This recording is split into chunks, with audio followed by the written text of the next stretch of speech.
Welcome here in Puglia, Italy, in Bari, to the inaugural Creative Economy Forum. We are so glad to have you all here. When I dreamed up this idea over a year ago, I never imagined we would be here in this amazing historic venue, fourth largest opera theater in Italy. All the great names who've been on the stage: Pavarotti, Frank Sinatra, Ray Charles, and so many more part of the history. And now all of you, each and every one of you, is part of that history. The creative economy is a $2 trillion valuation by 2050, according to McKinsey. The creative economy is the jobs of the future. Why? Because you talk to young people, and we have a lot of great young people here today. Thank you so much for coming.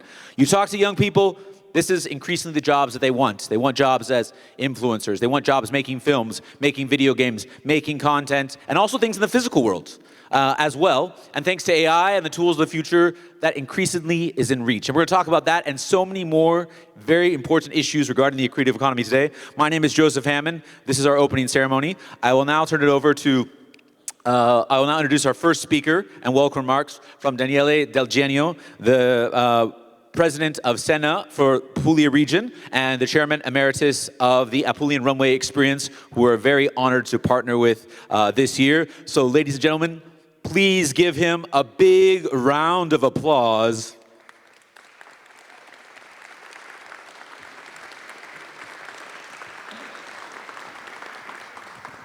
Thank you, Joseph. Thank you. I'm very happy to stay here today. Sorry, my English is not so fluent as Joseph one. So I can just say thank you to everyone for staying here. I really feel a lot of gratitude to each of people that make it happen. And so, sorry, I want to turn also in Italian for Italian people that are here. Grazie a tutti quanti per essere venuti, sono molto contento, sono orgoglioso, felice e pieno di gratitudine per tutte le persone che hanno preso parte all'organizzazione di questo primo evento qui in Puglia, a Bari. La creatività è un elemento umano che ci contraddistingue e ci differenzia da tutti gli altri esseri viventi. Noi abbiamo il compito di valorizzarla e di renderla universale partendo dalla nostra terra. Questo forum, alla sua prima edizione, davvero è un grande onore poterlo ospitare qui, in questa meraviglia storico-culturale del nostro territorio, e auguro a ciascuno un buon lavoro. Oggi si inizia la settimana della moda, la Apulia Runway Experience. Da domani ci saranno le sfilate, gli incontri con gli incontri B2B, ci saranno delle experience che faremo fare ai nostri ospiti stranieri, avremo la possibilità di far conoscere la Puglia anche da altri punti di vista. Buon lavoro e grazie a tutti ancora. Grazie Joseph. E grazie soprattutto ad una persona. Sorry, I want really to say thank you very much, Taiwo. You are really amazing people that without you, this forum, and without Joseph, this forum non ci sarebbe stato. Ecco, sorry. Thank you. Thank you. Thank you, Taiwo. Thank you, Joseph.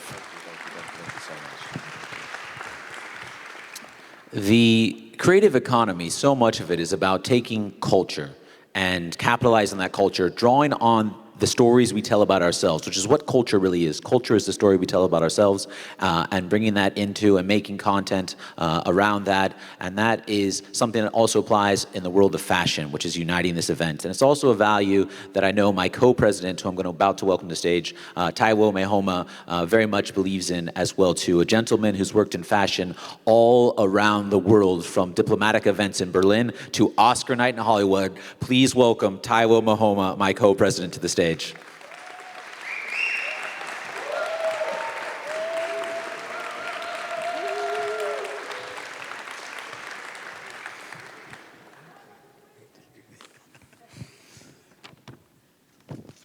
Good morning, first of all, and thank you. Thank you all for being here at the very first Creative Economic Forum.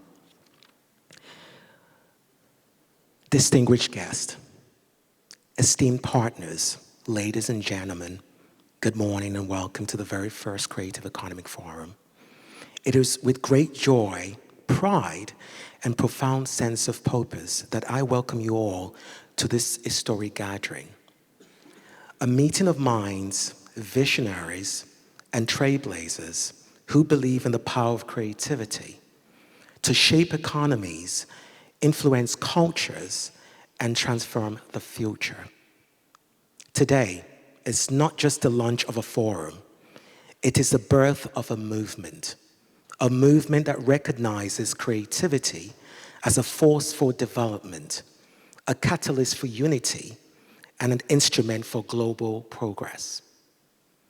This forum is born out of the need to bring together thinkers, creators, policymakers, and entrepreneurs from across the world to discuss one central idea: how creativity drives sustainable economic growth in modern times.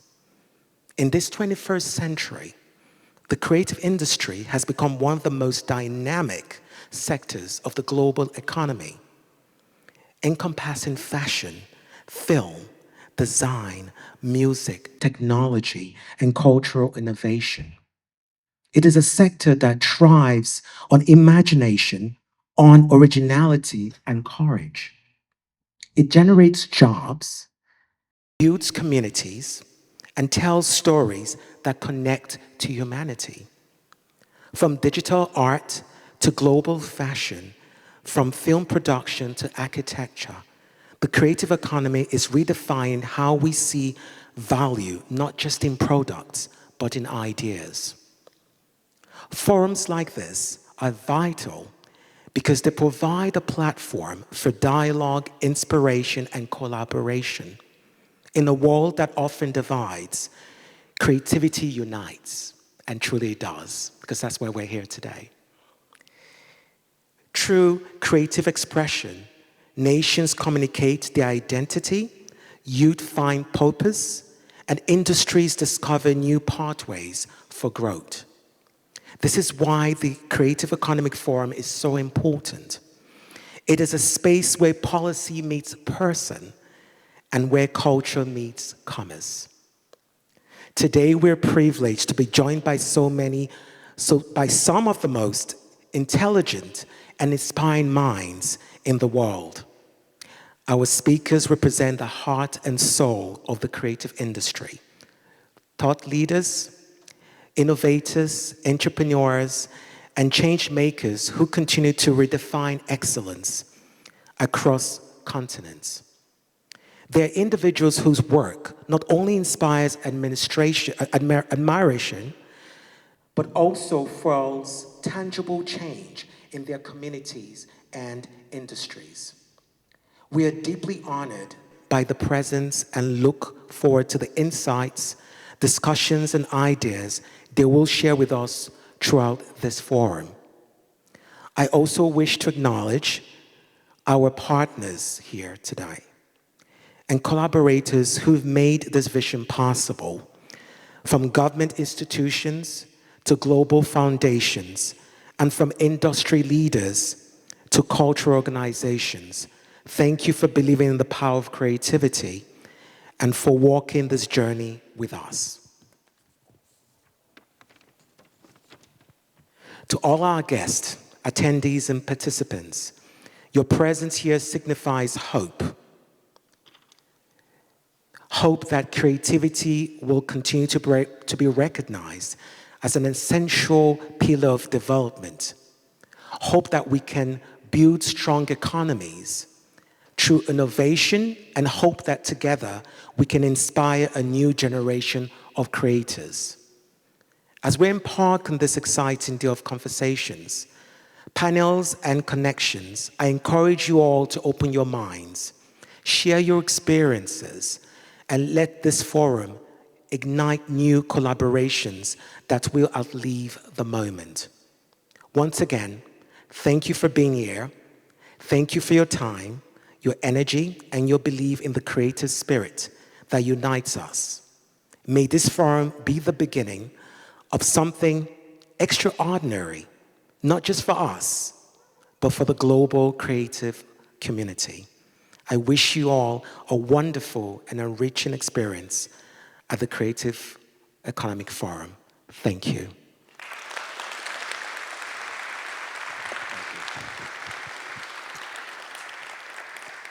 Well, you see why me and Taiwo work so well together, because he speaks slow, deliberate, and British, and I speak very fast and American. Our next speaker is our keynote speaker for the opening ceremony. His Excellency Felipe Buitrago is the former Minister of Culture of Colombia. He is the former ambassador of Colombia to Germany, and he's a former trade negotiator for Colombia on issues related to the creative economy with the United States. And I'm sure the government of Colombia needs all the help it can get these days on negotiating free trade with the United States. Please welcome him to the stage. A gentleman who is wearing orange. The color of the creative economy is the orange economy. Perfect. So good to see you, my friend. Thank you very much, Joseph. Thank you, Taiwo. Congratulations to both of you for putting this together. I know firsthand how challenging it is to put the minds and the resources around to get the people to talk about important things. And we are speaking about something really important. And I want you to think about a story. I guess you all remember the story of the Little Prince and how he's showing a painting to the aviator. And the aviator confuses it with a hat. And the Little Prince is baffled. He's not scared because it's a very scary picture, you know, of a boa constrictor eating an elephant. And the question here is, what are we not seeing? What is not evident to the eyes? What is that we must be preparing for right now? And the bad news is a world is ending. We are used to the world in the way we see it every day. We are used to the world that we have studied from history. We are used to the world that we experience today because of the recent past, especially in economics and politics. We understand the world that is presented to us today. But that world is dying. We have been told that we live in a time of changes. No. We live in a change of times. And I like to introduce you to the concept of the three-body problem.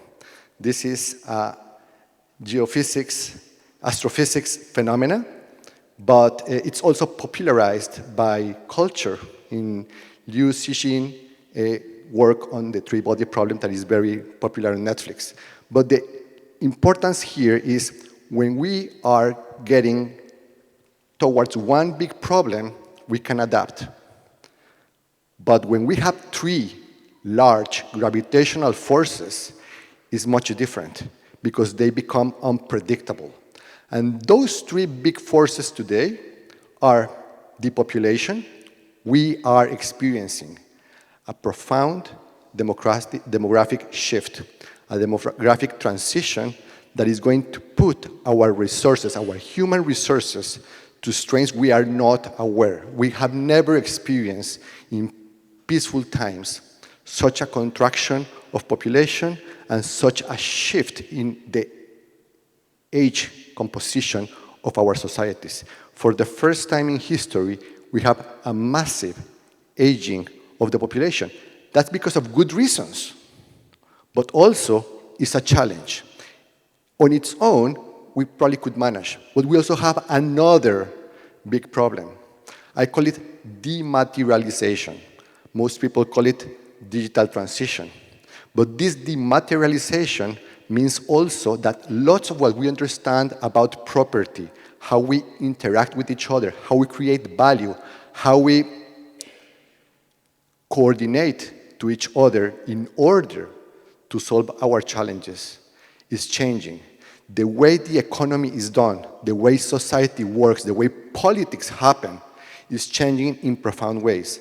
Again, if this was a sole force, it would be one thing, but it goes together with the other change, demographics, depopulation. And we have a third challenge. For the last 500 years, we have gone in cycles of globalizing and stagnation. Globalizing and stagnation. We have come about a decade ago to the top of the last round of globalizing. We are now experiencing deglobalization. This is something we cannot do anything about. It's something that just happens. That's the nature of economic cycles. And we are experiencing a profound global cycle of deglobalization. Those are the three forces we are facing. And that's bad news. That means a lot of things are going to get disrupted. A lot of things are going to cause trouble in the way we adapt our societies, our economies, the way we provide policies and use the resources that we have, which are very scarce, in order to provide for public services and to connect people to making decisions that build instead of destroying. That's going to be very challenging.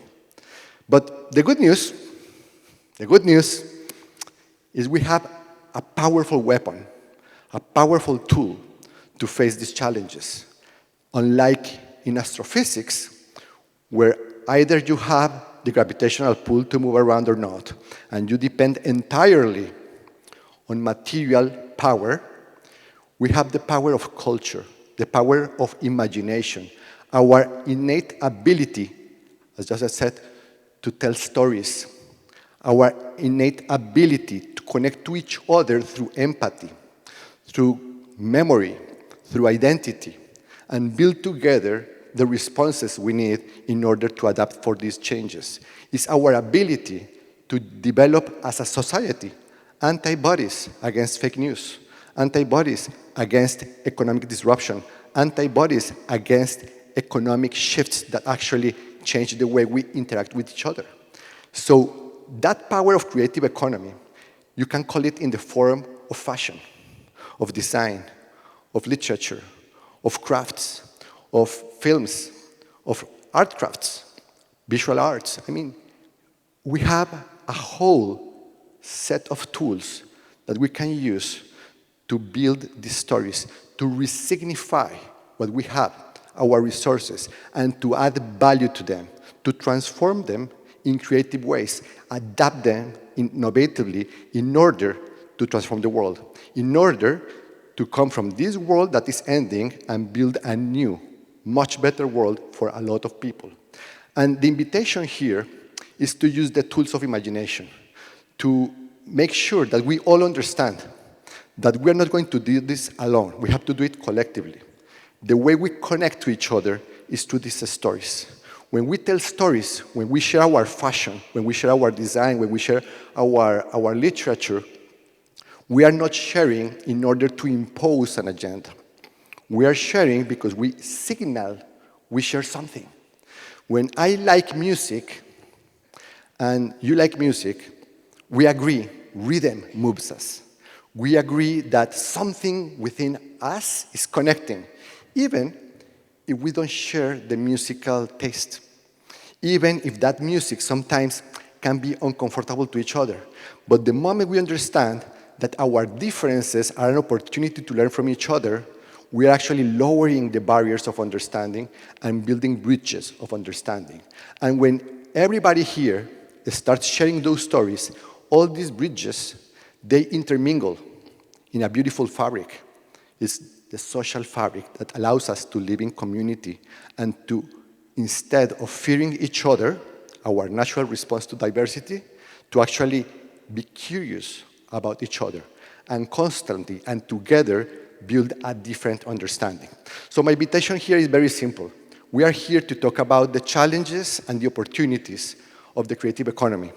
And the question that the Little Prince would ask to all of you is, do you see a problem with the shape of a hat, or do you see an opportunity of the size of an elephant? Thank you very much. Thank you so much. Excellent.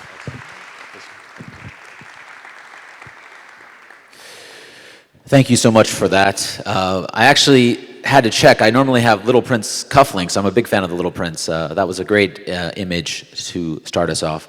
Speaking of starting us off, that was our opening ceremony, and we will now move into our first panel, Fashion and Artisanship, Preserving Tradition in a Globalized World. This is a very important topic here in Puglia because when I came here last year for the first time, I saw so much that link between fashion and artisanship and that ability. You know, you meet families here who have been doing things for 3 or 4 generations, 5 generations, and now bringing that into modern fashion. So I'll turn over to our moderator for that first session, Professor Bordone. If you could please take the stage, and I'll turn over to you for our first session, and he will introduce the speakers of that first panel.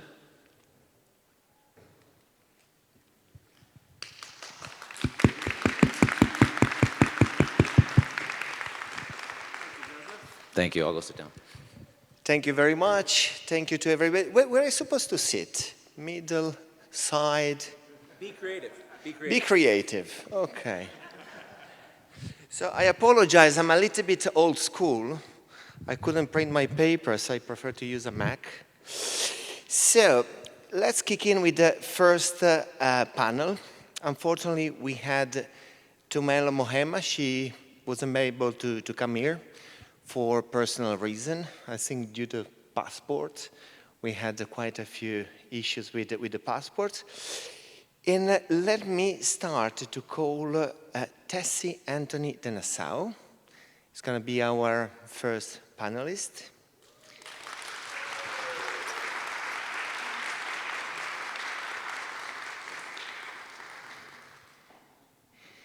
And the second one to come in is my fellow countrymate, Antonio Pio Saracino.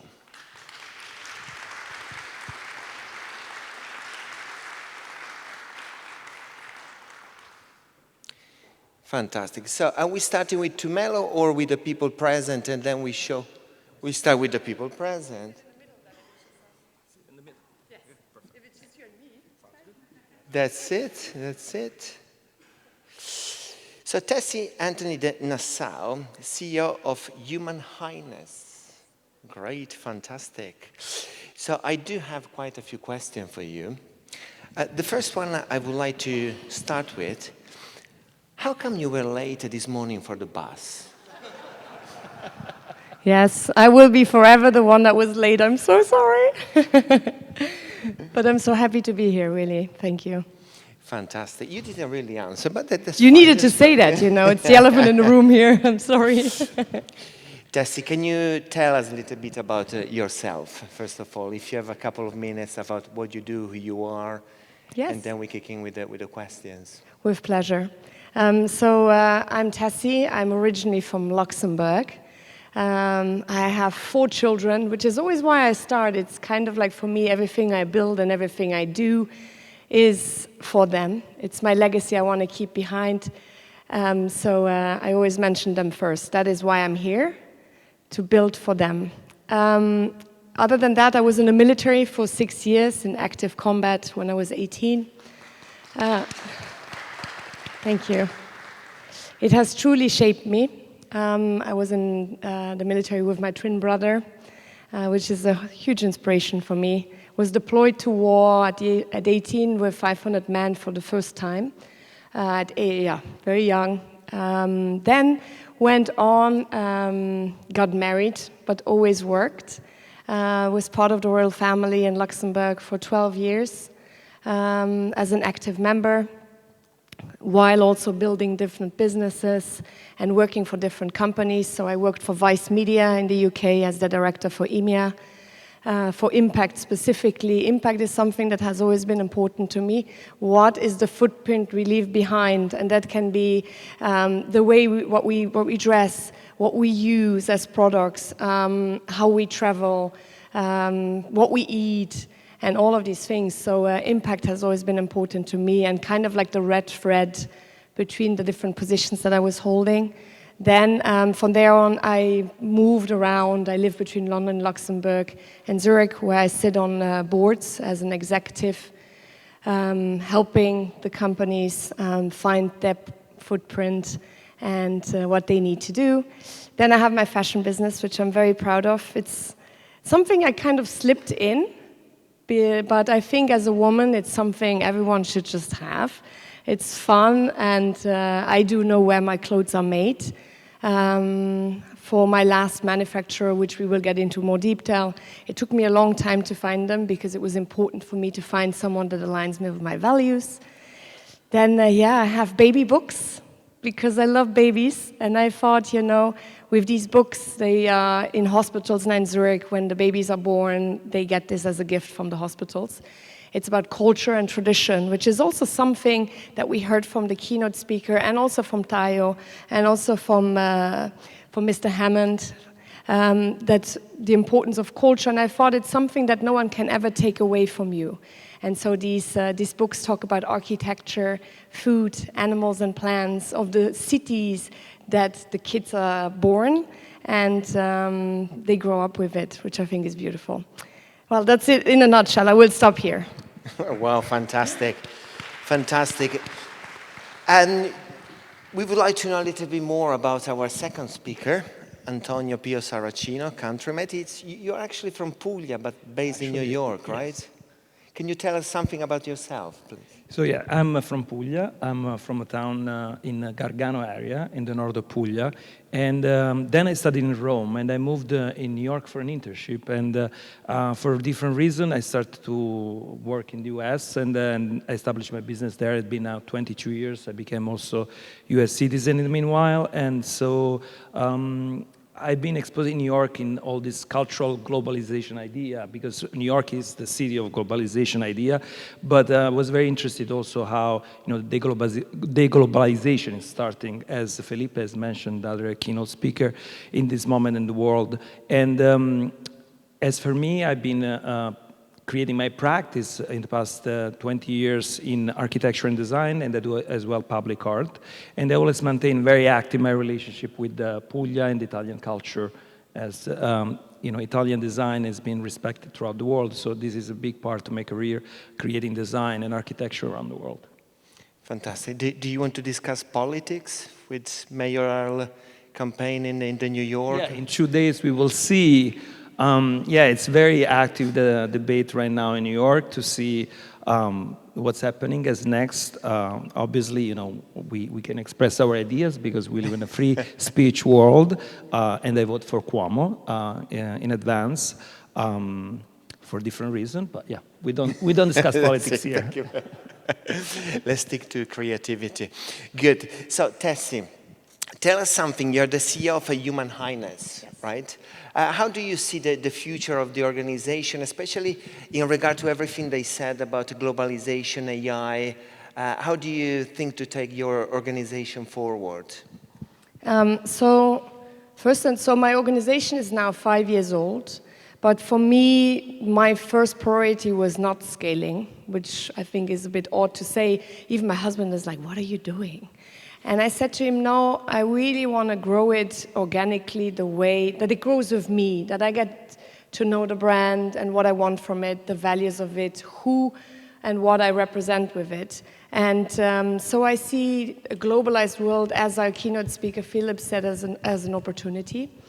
I have met the most amazing people working in this field through fashion weeks and stylists. With Tayo, we connected really strongly on this. So I think there's a lot of opportunities, but there's a lot of responsibility as well. And as such, I want to create craftsmanship excellence while having a sustainable scalability. And as such, I think they go hand in hand. And I'm looking forward to where we'll go. I created just my new collection, which just came out last week for my 40th birthday. And it's really, for me as well, a journey, because I'm new to the creativity in the space as such, and thus I have a lot to learn and from all of you, and I'm looking forward to hear what you have to say and to connect. Fantastic. Are you planning to produce in Puglia as well, or to collaborate here more in this fantastic land in the future? Absolutely. I think I would never restrict myself or denying an opportunity for a collaboration. So please get in touch if you feel connected to my values and what I stand for. I would love to definitely hear from you. Puglia is absolutely beautiful, my first time here as well. And yeah, no, I'm really looking forward to see what comes out of the Creative Economic Forum. You're producing in couture, right? Yes, so I produce also in Italy, like the silk scarves. It's couture, but it's a mainstream couture if you want. It's very high quality, but I want to make it available not just for people who can afford it. I want, like, for example, also some of my friends, when I travel around the world, to enjoy that exquisity and this craftsmanship as well as the fabric and design, if possible. So I'm still figuring this out, as you can tell, but I'm getting there. This is fantastic. If you don't mind, I will continue with you with a couple more questions before we move on to Antonio. In building your and sustaining your organizational culture, how do you balance ambition, ethics, and human dignity, especially when scaling under pressure, you know, in this over-pressurizing words? How do you do that? As I said before, for me, it's about moving on organically. So scalability, of course, I need to make a profit at some point, which it is doing slowly. But for me, the human comes first. Human Highness started as a business. Everything was handcrafted by one grandmother. So that's how we started for the first 3.5 years, which I really loved, and she was fantastic. Then she, of course, didn't want to continue because of certain personal reasons and age and so on. And then I thought, okay, it's time now, again, organically, to move on. And that's when I looked for partners in different regions that can align with my values, but also with the human aspect. So I went to see where the craftsman is being done, how they work. I met the women and the men, and yeah, it was a great experience. I think the human needs to be at the forefront because it's individuals who will be wearing this. And I think energy transmits to what you wear. The fabric has a certain type of vibration, and if the people who are creating this for you are suffering or not doing well or not being treated well, or need to sleep under their tables, as we have seen for some other luxury brands, right? It just doesn't work for me. Fantastic. As we say in Italy, fabrics are alive. Fabrics are brave. They come from humans, from animals, from plants. Yes. So fantastic. Absolutely. Thank you very much. Thank you very much. Antonio, where do we start? You have done so many projects from architecture, design. You often reinterpret local tradition, heritage, materials through a contemporary lens, right? So there is a bit of tension in between traditional and modernity. And how do you ensure your design work honors local traditions and heritage while also making it relevant in a globalized world? Yeah, this goes back with what we were just saying before, and also what previous keynote speaker mentioned about the globalization process. So it's very important to create a connection in the global world with the universal stories that everybody can be referred to. We are all humans, we all have the same needs. But also it's very important, we have seen more and more that we have to keep our own traditional stories in every country where we go. And as an architect and designer, when I have to design throughout, I have the fortune being in New York to be exposed to all different cultures, different people. So I have clients from Asia, Middle East, and the United States, America in general.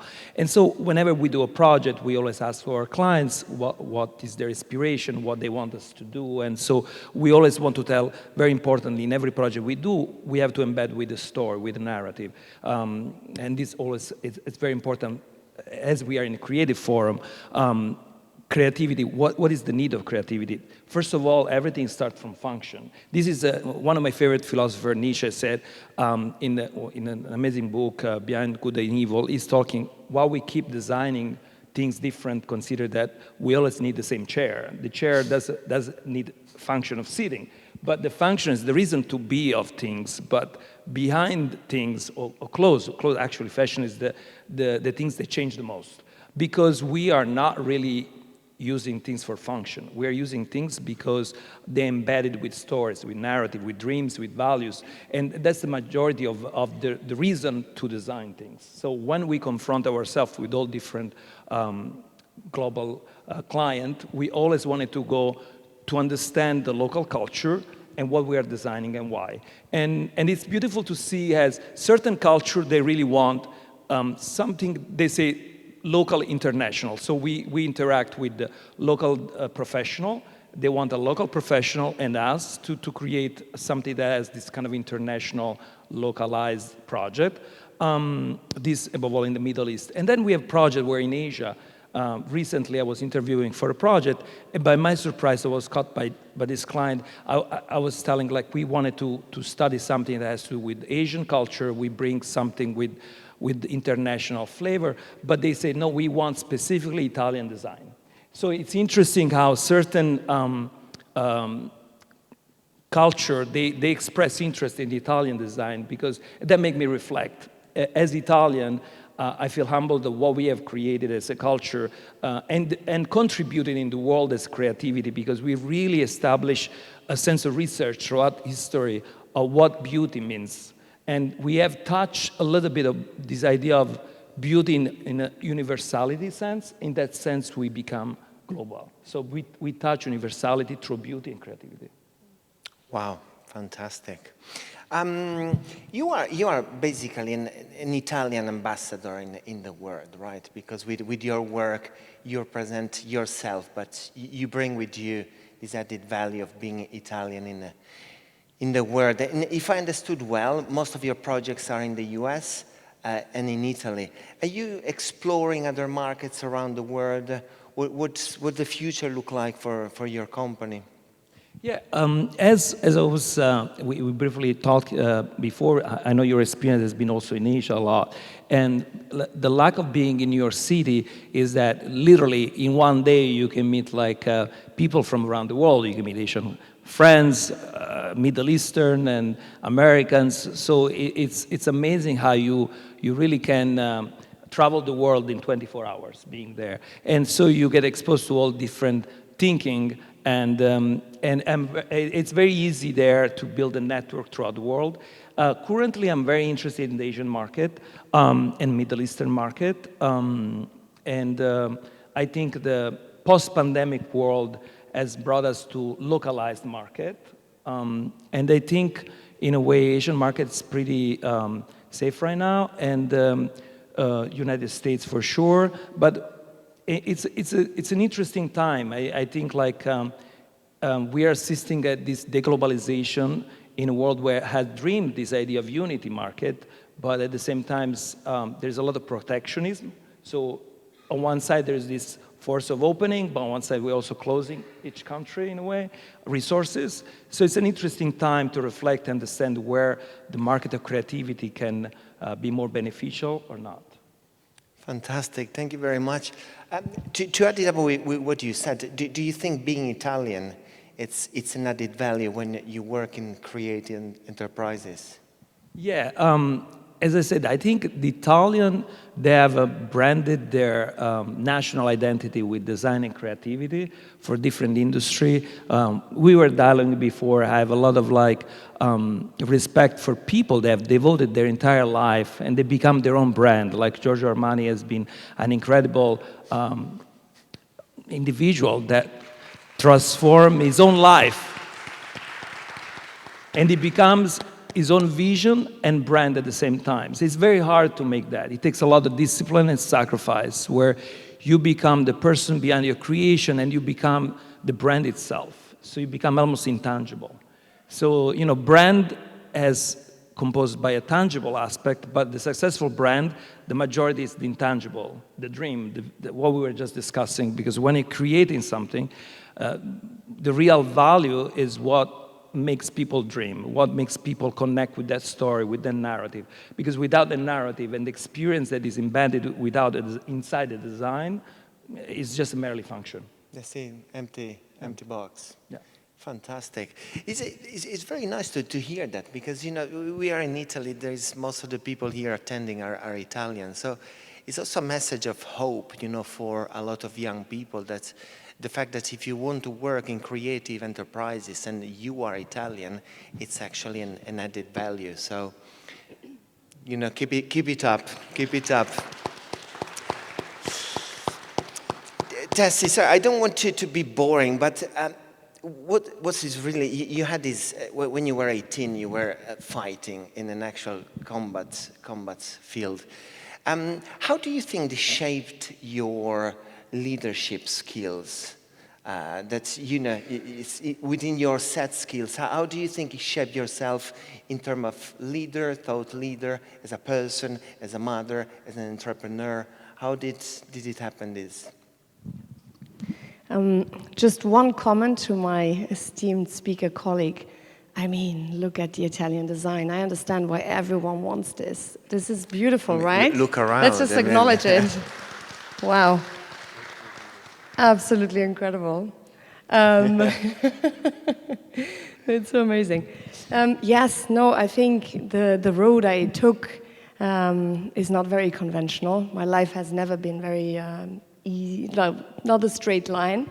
I think when you start your professional career at such a young age in a combat zone as a peacekeeper, having snipers aim at you, or the cars searched because of bombs and stuff like that, being deployed the first time away from your parents, I think there's a lot of things that come to mind, and it makes you very humble. I think I have seen women being really treated very badly. So for me, one of my utmost priorities, no matter what I will do, is to always be there for other fellow sisters, no matter where they're from and no matter what they do. I think there's a special place in hell for women that do not support women. And so that is the first thing. For my leadership style, I think I'm a leader that when things go wrong, I look in the mirror. And when things go right, I look at my team. Because a leader uplifts people. A leader listens more rather than speaks. So I listen to listen, and I don't listen to speak. And I think I want my people, the people that work with me, the people that are around me, my family, my children, to know that I am someone that you can always come to. And a lot of people say that as well, that they feel very comfortable to talk to me about literally everything and anything. And that is a privilege and a responsibility, and that is the type of leader I am. I want you to feel like you don't need to be afraid to do mistakes. And that I'm there. And as such, I think we need more leadership in companies. Yes, it's about scaling. Yes, we need to satisfy the shareholders and get the numbers up. I do understand all of that. I think, but we can do this by being kind to one another. We talked about empathy. We talked about all of these values we humans bring on board that AI can never replace. And, you know, as such, I think we need to bring this a little bit back to the workplace where we all can enjoy this. And because before I stop with that, is that you spend more time at work than at home. So it better be good, right? Indeed, indeed. Probably I'm not supposed to ask you this question, but I'm still going to ask you because it's a personal question, probably not very relevant, but I really want to hear your opinion. We talk a lot about empathy within the business world, empathic leaders. Don't you think we don't talk enough empathy in politics? I see empathy in politics. I do. My father's a politician. I have grown up in politics. Being part of the royal family, that is something we are very keen to provide as well. Something that comes natural to me, I guess, anyways. But I could see leaders to kind of like, work a bit on their empathy. That is true. I think when you are in the public eye, people, I think generally you want to be loved, you want to be accepted by other people, right? If you look biologically, if you would be segregated or pushed away from your tribe, you would die because people would hunt together and everything. So historically, we want to be in a tribe, we want to be in a community. So no one does something to be expelled from a community. Everyone, no matter who we're talking about, was a child once and wanted to be loved, right? And so I always think that when people don't show that empathy, it's trauma, it's experiences, nature versus nurture, and as such, you cannot defeat negativity with negativity. When I see that someone is mean with me, and I have that, I have really no problem with that, it does happen, and people say horrible things or do horrible things or just like to get their own thing done, right? Like aggressively push towards their own gains. It's all fine with me because it's not my insecurity.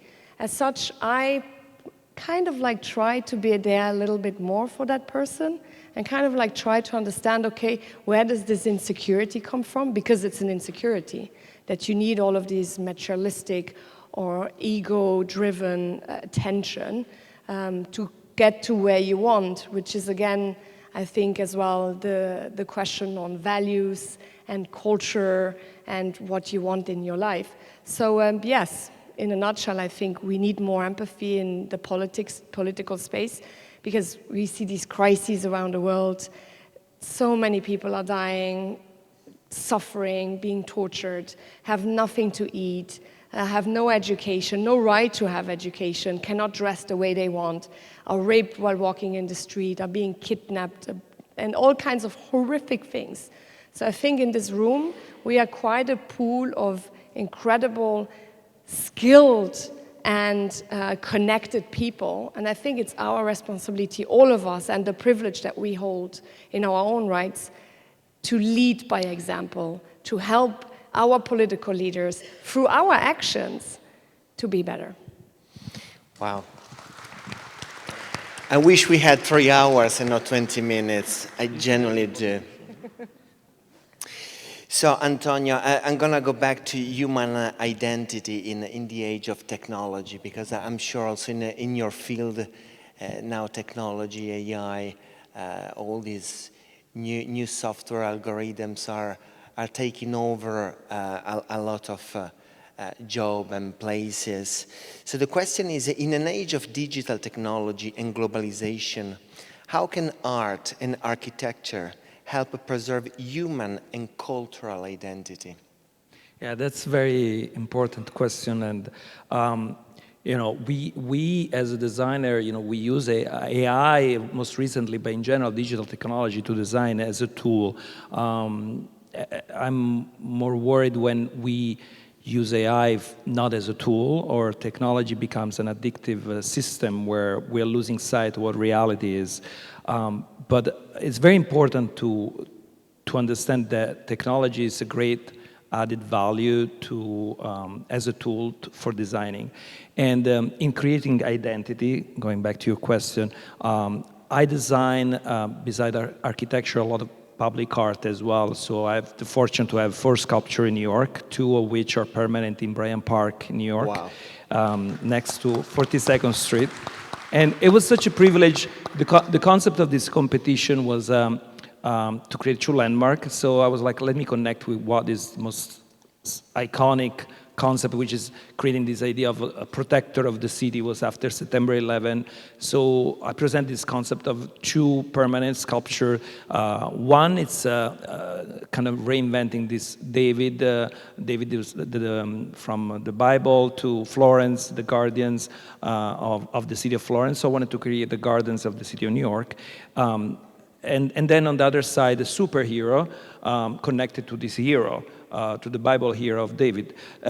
So the idea is kind of bringing always the reference to the superhuman quality of us as human in creating civilization that bring us moving forward all the time, and they're created as layers throughout all this skyscraper and building, as they're actually these humans creating as architecture. Because I think as human being, as someone touched before, what distinguishes us from any other being is the creativity of creating things, creating built environment that protect us from an inhospitable world. But at the same time, as we are creating this world, we are creating our own dreams and our own vision, and the privilege of us as designer and the responsibility of us as designer, whatever we do, is that as we're creating this magic world, we get the responsibility of people stepping inside this world, and we are creating the identity of these people, because whatever we design us back.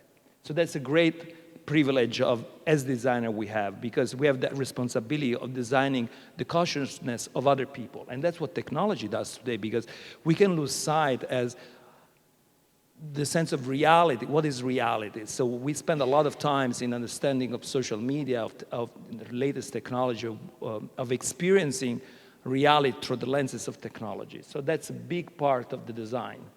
And that design is very important in understanding who we are today as humans. So a new research I'm doing right now, I'm creating some sculpture based on some classics with AI, and I'm decomposing these classic figures with these layers of technology, and I'm kind of wanting to understand as we are creating a new identity or we are destroying this identity. So there is always that tension in the creative process.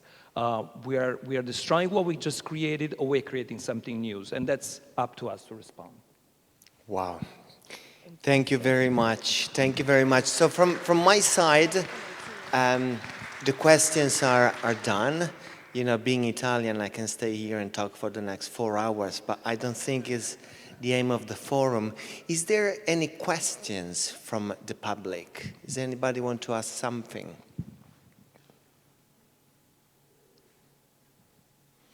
Everybody being shy, okay. Taiwo, are we having nothing? Okay, so Tessie, Antonio, thank you very much for your time. It's been the honor of my life to be here. Thank you so much for everybody in the room. Thank you.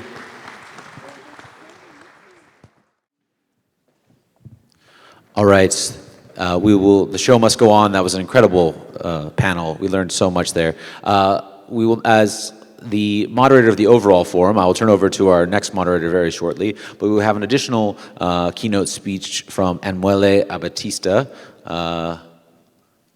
Yes, thank you so much, who works so hard to attract international investment and engagement here in Puglia, and I think he has a lot to say about that as a distinguished expert. Thank you. Just a few words to welcome you, all of you, here today. And good morning, distinguished guests, partners, and friends. It's a true honor to welcome you to this edition of the Creative Economy Forum, the first step in a journey that connects us to the rest of the world. Today, we gather in Puglia, a region where creativity, innovation, and above all, tradition truly matter. Here, the richness of our heritage matches our innovation, creating real opportunities that transcend borders and disciplines. For this reason, we are fully committed to inspiring cooperation, bridging local excellence with global creativity, and inviting the world to discover who we are and what together we can become. This event represents not a beginning, but a continuation of a broader story. Over the past few years, we have brought Puglia's creative spirit to international stages, from Chicago to Vancouver, from Melbourne to Seoul and Tokyo. Each experience has strengthened our belief that Puglia's identity can dialogue with the world with true creativity and innovation. Among the protagonists of this story, the fashion sector continues to stand out as one of the cornerstones of Puglia economy, a sector that has transformed the challenge of a global competition into an engine for growth. This transformation has been driven by regional policies and incentives that have fostered technological innovation, process renewal, and design excellence. Through the incentive schemes promoted by the regional administration, local companies have been able to invest in digital manufacturing, sustainable materials, and circular economy models, demonstrating that tradition and innovation are not opposing phases, but two sides of the same coin. In addition, regional administration has gone further than just providing incentives. It has actively accompanied local enterprises to major international fairs and exhibitions, ensuring global visibility and recognition. These initiatives have achieved remarkable success, confirming that quality and identity remain decisive competitive advantages in today's globalized world. These efforts illustrate Puglia's growing presence in international markets, highlighting the effectiveness of the regional internationalization policy and the company's ability to connect local excellence with global networks. As a result, fashion exports are steadily increasing, driven by niche product, innovative design, and a reputation of reliability, creativity, and authenticity. Behind every product, behind every label, lies a vibrant ecosystem, a network of collaboration across borders and sectors, involving the small and medium enterprises, artisans, designers, researchers, and the regional administration. In this context, the regional administration stands as a catalyst for growth, innovation, and internationalization. Through initiatives like the Creative Economy Forum and the Puglia Runaway Experience, our goal is to strengthen this creative and industrial fabric, transforming Puglia into a true laboratory of opportunity. We want to create a meeting point where international buyers, creative talents, and local manufacturers can share ideas, develop projects, and shape new forms of collaboration. So today I invite all of you, our international guests, our local partners, and our creative communities to join us on this journey, to explore, to connect, and to be inspired by all that Puglia and its creative community has to offer. Thank you, and once again, welcome Puglia, a region where excellence meets authenticity and where the future of fashion and creativity begins. Thank you. Thank you so much. Excellent. Thank you. Thank you so much for that. Right one. Yes. Okay. So our next panel will focus on cinema.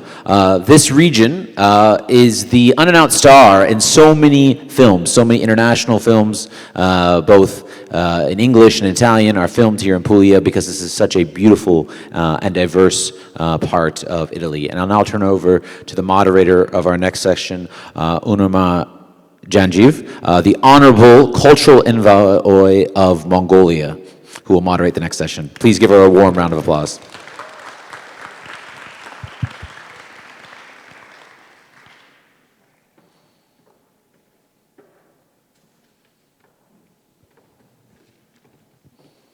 Good to see you, my friend. Here you go. Very much. Thank you, Joseph. Thank you. First of all, may I congratulate Taivo, Joseph, Danielle, and everyone in the team for organizing such a beautiful event in a beautiful setting.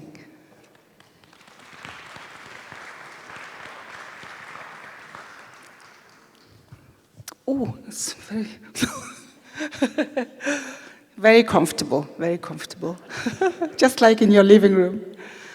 And I admire this theater, and I'm a big fan of opera, of Pavarotti, of course, and lots of Mongolian singers actually now singing around Italy, Arena di Verona. And last week, one of our opera singers was singing here, Ankhbayar. So it's really special to be in this beautiful atmosphere. Okay, good morning, everyone. Welcome to panel 2, Cinema and Performing Arts, the role of storytelling and cultural identity as the Creative Economy Forum here in Bari. Storytelling has always been more than entertainment. It shapes our cultural identity, strengthens diplomacy, and drives creative economy. Today, we are joined by 5 remarkable voices who embody this power through film, music, and performance. Let me introduce my panel. Six King, director, writer, producer, founder of Six Degrees Media.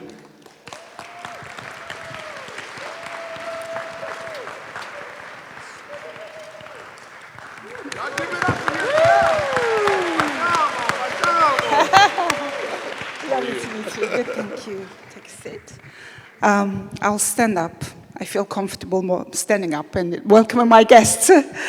Welcome Craig Terry, who is the managing director of Steinway & Sons UK.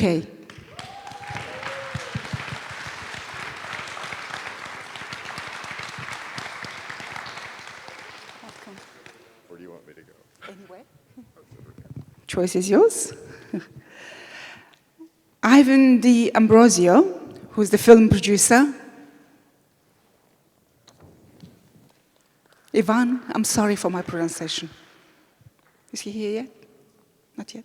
Okay, the next speaker, Carolina Stamera Grassi, producer and artistic director.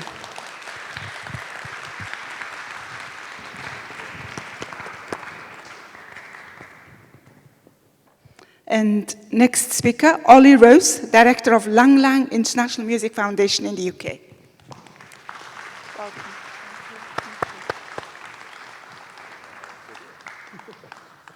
Anywhere? You pick your seat. Somewhere here? Maybe here? Okay. Ivan? Okay, probably he's joining soon. Welcome. It's great to share a stage with you. And so let's start introducing ourselves. Storytelling has always reflected who we are, our histories, dreams, and identities. But in today's digital globalized world, it's also changing very fast. So I would like you take turns to tell you a little bit about yourselves and what type of work you do and what you stand for. Hello. Is it what? Hi everyone, my name is Ollie Rose. I'm the Director of Operations at the Lang Lang International Music Foundation. The foundation was founded by world-renowned pianist Lang Lang, who I'm sure some of you might be aware of. And our mission is very simple. Our ethos is essentially, we believe in the transformative power of music, and we believe that all children should have access to music and music education, regardless of their background or circumstances. Our programs vary. We have a music education program where we put music education into the most under-resourced schools in inner cities. We bring music to children with terminal illnesses, going through extreme mental health issues and going through bereavement. And we nurture the next generation of super talents, super talented musicians around the world.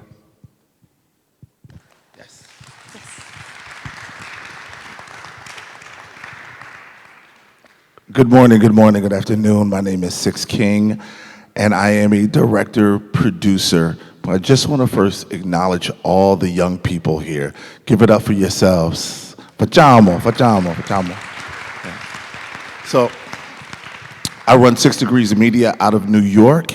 I've been in the film and television business for 25 years. I am the first African American by Forbes to self-finance and self-distribute without a major studio, and I have several movies that are out. I have one movie that is out globally, running Christmas on all streaming platforms.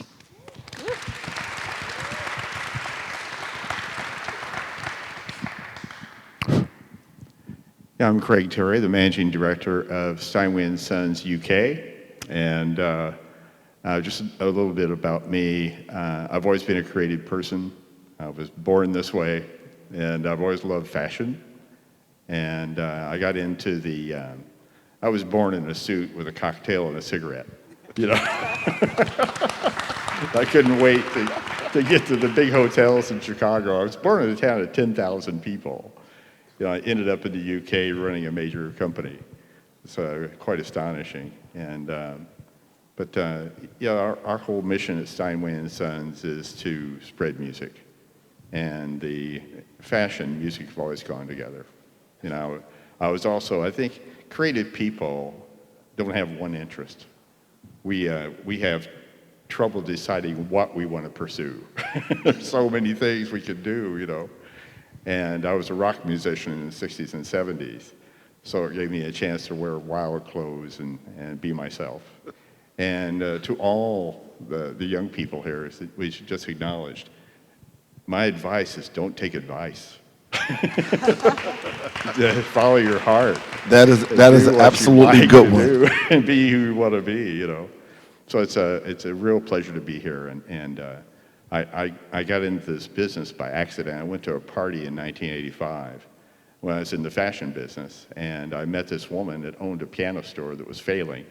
And 3 weeks later, she had hired me to run her business, and the rest is history. 40 years later, here I am. So you never know what's going to happen to you next.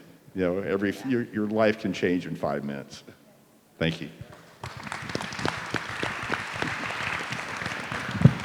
Hello, I'm Carolina Samera Grassi. I'm a creative director working on television and music show.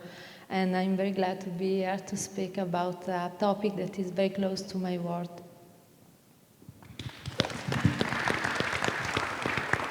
Great. Okay. So I would like to add another speaker, Ivan D'Ambrosio, film producer.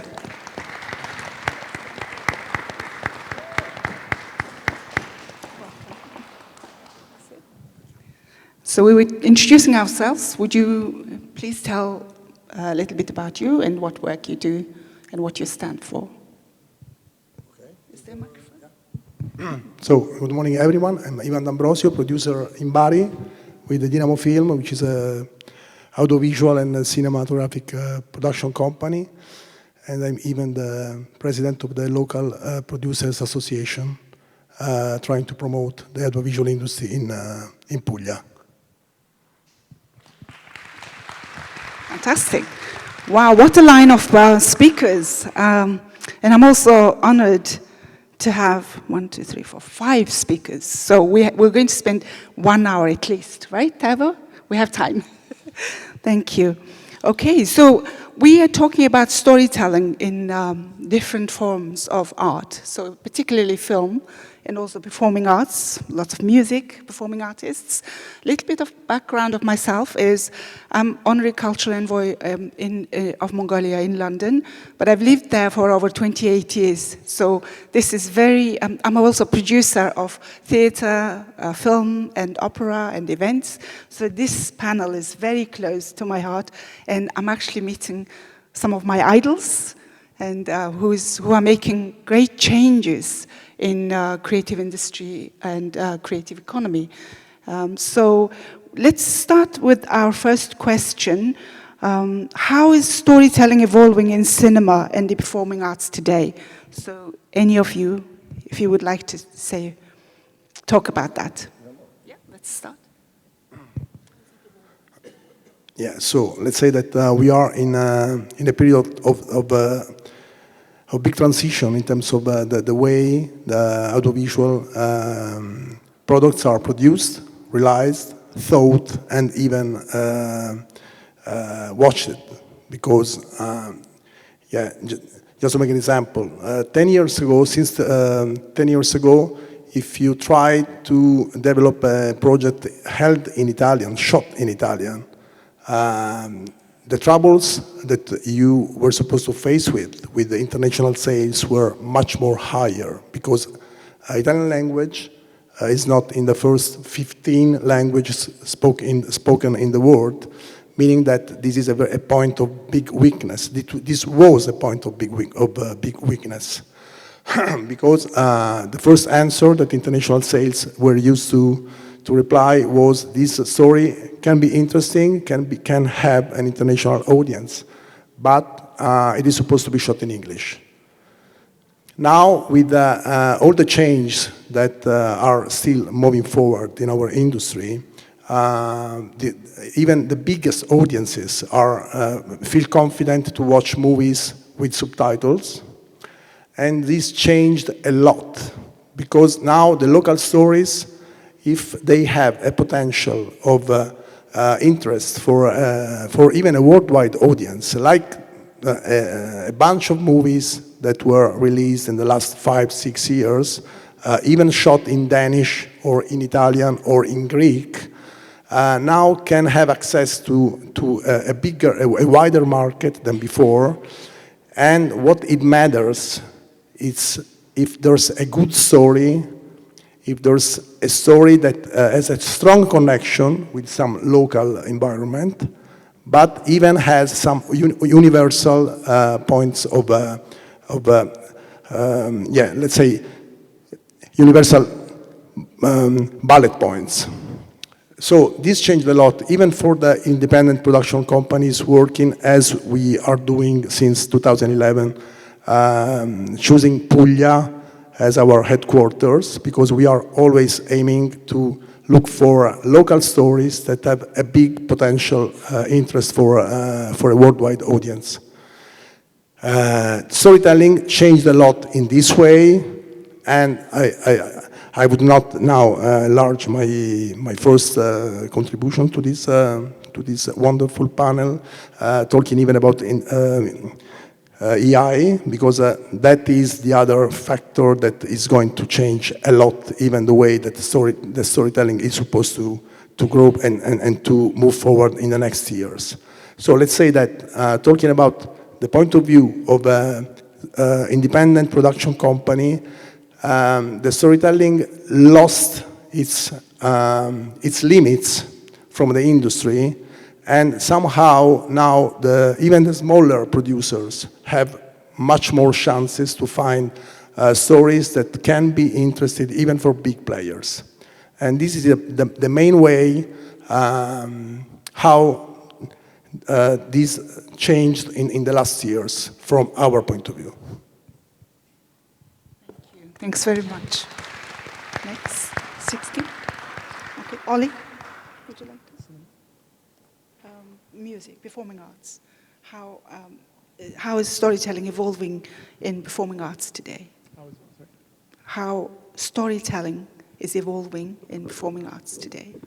I think ultimately we live in an age where digitally everything is at our disposal and we have access to absolutely everywhere in the world. So I think the biggest thing that I've seen in the music world and in the performing arts world is the fact that creativity is coming from every single corner of the world, and we are being opened up to authentic storytelling from absolutely anywhere. And I think that has such a profound effect on the way that we see and absorb music, performing arts in all kind of different shapes. And especially at the moment in music, we have things like Afro beats or K-pop, things that really started locally that have now become intrinsic in music culture around the world.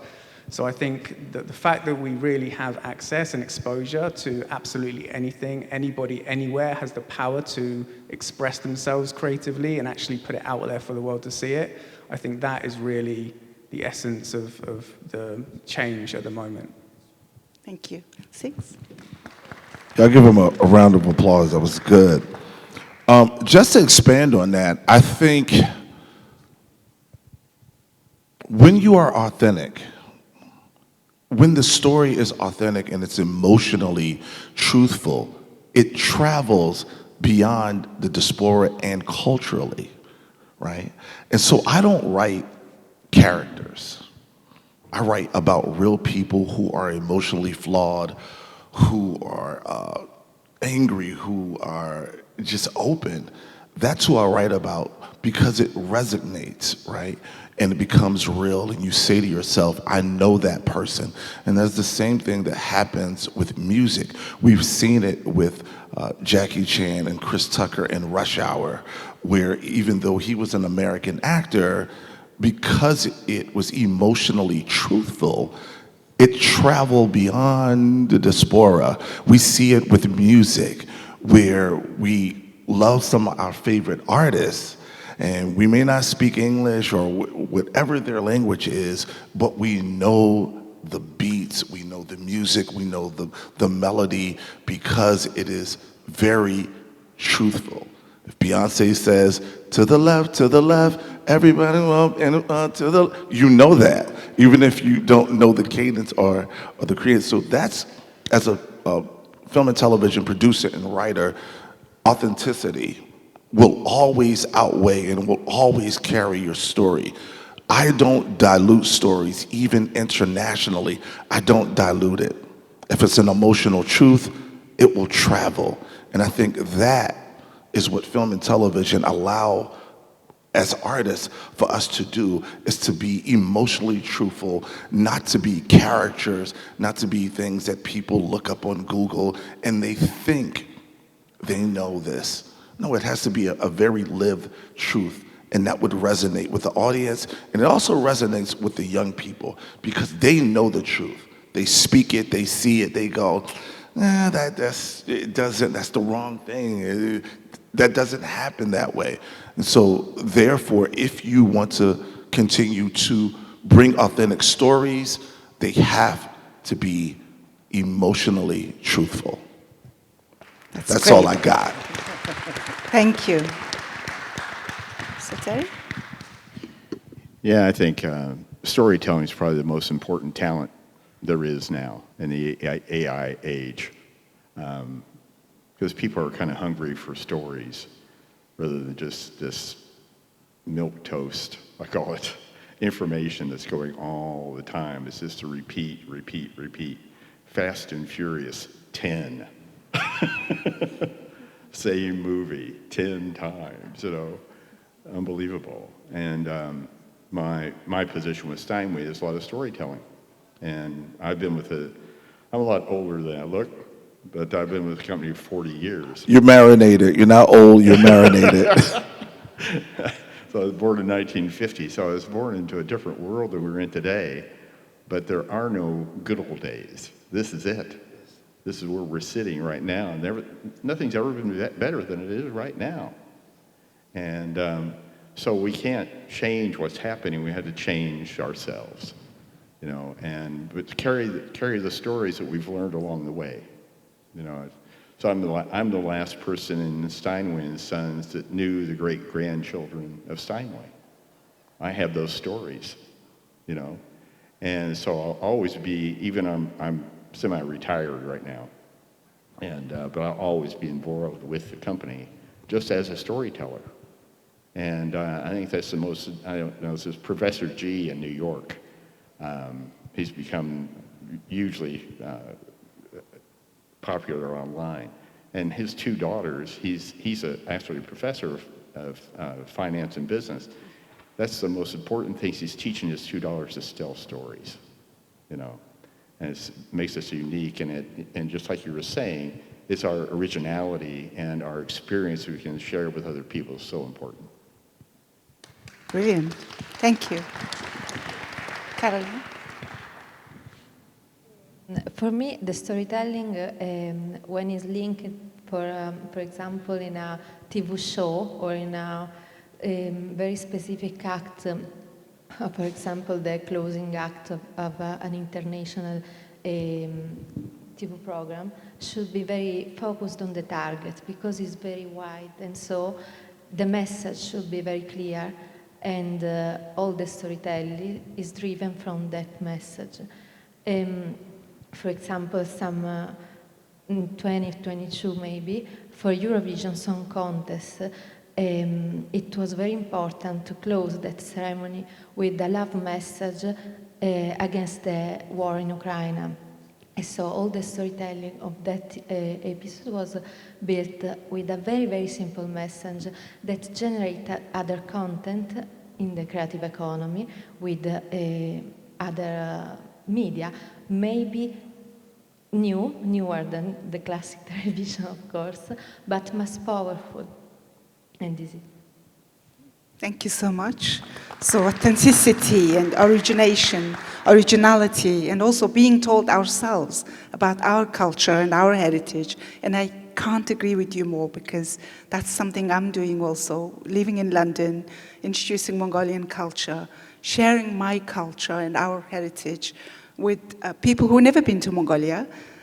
They only know about our country by Genghis Khan, maybe horse riders, vast steppes, but bringing young creatives, showing them that we have contemporary culture. We are also expressing ourselves, and young people are really looking ahead how to express themselves. And this is the time which is really presented to us. I think these days are really great for content makers. Thank you so much. Thank you.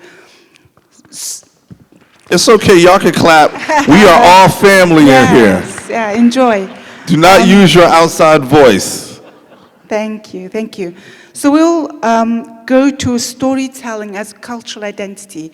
We briefly touched on this, and I would like to invite Six King and Ivan also.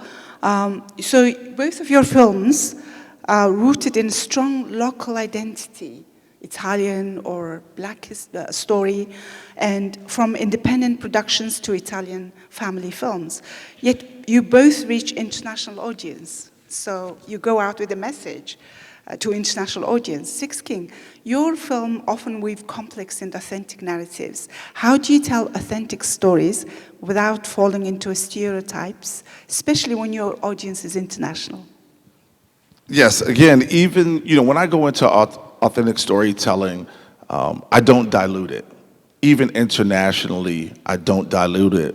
If you keep it emotionally truthful, if you keep it emotionally authentic, it travels beyond. Funny is funny. It's funny in America, it is funny in Black culture, like wherever it is, when you do not dilute it, people get it. And so for me, telling these authentic stories from a lived experience, a lived Black experience in America, I grew up in a very, very rough neighborhood. So there were people that I knew that I could write about. If you do not have a lived experience, it comes off as a caricature. And that's never good. It's always bad to the people that are watching it. Where I grew up, it was real gangsters, right? It was really people that were real gangsters. They moved around. It was very rough, and I knew those people. So writing Once Upon a Time in Philly, which was my first film, I actually went back to my old neighborhood and got real gangsters to play in the film because I knew that this is something that they did. It was a lived life. It was things that I learned coming up. So just telling the truth, getting people in the room that has that lived experience as writers is so important. And especially in America and Hollywood, where there's not enough Black writers in the room, and they can sort of figure it out, or they can Google it, or what have you. Just hire a Black writer, and that person who has that lived experience can tell you, no, that we do that, or no, we don't. If you have a movie that is, from Italy, bring someone in to consult with you so that it doesn't come off as a caricature. It is a lived experience for the viewer, for people that are watching these stories. Slumdog Millionaire was a great movie in India, but it was not diluted. So it traveled, and we understood it. Even if we didn't understand the language, we understood the pain, the glory, the triumph. Keep it authentic. That's what I do, and that's why I encourage all content creators, all writers, all producers, bring people in the room who have had that lived experience so that your content is always truthful. Thank you, thank you. So Ivan, when you take deeply local stories abroad, what's harder? Is it hard to find distribution, or you have to translate it, or financing that respects authenticity? What's harder? I found the microphone, sorry. I was the one breaking the ice and even being late, so I'm sorry. You found your microphone. I didn't find the microphone, sorry. So let's say that I'm very interested in what you are saying about the truth, about the emotional truth of a story. Let's say that every producer sometimes is not that clear what the producer does, because he's the first one trying to imagine what the script, where the script is going to bring the potential and the future viewer, watcher of that movie. So every time we read a script, local or let's say global, whatever it is, we try to understand if there's some kind of soul inside the story. From this side, the due of every producer, in my opinion, has to be being engaged in a daily and constant fight against the mediocrity, against the algorithm, against the franchise, as you were saying before. I mean, Fast and Furious, maybe we can even give up to the 11, I don't know. I mean, that is industry. That is something that follows some storytelling patterns, and there's an audience waiting for the next episode of that movie, and that's fine. A small producer, as we are, as a bunch of producers are in Italy, in Europe, and maybe all over the world, except the US, India, even China, where the industry grew up in the last 80 years in a very significant way, has to find every time something that deserves the time-consuming activity of looking for money, looking for distribution, looking for international sales. I mean, sometimes we meet authors that come to our office saying, this is an urgent story, this is a mandatory story, or even worse, this is a story that for sure fulfills the requirements for the Italian minister funding or the regional commission funding, wherever it is. That is not a good starting point. I can make an example that is not taken from our production, so it's not a self-promotion case. It was just released in Italy as a very small movie, which title is Le città di pianura. I don't know the English translation. Cities of flat landscapes, let's say like this. With a cast which is totally unknown, with a script that if I would have read it, probably I would have had some troubles in figuring it out, the kind of movie that could come out from that script. The producer that chose that director and that script made a challenge, a total challenge. And the result is that, I mean, according with the Italian parameters of our theater market, now it is over 1 million of income, which is a very significant result for an independent movie like that, because it has all the things that he was saying. It is truth. It has truth. It has originality. It has a cast that is unbelievable, amazing, totally out from the star system list of the small Italian market. And that is a good example of how a local story, because it is set up in Veneto, and it refers to all the mood, I mean, to the mood that just a person living in Veneto can have. They are always not drunk, but they are always drinking something, starting from 8 in the morning till the 8 of the morning of the following day. I mean, it's a road movie where nothing happens, but everything happens, everything is true, and is somehow engaging in terms of audience. And the result confirms this. So, in my opinion, the producer's mood has to change. We are always requested to dig into the project. I mean, we live in a time where we are overwhelmed from audiovisual contents. I hate this word, content. You know, everyone makes contents, even OnlyFans makes contents. We just need stories. As much these contents grow up and somehow are everywhere, even into the supermarket while you are just buying something to bring it at your home, you are used to be, you are as a watcher, as potential participant to a story, it is always more difficult to find and to recognize the diversity. We always have to look for the diversity, we always have to look for the originality, and if it is local based, we are even more happy because we made this choice to be based in Puglia. And I have to say about the environment that surrounds you. I lived in Rome for 25 years, and I took the decision to come back to Bari 4 years ago. And I have to say that even the environment that you live in suggests you something that it is requested to do. So in Rome, I have to say that I didn't receive any more, I don't know the word stimulo, it's input or even a request to be proactive on something.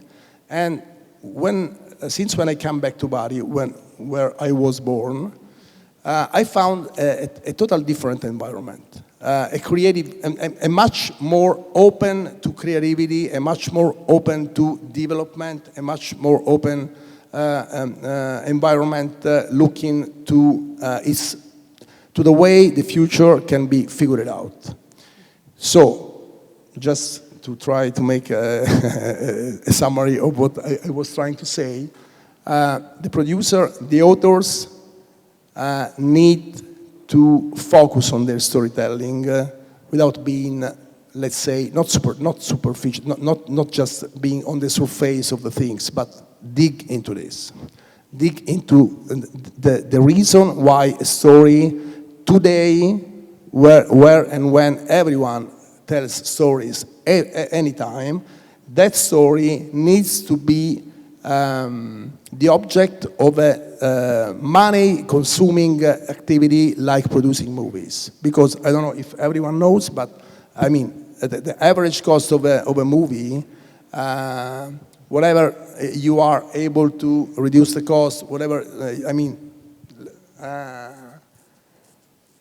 it doesn't matter how capable you are to optimize the cost, but a movie costs not less than 1.5 million in Italy, and this is the minimum cost of a movie, 1.5 million, and the income that you can expect from a movie as average is much more less than this.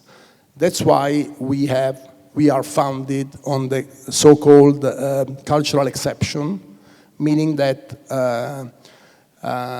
with difference with what happens in the US or in the big film industries, we are supposed to be financed from public bodies as regional funds, national funds, European funds, because the market is not able to cover these costs.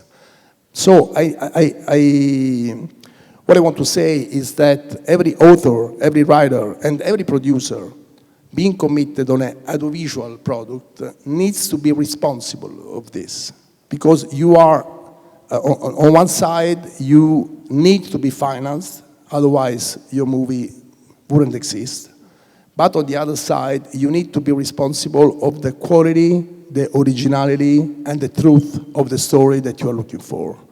And this is the challenge for the future, even with the EI scenario that can reduce some costs because it can be a very useful tool for making something happening. But even the most powerful EI tool needs to have a good story behind. Otherwise, it is nothing. Great. Thank you, Alan. Craig, next question is for you. In the music world, how do education initiatives like all Stanway schools help nurture creative innovation and global collaboration. So this is nurturing the younger generation. It's sometimes we say the future is yours to young people, but actually they have to start now. The present should be also theirs. Yeah, the All Steinway School program, we started about 30 years ago. And music in schools is always under attack from the conservative government. It's the first thing that goes is art. Yes.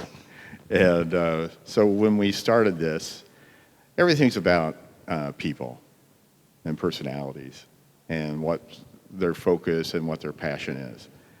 And at each of these Steinway schools, there's always one person that sees how important this is.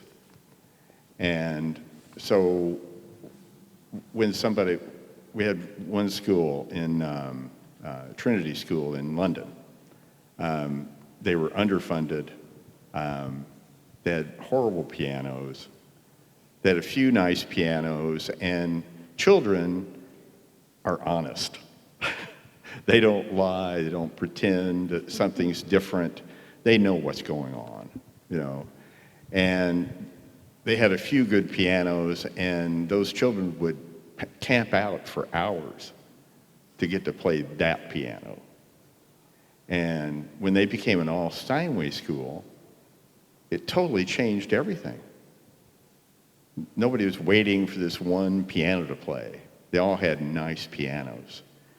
And the enrollment went up because it's exciting. And they're composing. And in the UK, it's so, in the schools, I'm from America, and the school systems in the United States are really awful. Very awful. I can attest to that. Very awful. But when I moved to the UK and I saw all these schools where tiny children are being taught to play the piano, the guitar, to sing, to dance, without shame. Just to be out there singing and dancing is so impressive. And that's why there's so many great musicians in London, because they grow up with it. It's their national, it's the way they breathe. And so it's been the greatest initiative that we've done. And we also started a few years ago a Young Steinway Artist Program. The artist program is a family. We welcome in these promising young artists into our family. We don't pay them anything. They have to have one of our products, you know, to be one of our ambassadors. But everywhere they go around the globe, they have a home. So if anybody's in London, they have a place to go. If they're in Bari, if somebody's traveling, they have a home with the Steinway representative here. And this is so important to a musician, especially pianists, because they can't carry their instrument with them. Yes. A singer can just show up, a violinist can show up with their violin. A pianist is at the mercy of what they have to play with, you know. And but that's been very successful, both the All Steinway School program, and and what it does too is it all these different countries like China, Africa, Saudi, all these places are becoming more into Western music. And they know, all these children and the parents know quality. So when they want to, if they have a serious, you know, it's every parent's dream to have a musician in the family, a really good one, you know. And so if they're going to go to a school, they want good tools to use, so they'll just go to a nice Steinway school rather than someone else. And we take a lot of pride in that. And you know, we've been partners with musicians since 1853. We've been promoting everybody from you know, Hoffman and Paderewski and all those people that were introducing music to the United States. We backed them all the way, and we still do that today. Great. Thank you. Before you go on, I just want to say this really quick to you. Thank you. Thank you for supporting the arts with children in school. The arts is very, very important. It's always, yes, you can clap for that. It is always under fire in America. And as we can see, there's a lot going on in America right now, but it was because of philanthropic people like you that I am on this stage here tonight. It was because of the arts that actually saved my life. I got the name Six because I was shot 6 times when I was 15 years old. And the trumpet that I used to play was donated to our school. And the last bullet, went through my trumpet and it stopped it. That was the last bullet that the guy was shooting me. He was robbing me for like my book bag and, you know, and stuff like that. So I affectionately got the name Six, which became my life number and professional number. And the last bullet ended up in my class ring. But if it wasn't for that donation, I would not be here. And it saved a lot of my friends, a lot of the friends that I grew up with, a lot of people in my neighborhood who went on to be, you know, successful, and some who did not cross. So it is emotional for me. Thank you. Keep supporting the arts. If I can just say one more thing about that, because I think it's so important what we're talking about. We support a charity in the UK called Restore the Music. And they work with the poorest children in the UK. And we raise money every year for them to buy instruments for these kids. And these kids would never know they were musicians. This is how serious it is. I mean, we have young black men and women that are jazz pianists now, would never have known they were a jazz pianist, ever. Because they wouldn't have no opportunity. Beautiful. Yes. Wonderful opportunities that you're giving to young people. Thank you. Now, storytelling beyond medium to Carolina. So, Carolina, you worked across music, live performance, and global television, from Eurovision to La Notte della Taranta. You worked with globally recognized artists while preserving local cultural heritage. So I have 2 questions for you. How do you balance mass entertainment with preserving cultural authenticity? And second question is, what can the creative economy learn from cross-disciplinary storytelling that blends music, live performance, and media? Thank you. As creative director, I design show featuring artists from different cultural identity. It's very difficult to bring just one cultural identity. I should mix the identity with the main message that is more wide and that can reach all the audience. It is very important.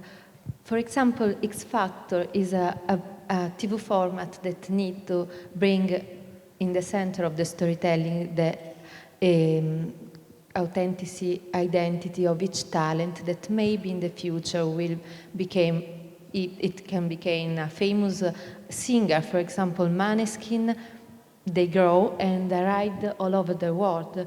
And I was very lucky because I was with them when they were kids, so they were scared. It's very important to preserve their culture and help them to bring over. Notte della Taranta is a very special project.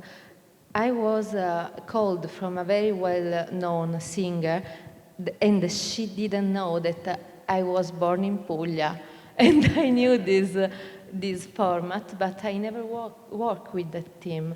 And the musicians start writing all the song, all the music, to create every year a new format that is well-known in all over the world, and you was born here in a strange language, in Greek, in Latin, and an ancient language. This is the power of the creative economy, to bring a content and spread. And this is also the innovation of this, of the language, of the market, because it's very simple to work with the mass media. it's very difficult to give content and and images in the very challenging world now. This is my opinion. Thank you, thank you. So, I have a question for Ollie now. Your work at Lang Lang Foundation also spans cultures and generations. Using music tells stories that need no translation, because we all feel the music, and as Six said, we feel the rhythm, and without exchanging words, we understand each other. So I have two questions for you also. How do you see music and performing arts as a powerful storytelling tool in shaping and preserving cultural identity?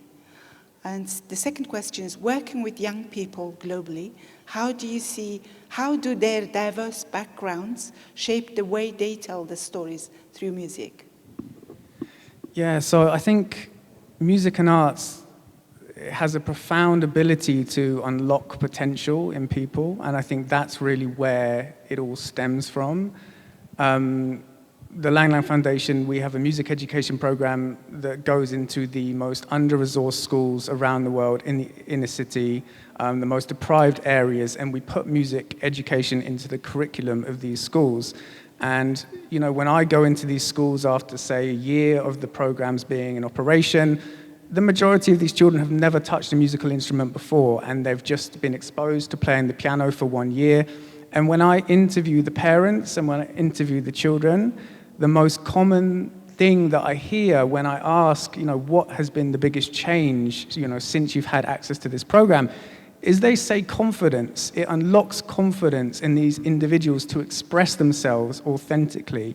And I think that is the most powerful root of where this all comes from. When adults are able to express themselves authentically, when they have access to a tool that enables them to express themselves authentically, that's when culture starts to shift. Gradually, cumulatively, things come together and people are able to express themselves. And ultimately, that becomes the holistic picture that we're all exposed to. In terms of backgrounds, in the majority of our schools, we have about between 40 and 50 different languages spoken within the student base, right? So a hugely, hugely diverse student base. And ultimately, arts and creativity is a really powerful way for these children to express and to celebrate their different cultures, their different heritages, their different traditions, their different backgrounds. Obviously, identity is shaped from multiple different things, including backgrounds, including culture, including heritage. So when people can channel and have the ability and the access to channel these things into something like music or fashion or art or film, that's when magic really happens, that's when uniqueness happens, that's when children are able to discover, their unique abilities. And I think as these things come together, gradually through time, we see a holistic picture of shifting culture. Thank you. Yes, indeed. We are all Grammy Award-winning artists when we're in the shower or at home or karaoke. So thanks for giving the children that confidence, because confidence is everything. In Black culture, we call it Black hype. And we use music, and Black people will hype you up. They will tell you are the ish in anything that you do. And that's because of music. That's where we get that from. Thank you for that, man. Yeah. Brilliant, brilliant. Everyone having equal access to instruments and to the ways to express themselves, to tell their stories. It's such an important thing in this day and at this time. So thank you for supporting young generation. To Ivan, so you've produced culturally rooted Italian films, but also international films.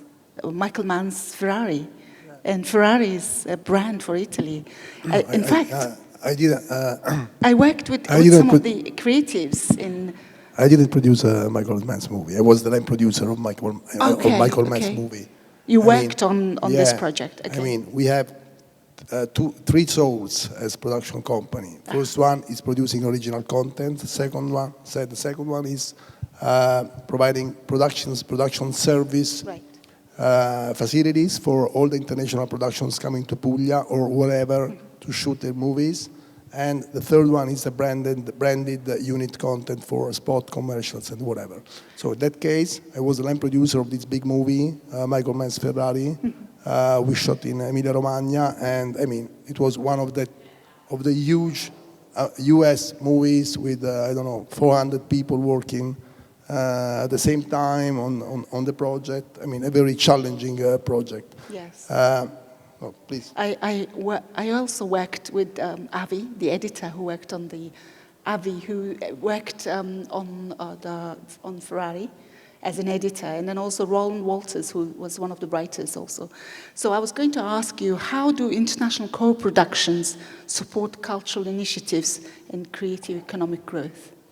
So international productions, I mean, the Italian market, the Italian movie industry, in my opinion, is too small to think out of the box. I mean, you are used, all the Italian producers are used to have the same path for their movies. So asking the grants to the Italian minister, asking the grants to a regional film commission, asking to one of the three, maybe four main broadcasters to join the project to support the movie, then it's done. I mean, or now asking to the platforms like as Netflix or Prime Video or Paramount or whatever to buy basically the movie and to make the financial plan just in one shot. This is the way the Italian industry usually works. Being involved in a co-production path is something different. I mean, for sure, it is something that helps you even financially speaking, because every country can bring on the project part of their own grants or investments or whatever. But mainly, the main reasons why the co-productions is something that they strongly suggest to every producer is that sharing the info about the project. I mean, everyone, as I said before, you read a script, you talk with the director, even if it is an Italian, a story held in Italy, now we assume that this is something that can be even considered interesting from the worldwide industry. But you are you are in your market, you are in your comfort zone, and you are thinking about originality, truth, and motivation for telling that story. Sharing the same story with a Spanish partner, or with a Greek partner, or with a US partner, or with a Romanian partner, no matter how big is its market, no matter how wide can be their opportunities to finance the movie, it is something that is for sure helpful in figuring it out if that movie can work, not just in the comfort zone of your local market, and I already said before that the Italian market is one of the smaller ones because of the language, because of lots of things. Because we are still convinced that talking about the story of 30-year-old guys having love relationships with someone is really something interesting for everybody. So if you share the information with the co-producer, for sure you are going to enrich the movie even for the storytelling part, because he's the one saying, this twist, maybe it's not so strong as you believe. I mean, even on the writing of the story, it's something interesting. And further, you can have a wider market for your movie, because thanks to this feedback and change of the story, you probably will know at the end of this path that your movie will be much more understandable even from the Spanish audience, which is much more wider of the Italian one, because of the language, because of the story, because of Bartolomeo de las Casas, or from your UK partner or from your China partner. So co-production is always a challenge that ask you to go further your borders, basically. Your, I mean, geographical borders, but even the mindset borders that everyone has, talking about a story that it is based and set up in its country and in all the things that we can even assume as universal, but that are not universal at all.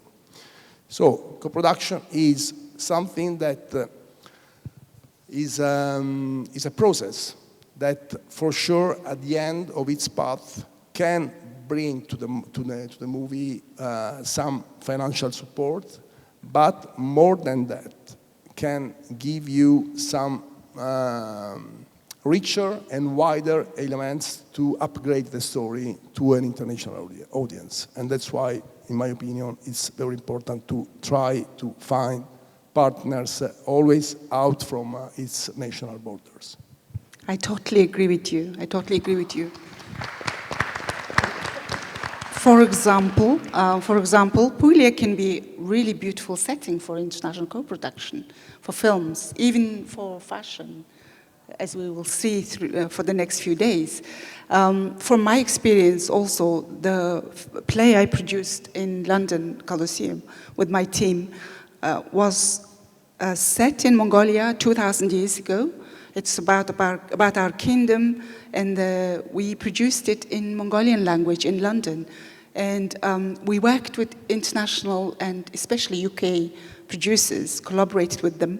It's because they bring in good quality of how the West End play would look like and sound like, and how you can use the technology and props and all these things that East End has been using for generations. So we learn from each other, we also accept each other's cultures, and it makes our production stronger, as it were. And now our production is touring around the world. We were in Singapore last year, and this October we were in Japan, and I'm working to bring it back to London. Right. So I will really, I'm really up for co-productions and collaborations. And I think with Italy also, Mongolia has some collaboration projects. So Loro Piano, they've just had the factory in Mongolia from this year, and they've been in touch with Mongolian Kashmir industry for the last 40 years. And Loro Piano is known for a long time, and its heritage and its culture and its design perfection. But who knew, the raw materials were from Mongolia. And only recently, through storytelling, because these brands understand why it's important to tell the stories, where they get their raw materials from, who they support, and how they're investing in another country to bring quality products. I think it's going hand in hand, both from Mongolia also, as a country, and also Italy. So, yes, co-productions are a great way to go ahead. Thank you very much.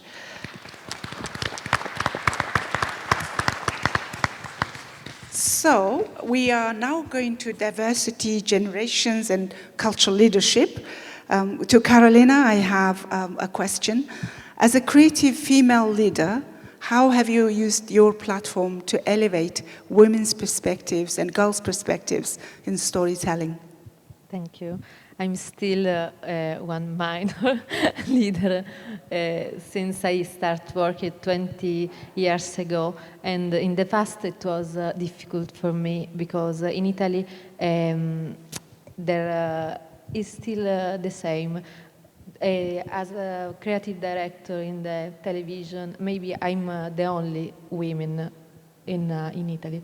And but for me, to be honest, I have never felt the need to bring a feminine point of view in my project, because I have always considered myself as a human being, and so I'm very appreciative when I think in the future there will be any difference between a woman and man and the man, and so I think the future is in that point. Actually, maybe is we are not ready, especially in Italy. In England and in USA, there are lots of professionals that are able to do the job. In Italy, it's a bit difficult. Thank you. Thanks very much. Y'all can clap for her. Yes, she's the only woman working in the She's a superwoman. creative, as a creative director. Brilliant. And we've seen lots of your works, really amazing, it's inspiring. I have a question for Ollie. You work closely with young talents from underrepresented communities. How do your programs help these voices to be heard globally? I think, again, you know, being able to express yourself with the tools that we're providing these schools and these children is a really key part to, you know, how they can express themselves and their identities and their backgrounds and their cultures.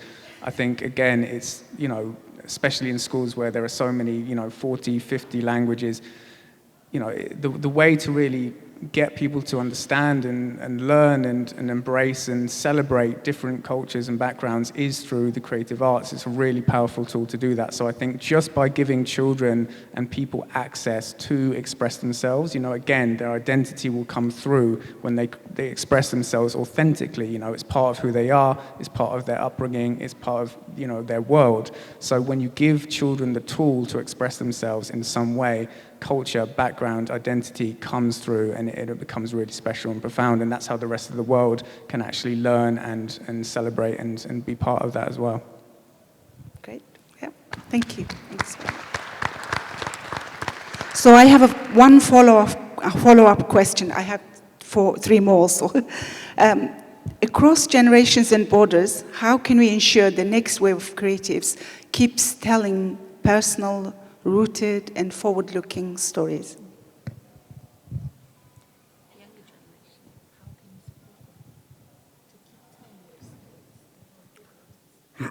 So let's say that every author, every writer breathes the environment he has that surrounds him. So meaning that if we have a stuck environment, I mean, nothing happens, or everything it is done as it has always been done. That is the way to create bad conditions for the creativity to find its way. Usually, the creative, the most significant creative expressions, if we talk about paintings or movies or music, are the ones that grow up in a very bad conditions. One of the most significant painting and even audiovisual expressions I ever saw in my life was the one brought to me from some from Bosnian guys during the time where they were stuck in Sarajevo because they couldn't move, and the Serbians were all around. In that case, creativity is something that is a reaction to something that you are not allowed to do anymore. Even during the fascist period in Italy, we had some kind of art expressions that were very significant. Otherwise, I mean, in a democracy where we hope to live always, what we ask to our environment is to be dynamic, not just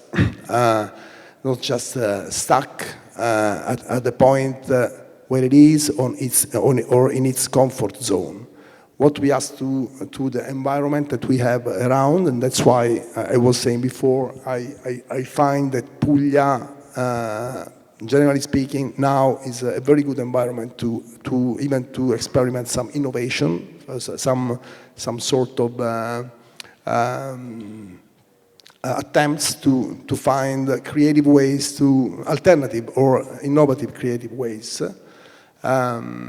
We asked to the system to be dynamic, to make crossover even without investors, private investors, companies that make something different, to create a condition for the creative, for the artists to have even some, not just financial support, because it is not enough. The creativity is not something that can be created by a financing system. Creativity is something that can survive if it is understood, if there's an audience that can interact with a handcraft or a painting or a experimental movie or a kind of music that no one heard before. So it is something that affects the way the input that the environment sends to the people that lives there. Because if you have not an audience, you are not an artist. You are just a dreamer or someone that makes something that nobody understands. So this can be even useful for some artists that will be recognized as it happened in the past, will be recognized as artists just after they die. But this is not what we wish for the artists and for the creative that can express themselves in a safe environment.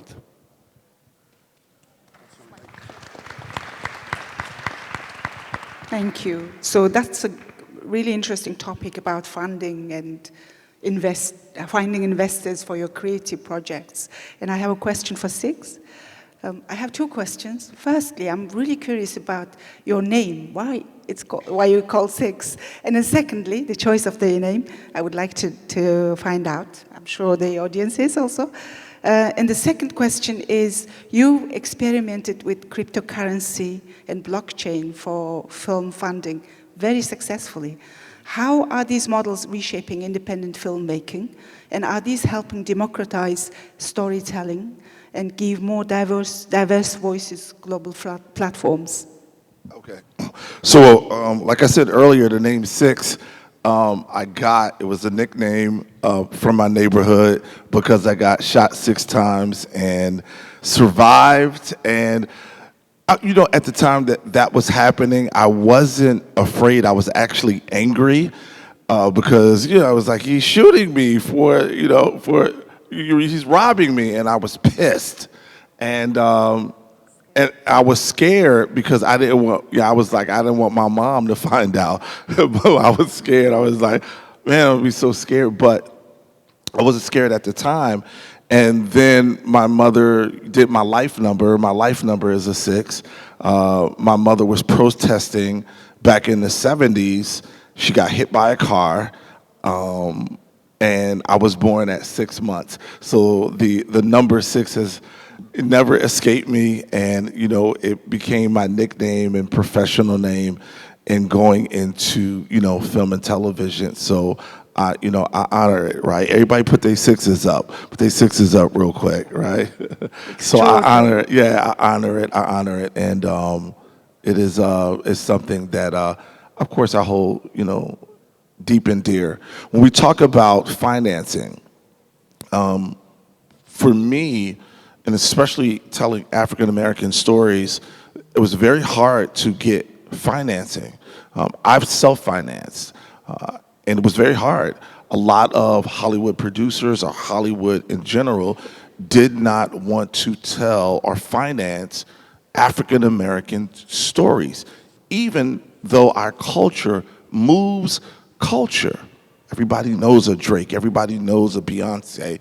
We move culture, but it's very hard to finance our stories. And so I said to myself, if we want a different narrative, we have to be the author. So I went on to self-finance. Now, I did it with crypto. And crypto, to me, when I first learned about crypto, was very sketchy. I was like, wait a minute. I give you some real money and you give me something in digital. It is nothing tangible. And again, I come from a very rough neighborhood. We're not losing money, on any, front.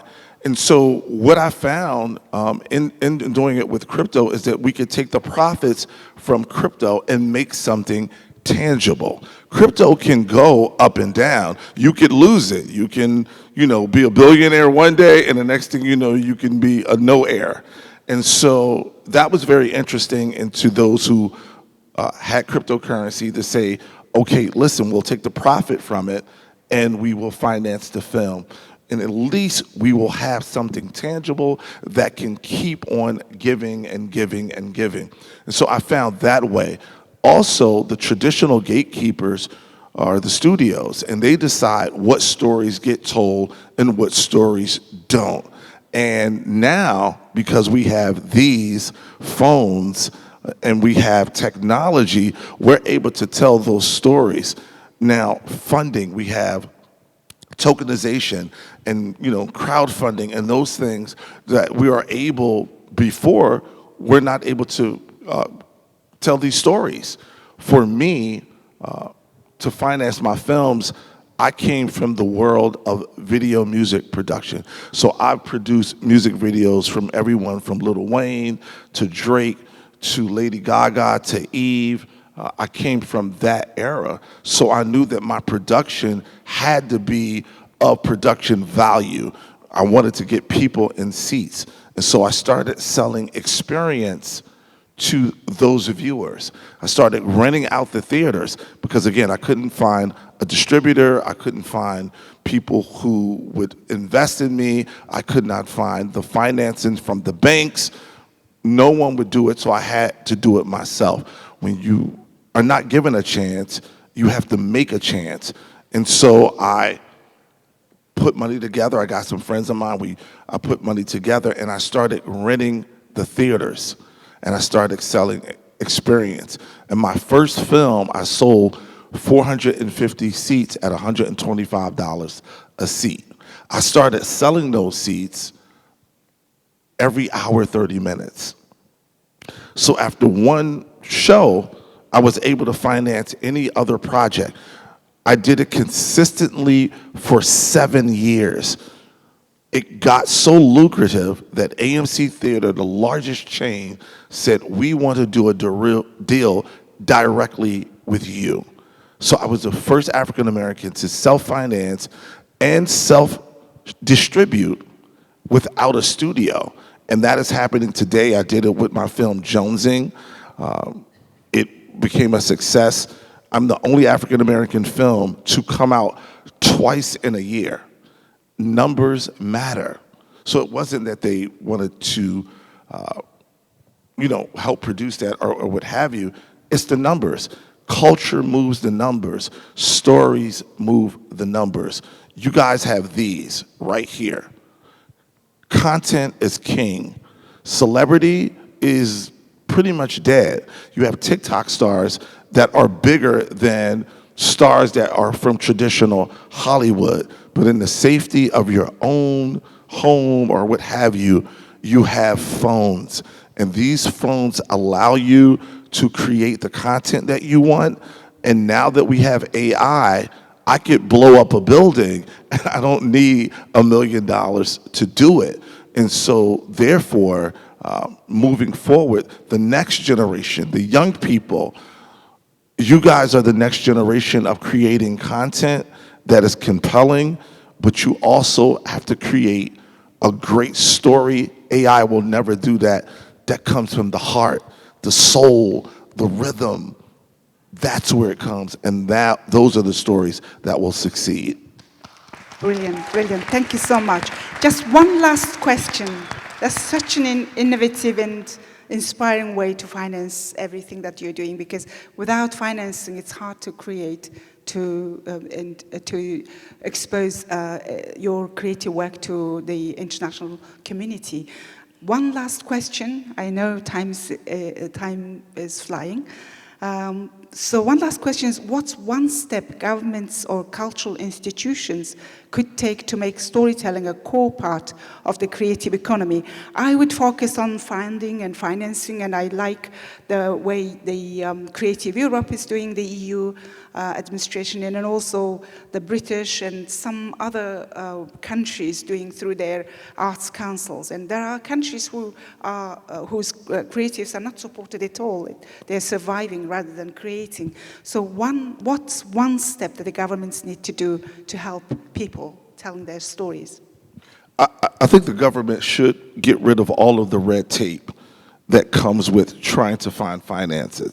I mean, it is like taking the Lewis and Clark expedition when you're looking for financing. We should make it as simple as anything that we're doing when it's social media. Move away from the red tape, because here's the thing. Creatives hate that part of it, right?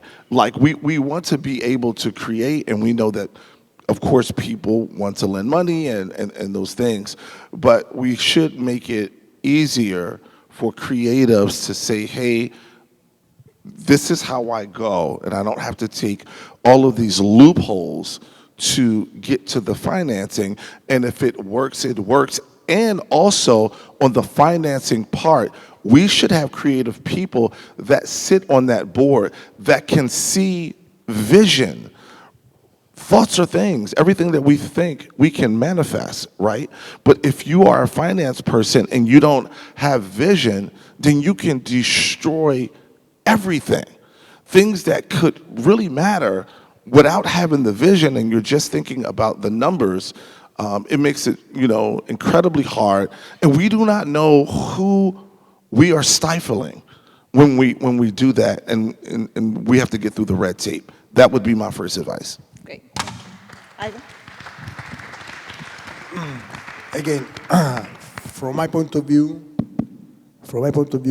the best and widest investment that governments and institutions can do to preserve the creativity chance to get an audience and to get their proper environment is working on the audience side. In Italy, everyone can tell you if the olive oil they are tasting is good or is an industrial product or it's something bad. I would really dream that every student in Italy can have the same sensitivity for a good audiovisual product, a product that is into the industrial or algorithmic or whatever system, and something bad. We don't work enough on the taste of the young generations in sharing and in feeling the emotions, the emotional truth of every single audiovisual product. We are part of the association that promotes this event, which is the Handcraft Artisanal Products Association. We like to think movies as artisanal products where the different capabilities, the different skills are focused on on creating the same emotion, the same feeling.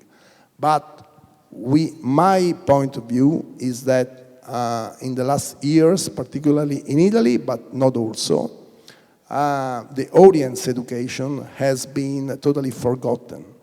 And in a time where this is a device that is your medium, your link with any audiovisual content, this is something that is going to create a desert surrounding the best form of creativity, because no one is able, has the skill, will have the skills, will have the proper information to recognize it, to feel that something is special and it is different from the bunch of audiovisual contents we are overwhelming with. Thank you.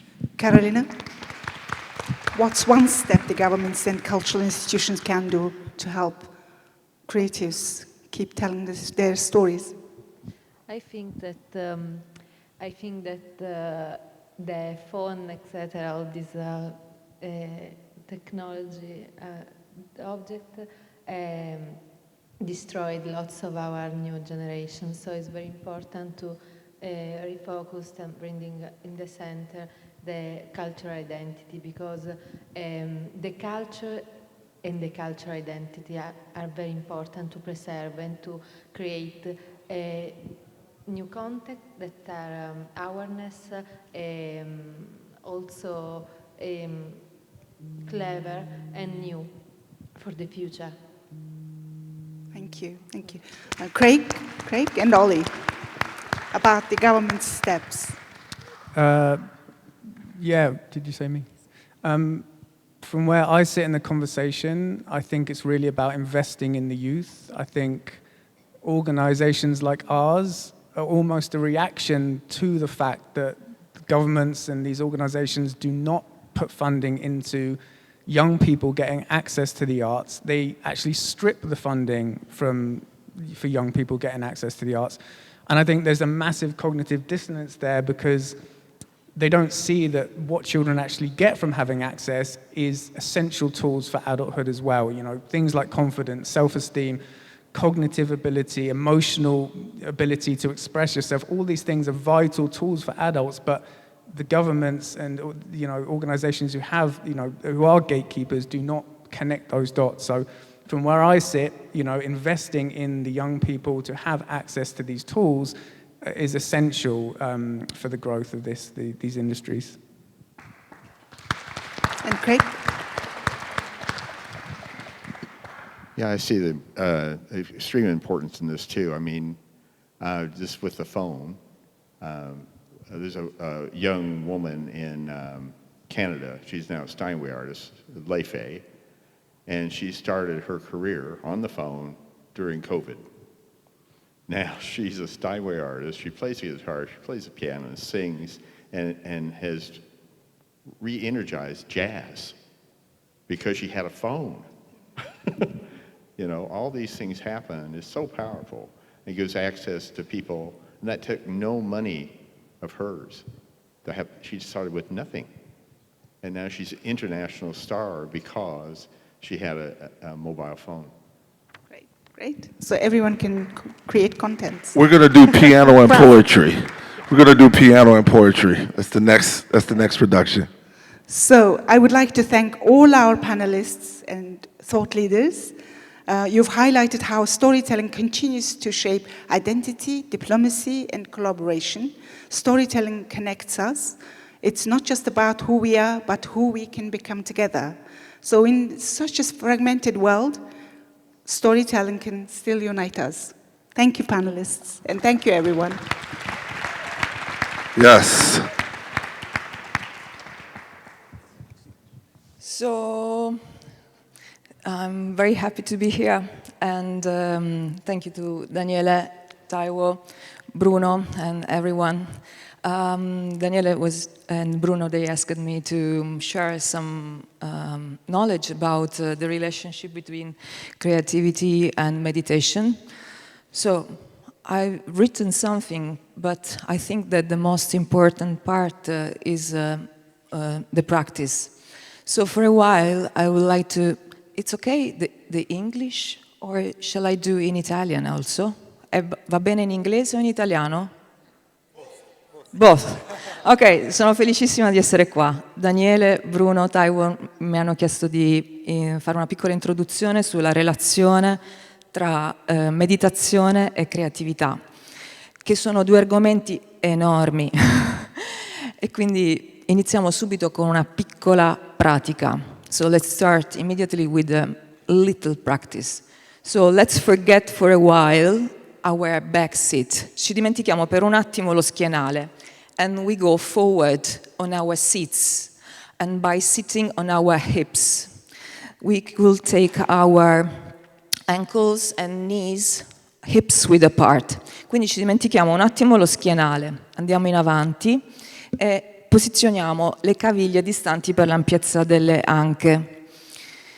Possiamo chiudere per un attimo gli occhi. if it's comfortable, we can close for a while our eyes. And we welcome all the sounds that are from the outside. Quindi accogliamo tutti i suoni che vengono dall'esterno. The sounds from the theater, the sounds of our people that are close to us, and also the sounds of our breath. Quindi accogliamo tutti i suoni del teatro, delle persone vicino a noi e accogliamo il suono dell'inspirazione e dell'espirazione. Just take some deep breath in and out and just welcome in this space of no judgment. Quindi facciamo un'ispirazione ed espirazione e accogliamo in questo spazio libero da giudizio il suono dell'inspirazione e dell'espirazione che naturalmente entra ed esce dalle narici.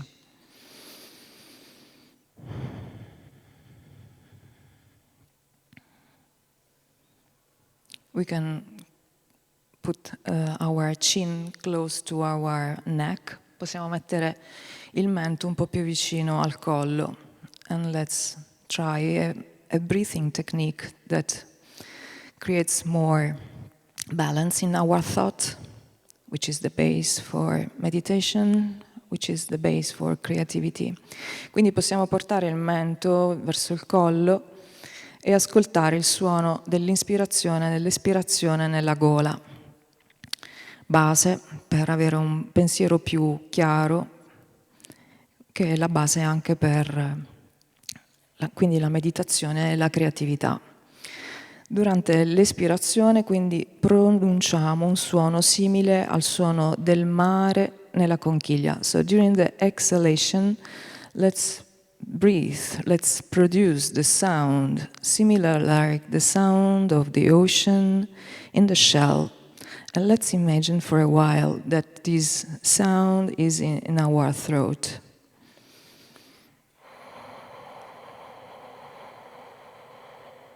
Usually we have a long inhalation.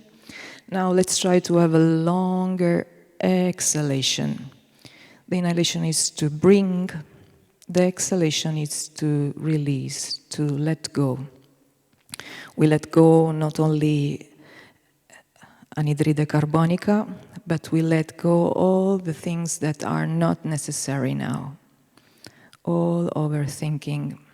Lasciamo andare non solo anidride carbonica, ma lasciamo andare tutto ciò che è non necessario. Let's deeply inhale and exhale in the throat.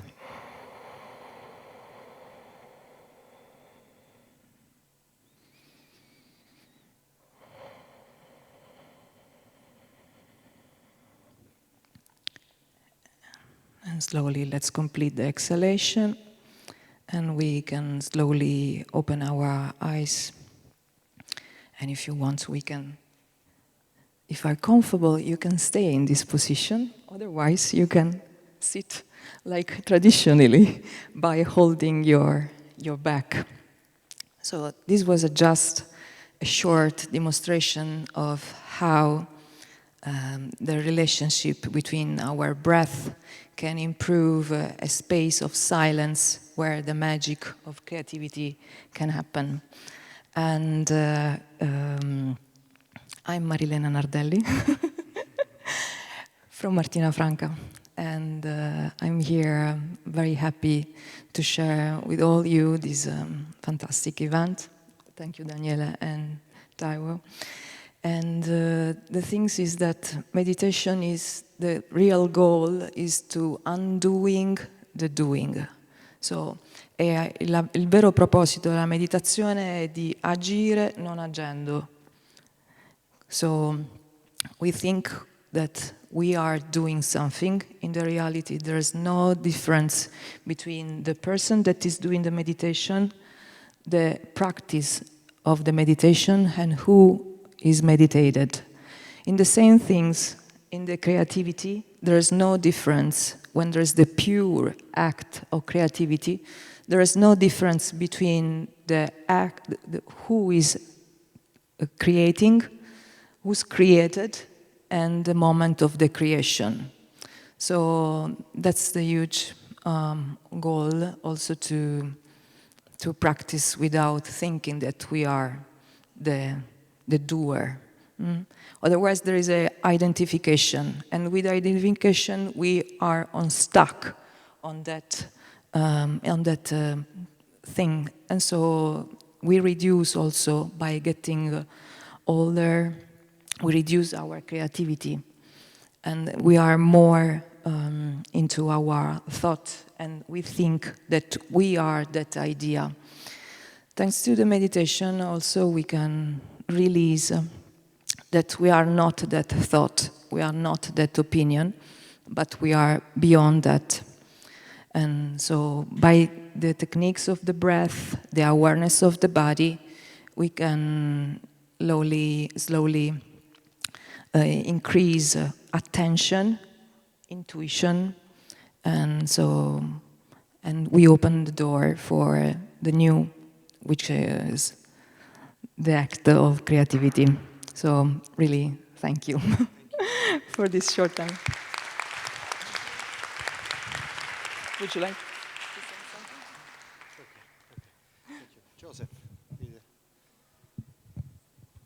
Thank you, Marilena, for this very nice magic moment. Huh? Absolutely, absolutely. Silence for some seconds, huh? in the theater. Absolutely. Joseph. Yes, and we will now have our afternoon keynote speaker.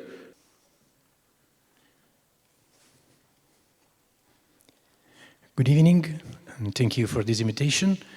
I think that yoga could be a very interesting technique to awake the public, but I think that the pasta all'assassina is on the opposite side a big problem. So I hope the organization give you some pillow in order to try to sleep a little bit while I'm having my talk. I would like to start with a joke, because my talk is about innovation and creativity. And when my student asked me what is, according to me, creativity, I told them about an old-fashioned cartoon from The Wizard. I don't know, probably some of you know who is. And in these comics, there is the king inside a big hole on his throne. Imagine a room as this, and the king on the throne. And at a certain time, arrives a servant from the right door and say, "King, we have a very big problem, very big problem. The crocodile inside the lake in the castle are hungry. They are completely hungry. What do we have to do?" And the king say, Some minutes later, from the right door, arrive another servant and say, King, we have a big problem. The folk is in revolt. And he say, I see a solution. Sometimes creativity is to put together two problems to create a solution. So, why creativity is relevant in what I do? I work in innovation, and I work for DTEC. I work for University of Salento, but my activity is mainly in DTEC. DTEC is a foundation in which there is both company, university, and research center. So we have all the main university in Puglia, University of Bari, Polytechnic of Bari, University of Salento, CNR, and also many company that have his industry here in Puglia. And we collaborate in research together and innovation. So the question I would like to discuss with you some minutes is, what is the relation between innovation and creativity? Probably many speakers, better than me, will explain this, but I want to give you our point of view.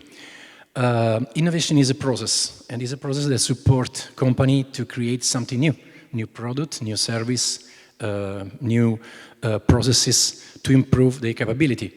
And if this innovation is a good innovation, can create competitive advantage, so the organization can work better, can have new space in the market. But at the core of innovation should be creativity, because the creative thinking is what starts a process of innovation. It's not necessary that from creativity you can find innovation, but without creativity it's impossible to have something new.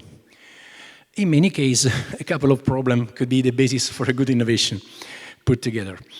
How we do that? The district is a foundation, and we are specialized in high level of TRL. I don't know how many of you knows what is TRL, Technology Readiness Level. Who knows? Okay. TRL is an index developed by NASA and correspond to how the level of innovation is reached. TRL 1 is a very good idea without application. TRL 9 means that we are ready to launch a new product. So usually we work from TRL 5 to TRL 9. So we don't develop new idea, we take idea that exists and together with the company and the university try to develop a new product or new service. So we focalize on the TRL that help to go on the market, okay?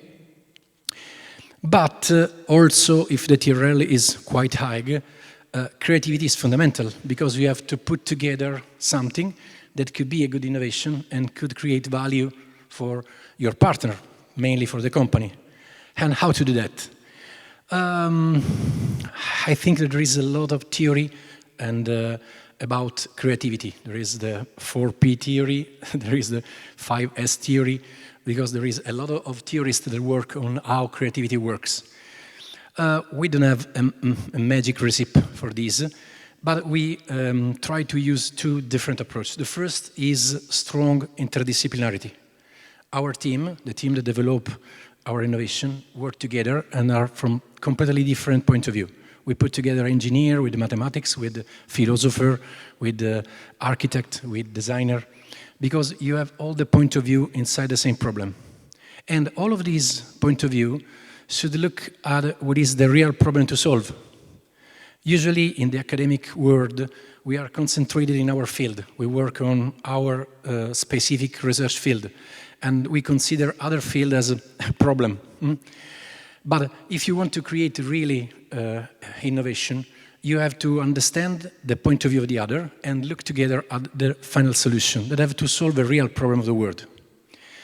Another key element that we think relevant is young people.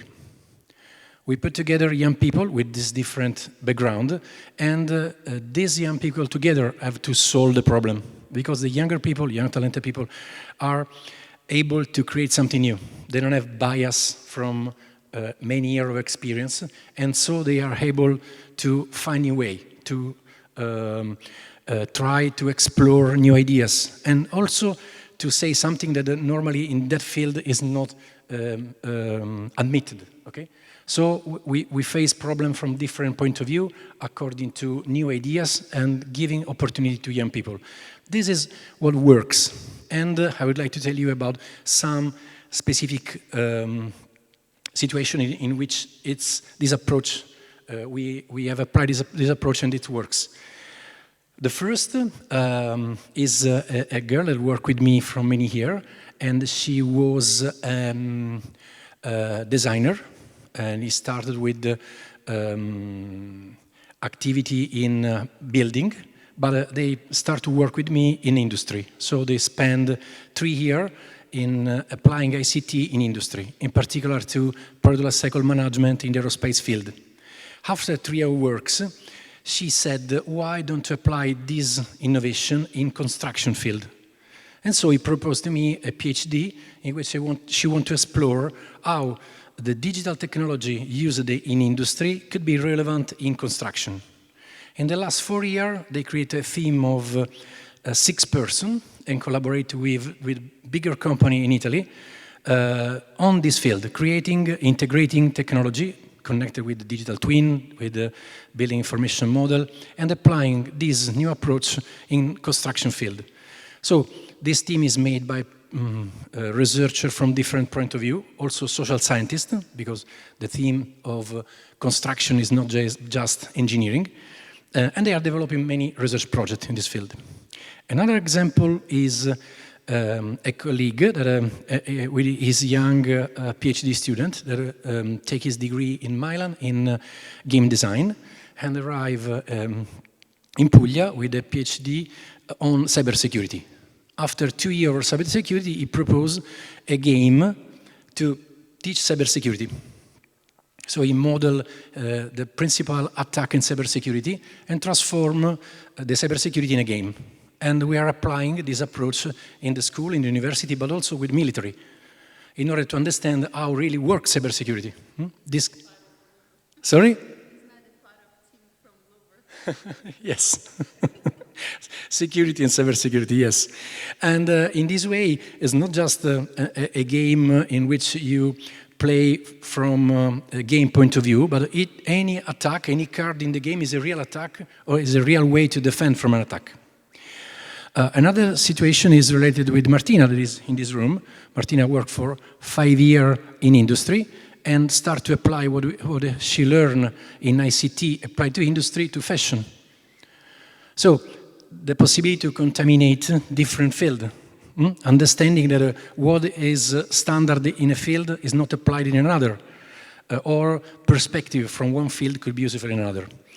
I don't think that I can give you the recipe for this, but what is sure for me is that if young people with their passion can change the world, you have to give them space to do. Okay? And this is possible if there is contamination of knowledge and not simple academic approach. And this is what we do in DTEC, and DTEC is ready to support any company that wants to do that in Puglia. Thank you very much. Okay, the next panel on how the intersections of sport, media, and culture fuel the creative economy. We will now have that panel, have the moderator join us, and we can begin a very good discussion, women-led discussion on sports and fueling the creative economy. We welcome back the Honorable Unro, Cultural Envoy of Mongolia, to moderate this panel. Thank you. This time I have 2 speakers, not 5. So I'll stick to the time management. Okay. Hold on. I have to have my script also. Welcome, everyone. We'll explore how sport, media, and culture each inspire creativity in different ways. But together, they can become powerful engines of innovation and connection. So we have... let me introduce my speakers. Simon Alexander Ong, life and executive coach.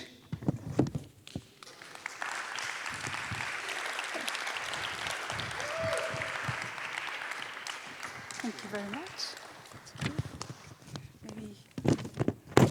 And the next speaker is Antoinette Petruzzelli. President, GT Queens.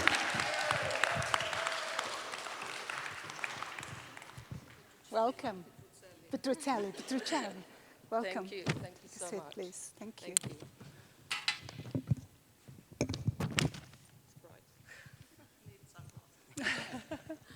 Quite bright. Okay, we're going to talk about how intersection of sport, media, and culture fuel the creative economy. I have one question for both of you. The creative economy often thrives where sport, media, and culture meet. How do you both see that intersection shaping your work and field today? Perfect. Well, the way I see this is sport, like with whatever you do as your occupation, is kind of what you do. Media is a way to share why you do it. It's the ability to share stories at scale, and then culture is influenced by what you share. But it also works the other way around. Culture and media can also influence what you do.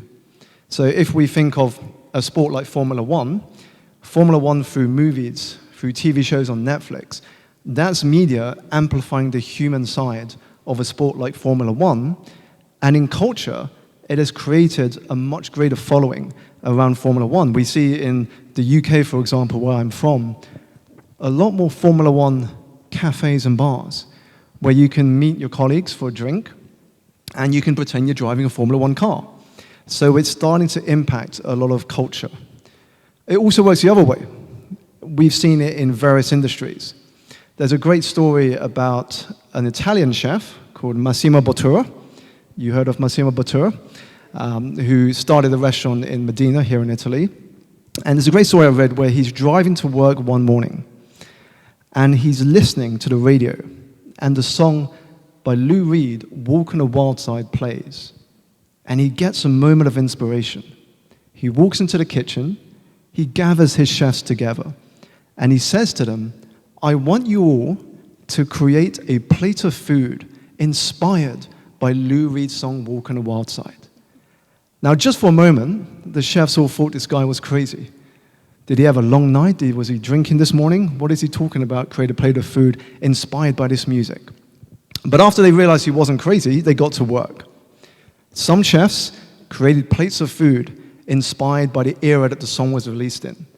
Some chefs created plates of food inspired by the instruments that were used in the song, and others by the meaning of that song. So the way I see it intersect is that your occupation, whether it's sport or fashion or design, that's what you do. But if you know how to harmonize that with media, that can amplify your story to a much greater audience. And that's how you can move culture. And vice versa, you can get inspiration from media and culture that changes what you do to give birth to originality and innovation. Great, great answer. Thank you. Okay.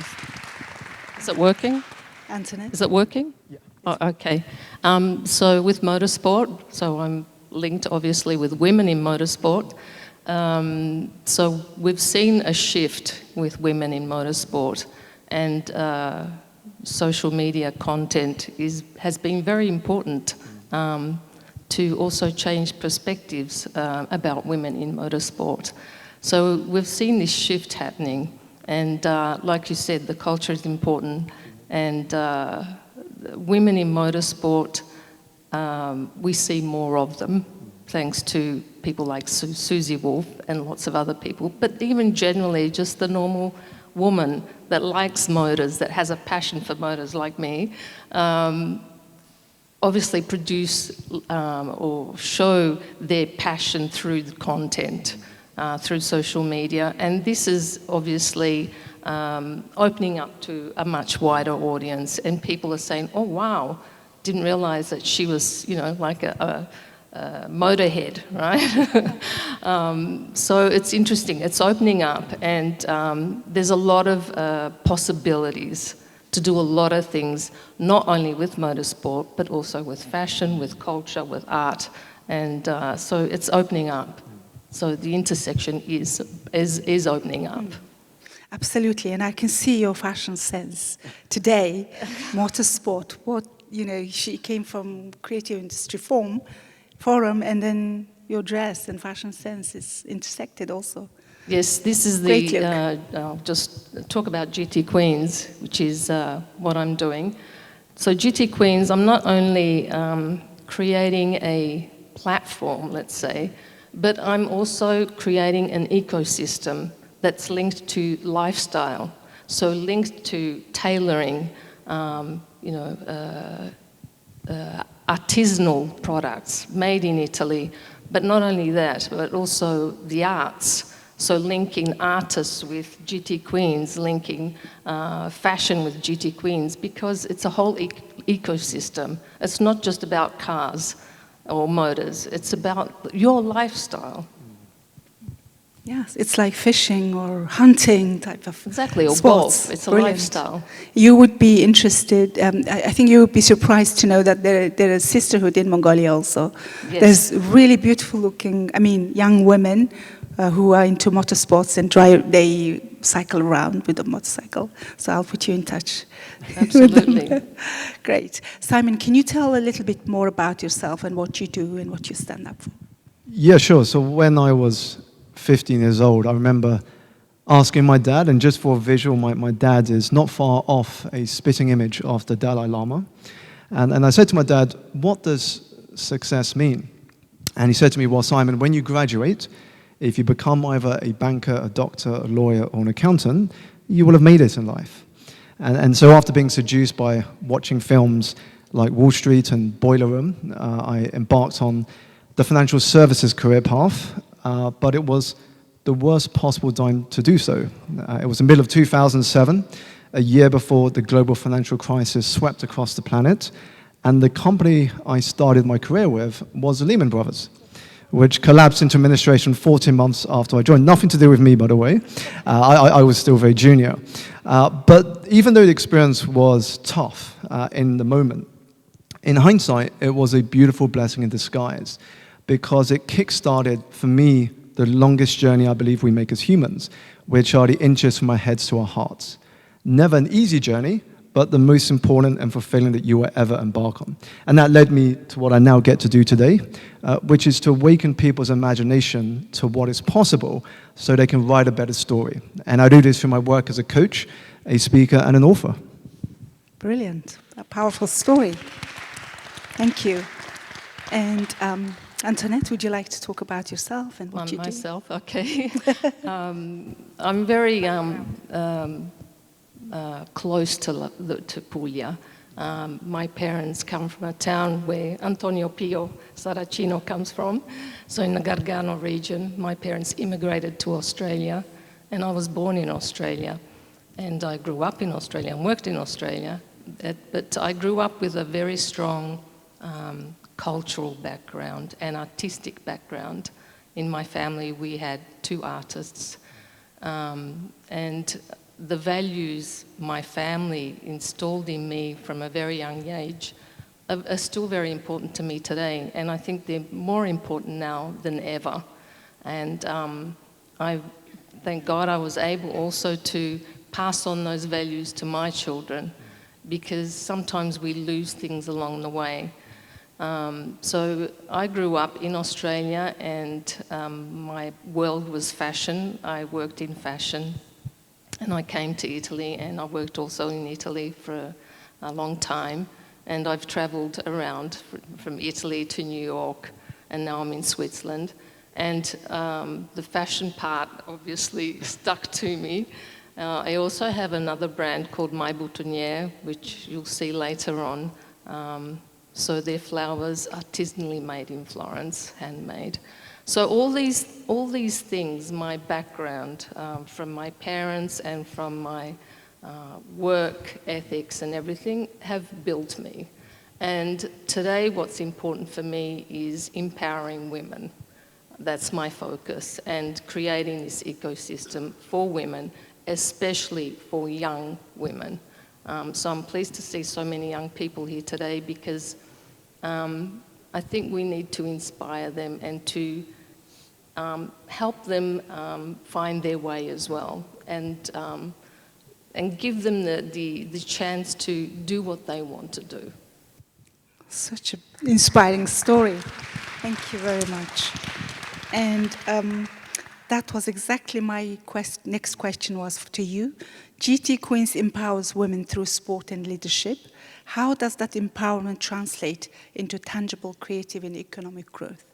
Okay, how does it transpire, I guess? So in my community, I have a lot of GT Queens, a lot of women, from young girls to older women. They drive all different kinds of things. But what I love to hear is their stories, okay, why they have this passion. And it's important for us to listen to each other, because I think we get inspired and we learn from each other, from our own stories. So from that, and from what I'm doing, collaborations and partnerships are very important. And the only way that you can do that if you're aligned with the same values, okay? So if you're aligned with the values, then you're able to have, you know, a lot of help, let's say that, right? So I encourage, you know, that with all my girls to be themselves, firstly, and with that, everything else will just come along. Very true.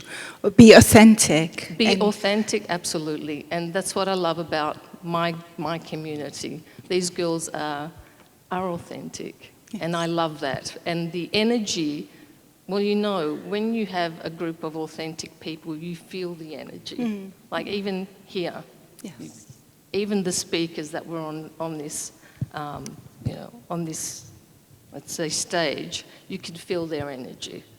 True, true. It's an honor to share a stage with you. That's brilliant. So to Simon, it's about mindset, energy, and creativity. You often speak about energy and mindset. How can these principles help athletes, artists, and entrepreneurs stay creative and perform at their best in a demanding global economy? Sure. Well, I think the biggest challenge is the conversation we have with ourselves. That person is going to be the person you're going to speak to the most in your lifetime. And so the quality of the conversations you have with yourself, that can either energize you or it can drain you. It can either pull you back or it can push you forward into unknown territory. You know, you can let fear narrate your life or you can let faith guide it. And understanding the role of that voice in your head is important in succeeding in any career, in any vocation. When I think about energy, I see it through 4 dimensions. You have physical, mental, emotional, and spiritual. But unfortunately, when we look at energy, we focus exclusively, more often than not, on the physical. If you think about New Year's resolutions, chances are people will say things like getting fit, working on their diet, working on work-life balance. These are to do with physical energy. But mental energy, emotional energy, and spiritual energy are just as important. Spiritual energy is all about meaning and purpose. You know, when you feel like the work you do wakes you up, gets you up in the morning, excites you, then the journey feels like a game. It feels like a nice challenge to embrace. But when something feels like a chore, when it goes against your values, when it's not who you are, then that's when you feel depleted of energy. You may have heard of Bronnie Ware, a palliative care nurse. She interviewed the dying, and the number one regret of the dying was, I wish I lived a life more true to myself than a life lived for others. And I think that is our greatest challenge. In whatever we do, are we doing it in a way that is aligned to our values? Are we doing it in a way that is respectful to who we are? And are we living a life true to ourselves? And that's why, for me, mindset and energy are so important. When you feel energized, hours feel like minutes. When you feel drained, minutes feel like hours.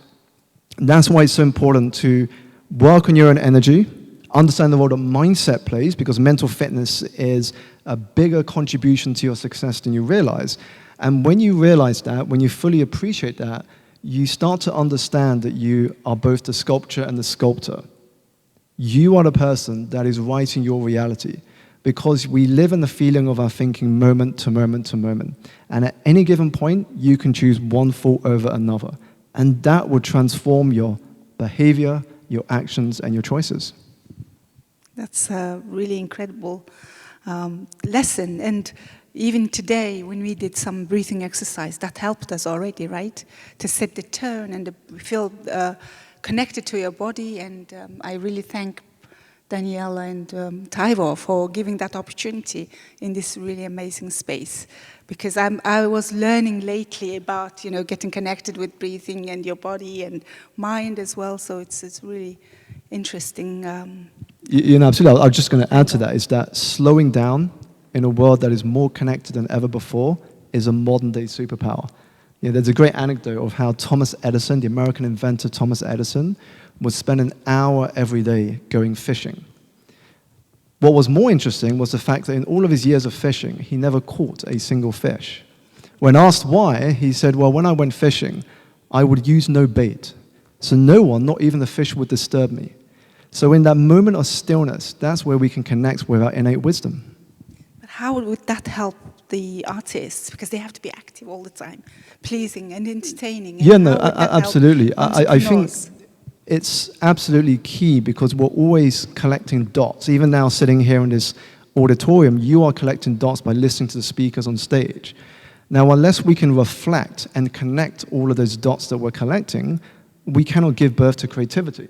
We have to give ourselves moments to step back, to connect our experiences. That's what unleashes knowledge. That's what unleashes originality. If you're not spending time connecting all of your experience or reflecting on it, then you can't move forward in a way that is different. Thank you. That's very true. And often you see young people, especially Gen and millennials, they are actually better at doing these things, better than our generation. Thank you. So I have a question to both of you. It's about visibility. When you are visible, your brand is visible, it drives success. How has digital media reshaped the way we tell stories about athletes, teams, and creative communities? Well, digital media has changed everything, right? So, so we're on the grid now. We're all on the grid. So, yeah, thanks to Instagram, TikTok, and YouTube. In my case, with these women in motorsport, they're able to tell their story. They're able to tell their journey to be authentic. And also, every journey is diverse, it's different. And that's important for us to also see that authenticity from those people. And so, you know, digital media is obviously opening up because in seconds everyone can see your story, can see your life, can see your journey. And so you've got a new audience as well.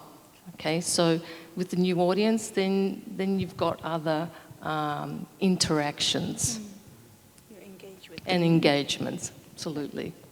And what do you think, Simon? I see digital media kind of like AI in the sense that digital media at the end of the day is just a tool. And it's how you use that tool to communicate your stories and messages. And so the way I'm seeing the world now is that it is very quickly becoming divided between what I would call hyper creators and hyper consumers. Now, if you're not careful, when you're using digital devices, you'll just end up hyper consuming. You'll be consuming endlessly. But if you understand how to use digital media, you can use it to create things, to create value, to share your story with the globe. And I think when you can leverage that, you end up building a personal brand. And as AI takes over a lot more of the responsibilities we once took for granted, building a personal brand in today's world is going to become a differentiator in your career. Because that's how people search for work now. When they hear someone offer a service or product, where do they go? They go into Google, they go into Instagram, they go searching on YouTube. This is how we discover the people we want to do business with. And so digital media is becoming an essential part of building any personal brand. I see lots of young people in the audience, and I'm also a parent to two beautiful girls. And I know lots of parents are having struggles with digital media because it's a consuming society at the moment. What would you advise to young, especially young people, how to use digital media for their own benefit, for personal brand? I think we have to be very careful using digital media. And I think it's important to be authentic and to say things the way they are. Because unfortunately, there's too many false things happening out there. And for young people, I would say use it wisely, be careful. Create, yes, your own personal brand, but think ahead. Don't think about just now. Think ahead of what you've put out there stays there. So it's important to think ahead. Is that going to be useful for me later on? Yes or no? Thank you. When I think about digital media, it also reminds me of a saying I often share with entrepreneurs, which is money is simply an echo of value. The more value that you can deliver, the more money you can earn. And so one side of how you leverage digital media is you use it to create things that are valuable for your audience. The second way to use it, and this is about creative economy, is how can you use digital media in a creative way? You know, for example, when I first started working for myself and running my business, I would use the voice note function on LinkedIn to connect with and grow my network. And there were two reasons for this. The first is that when you receive a voice note, there is a near 100% chance of conversion. When you get a text message or an email, you can see the preview at the top of your phone's notifications. But when it's a voice note, all you see is a play button. We're curious creatures. We want to hear what's in the voice note. And second is people feel your energy. People feel your energy when they hear your voice. Voice carries energy. And so how can we use digital media, not just to create content, but also to use it and leverage it in creative ways to achieve the goals that we want in life? That's exactly what your voice message did on LinkedIn to me, which it was the first voice message I received on LinkedIn when I got connected with you. And it just was any other text message. It's like, hey, good to get connected, see you in Bari. But even then I played and I left a voice note also. So that's really human touch, isn't it? It's really great. And I think from my point of view, one of the things that I noticed is that listening to podcasts is actually quite good, because then it's self-growth and you're learning a lot. And especially, I was telling you, Stephen Bartlett, the youngest CEO, and he built it from his bedroom with, I don't know, 10 people listening to his podcast. Now he's got, over 1 million followers and listening to him. But also he's talking to CEOs, entrepreneurs, and successful people to share their stories with other people and younger generation as well. And I think that's what you can do. No, absolutely. And I think, going back to the people he's interviewing, I think when you think about your network, one of the greatest tips I took on board when I was building my network is to not just build your network with people in your own industry, because if you only look at your competition, you can only be as good as your competition. But it's to look outside of your own industry, to take what you can learn from whether it's somebody working film or cooking or fashion or design or sports, and what can you learn from those different fields to take into your own industry to make it your own, to create a creative idea that would get people's attention. Because we're in a world where attention spans are getting shorter and shorter and shorter. So we have to innovate and create what I would call unique talking points, things that grab people's attention and say, hey, you've got to check this out. And you can only do that when you diversify your inputs. Absolutely, absolutely. I have a question for both of you. From your perspectives in leadership and coaching, what are the biggest barriers that still prevent collaboration between sport, media, and cultural industries? I think it's isolated thinking. I think that's the main issue. Isolated thinking, so we need to create, join the dots, as you were saying before, Simon. Join the dots, and then what aligns you with those dots are the values aligned, if we want to say that. So it's finding the people or the companies or whatever that align with you and linking those dots. And I think the leaders of any group are the ones that need to help find that way. I think the leaders have to do that. Any barriers, do you think? For me, I think the biggest barrier is ego. And what I mean by that is, once we finish formal education, the amount of time that we dedicate to reading and to learning heavily declines, because we get to a point in life where we feel we know it all and we don't need to learn anything new. And so that desire to learn collapses. What we've got to do in order to get that back up and to follow our curiosity again, something I often share with audiences, is that we're great at planning like adults, but we forget to dream like children. And so we want to instill these skills of curiosity and creativity into everything that we do. And to do that, we need to lead with humility. We have to understand we don't know everything and that we can never get to the top alone. In any success story you hear, if you look at the behind the scenes, you realize they got there because of the people that helped them, the mentor that believed in them, the person that referred them to that first opportunity, the person that was open to collaborating with them or co-creating a project together. And so for me, it's moving from ego to humility, being open to embracing what I would call a white belt mentality, the eternal student mindset, to realize that it is always something new that you can learn. How many times have we been knocked back? Absolutely. Okay, I know many of you probably have been knocked back when you've got a great idea and whatever and no one's backing you up. And you're thinking, am I going to do this? Am I going to get there? You know, Six also gave some examples before of his life. And you find ways. You find ways of getting through it, and it's having that open mentality. Absolutely. Yeah, it reminds me of there's a word I came across and then I shared in my book Energize, which is the word pronoia. So you will have heard of the word paranoia, which is this belief that somebody or something out there is always trying to sabotage my progress. Pronoia is the opposite. It means that the universe is always conspiring in my favor. Now, I'm not saying if this is true or not, but imagine what life would feel like if you saw your life through the lens of pronoia, that things happen for you rather than to you. How different would your perspective be on your response? That's a really great thought. And some vibes from Little Prince is coming along as well.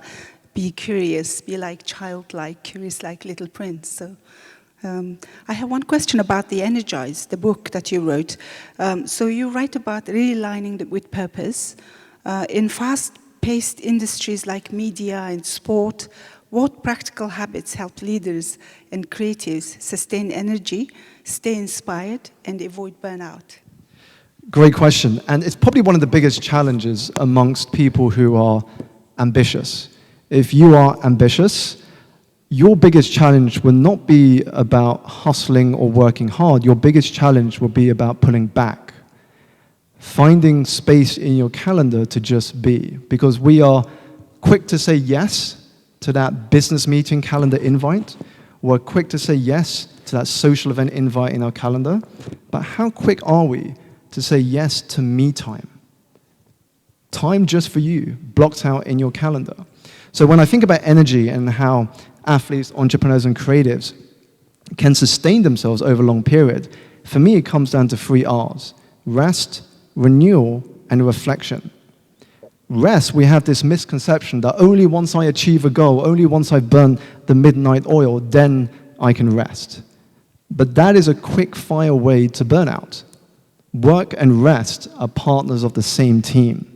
If you work to the exclusion of rest, you will burn out guaranteed. If you rest to the exclusion of work, nothing gets done. So it's about finding that balance between work and rest. Renewal, do things that renew your energy. Spend time with your loved ones. Pursue some hobbies. Spend time in nature. Reflection. If you can find time to reflect, even just for a few minutes every day, you will be able to make sense of not just your world, but who you are as an individual. And knowing yourself is the beginning of true wisdom. So rest, renewal, and reflection. Great lesson. Thank you so much. Do we have time for questions or not? Do we have time for questions? Okay, let's take a question from the floor. You can introduce yourself and then... Perfect, Soft. Thank you very much for a beautiful panel. I really want to thank both of you. For example, Simon, you brought up the resurging popularity of the F1 and the focusing on me time. Antoinette, thank you for sharing with us about the gender inclusivity and also the community in the sports. I understand there's a lot of challenges in this area, but is any public figures or examples you think in any categories, tennis, golf, F1, basketball, football, any example that you think is doing really well, any specific player is doing something is extraordinary, different, by able to combine sports, media, and culture together. I would love to hear your thoughts of who are the industry leader from your thought point of view. Let's take questions in groups of 3. So is there other questions on the floor? And then they can, our speakers There's can another question. blend it together, their responses. Yeah. I'll forget the question. Few of the earlier panels spoke about words like culture, emotion, authenticity, and stories. And probably this is a question for Six here. And it's about how do you actually go about telling an authentic story? I mean, you pull up your phones and everything, but there's a lot of people who have got unique stories to tell. But how do you actually share that unique story so the people then listen to that? Sure. So we just start with those two. I think we're going to forget the questions. Yeah. Go for it, Simon. Can you just repeat your question? The example of a sports person. Oh, okay. Or So whoever it is. I think the two that come into my mind as soon as I heard your question, The first was Cristiano Ronaldo, so obviously a very well-known sports person, but he's massively leveraged media. So you will probably have noticed in the last year or so he launched his YouTube channel, and it became the fastest growing YouTube channel of all time. And immediately he's created his own media channel. You know, people can communicate, connect with him on YouTube. But also he's influencing culture because people are talking about what he talks about on his YouTube channel, not on an interview on news or on a TV show. So he's being able to control his story and his brand through the fact he runs his YouTube channel. Another one that came to my mind, but it's also a great example of combining different inputs to be creative in how they operate, is Carlos Alcaraz, the tennis player. So that's from sport, but what he's been able to bring in is his love of golf. That's from looking at an industry outside of his own, and that exposure to golf means he plays tennis in a slightly different way. And the same with Yannick Sinner, who is influenced by other sports in the way he plays. But also with Carlos Alcaraz, the media leverage is the fact that if you go into Netflix, you will see a show about Carlos Alcaraz. So what that does is it helps amplify the human side of him as a sports person, which helps to create a bigger fan base. And again, that just gets people talking about him as a tennis player, it increases his audience, and that contributes to greater ticket sales when it comes to tennis events. Okay, I'm going to say Susie Wolf because she was a driver, but now she runs obviously the Formula One Academy for women. But her own journey, her own life journey is an example. And what she's doing now for other women in this sector of motorsport is phenomenal. So I think, and obviously it's about her and her family. She's very attached to also her family. So her values come out in what she does as well. Which is phenomenal. I think she's an amazing woman and an amazing example of the leadership that she's at right now. Great. Maybe two more questions. Are there two more questions from the audience? We had Any a other second question. Oh. Can you just remind us the question? The question was here that a lot of people, the panelists earlier spoke about. Thank you. They mentioned words like emotion, authenticity, stories, and how we need to tell authentic stories using this great piece of tool we have. Yeah. And probably this is a question for Six as well. But how do you go about telling great authentic stories? Okay. For me, the first thing you got to think about when you consider communication, because here when you tell good stories, it's all down to the skill of communication. For me, the way you tell authentic stories depends on what medium is more aligned to you naturally. So if I talk about communication, you can say public speaking, you can say video, you can say writing, it could be podcast. You just got to find what medium of communication works best for you to tell your story. And this is also why communication is such an important skill to develop. You know, Warren Buffett was asked, what is the most important skill you can develop in business? And he said public speaking. In fact, I remember watching one video interview where he pointed to the wall in his office and he said, there's only one certificate hanging up on my wall, and that is the certificate I got from the Dale Carnegie Institute for Public Speaking. Because if you can communicate effectively, you not only inform, which is something we can all do, but by doing it in an authentic way, you can also inspire and influence. And influence isn't about followers or audience. Influence is simply your ability to move an audience to action. And that comes from telling your story in a very authentic way where there's emotional resonance with the audience. There's a great TED Talk I always use as an example for this, and it's one that was delivered by Brian Stevenson. The TED Talk is called We Need to Talk About an Injustice. And there was also a film called Just Mercy, which was based on Stevenson's life. And in 18 minutes, he had no props, no slides, no table, just him in front of an audience. He shared 3 stories about his upbringing and about the work that he does. And within the next 24 hours, that audience contributed over $1 million towards his nonprofit. And for me, that's a beautiful example of when you can communicate in an authentic way why you do what you do, why your service exists. That can bring together an audience that would champion and support you along your journey.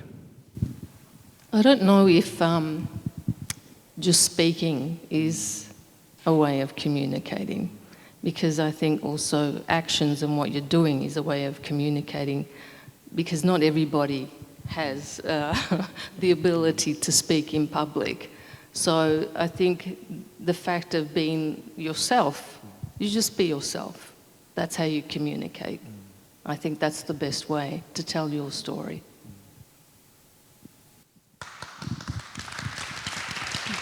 Done? Yeah, I think that's it. Okay, so thank you very much for the questions. You've been very engaging audience. Thank you to And thank you everybody. to the panelists also, to both of you. Taiwo. And you've highlighted how collaboration between sport, media, and culture fuels not just creativity, but shared identity and opportunity. You also highlighted how mindset, empowerment, and creative collaboration can truly power the modern economy. Let's carry that energy forward as we continue building bridges Daniele. across these worlds. Daniele? Thank you. Daniele.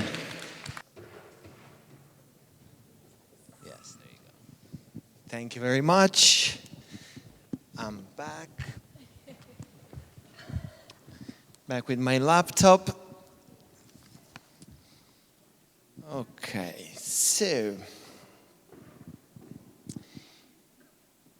we have Adenika Deyemi, that she will be connected remotely with us. Let me start to call the people that will come here in person. We have Maria Carmela Ostilio. She's an associated professor of practice at the Bocconi School of Management. Then we have Antonio Messeni Petruzzelli, professor of innovation management. Last but not least, Martina De Giovanni. Yeah, should we? I think we have the video queued up, so I think we'll start with Adenike Adeyeme's video so we can get that done first. I think we have people standing by with that. Yep, I think we're going that right now. Good morning, Taiwo, esteemed panelists and distinguished attendees of the Creative Economy Forum in Italy. I deeply regret that I cannot be with you in person today due to visa challenges, but I am absolutely delighted to share Fate Foundation's perspective via this video.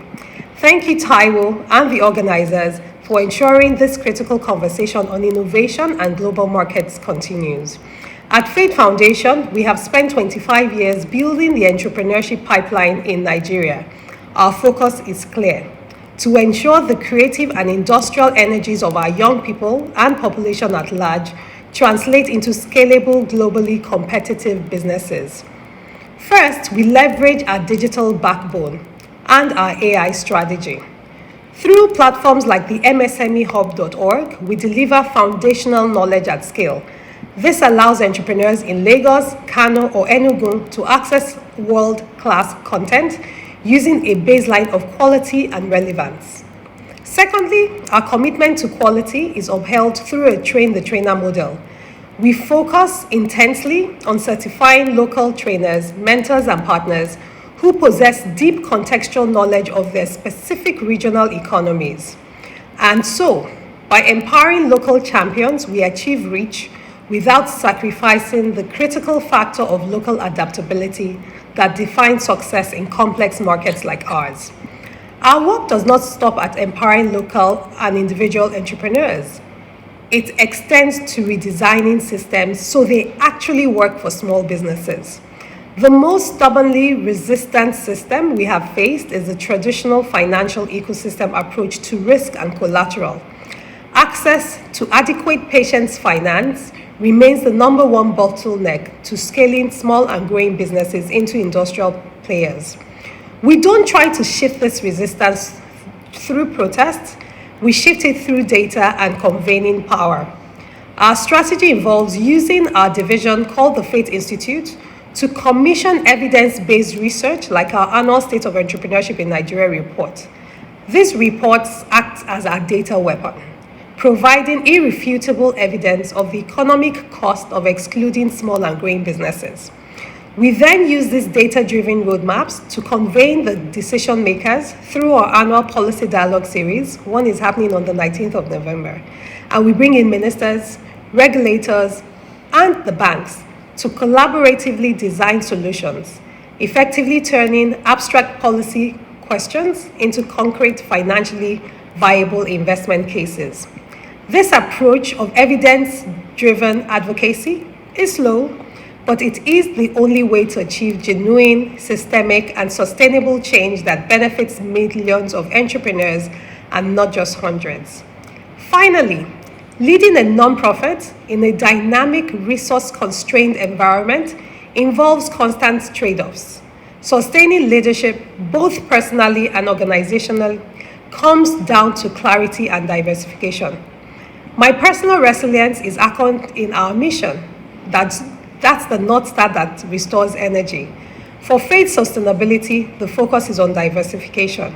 As a nonprofit, we diversify our funding base away from reliance on any single partner, and crucially, our leadership bench. We actively innovate through programs like our new AI upskilling initiative, and we prioritize nurturing the next layer of leadership within our organization. I am not the founder of Faith, but the founder of Faith deemed it well to create a platform where other leaders like myself can continue to exemplify what they determine to be the Faith vision and create impact long after it was founded. And true sustainability is achieved when the vision is institutionalized and the pipeline of future leaders is strong and ready to take the baton. The creative economy is a powerful engine for global transformation, and Africa's entrepreneurs are ready to lead that charge.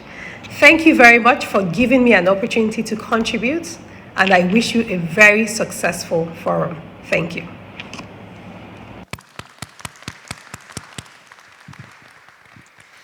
Fantastic. So let's start with Maria, Associate Professor of Practice at Bocconi School of Management, Consumer Behavior, Marketing, Communication, Your Skills. Yes. And you are from Puglia, right? Yes, I can tell. Let us know a little bit more about absolutely, yourself. Absolutely. I'd like to start with this That's story. why I'm here. You know that here now we are like storyteller, and so we need to be authentic, and we need to give some chance to you for knowing us better about our origin. I'd like to start with, something about authentic, because I think is one of the questions that everybody has inside. A new book from a professor of Harvard, he wrote this book about, there is a lot of bad thing about authenticity. Pay attention that authenticity can be a fade word, but on the other side, you need to be adaptive. That's important, because you need to be yourself, but at the same time, you need to know very well what are you talking about, with which kind of people are you talking about. That's the authenticity. Otherwise, you cannot be adaptive, okay? So this is my starting point. Why?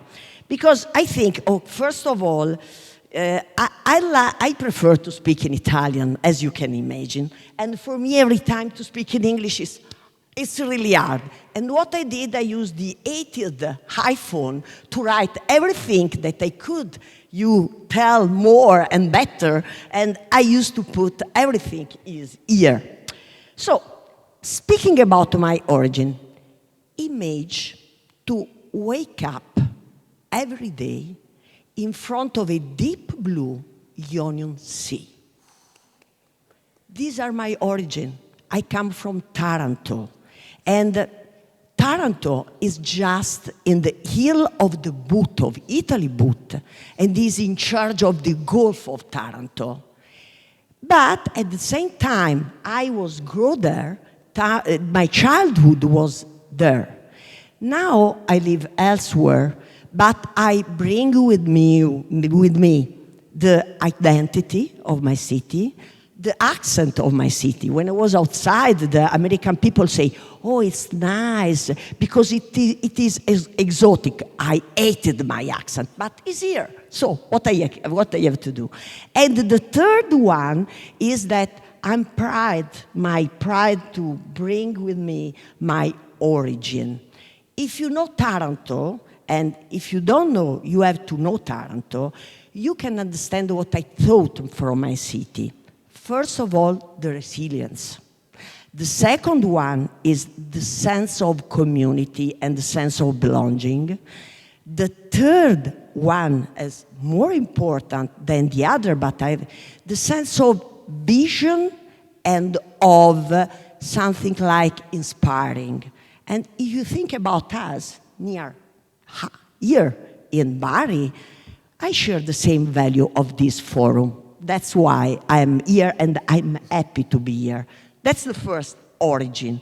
The second one is my, let's say, my profession, my journey, my professional journey.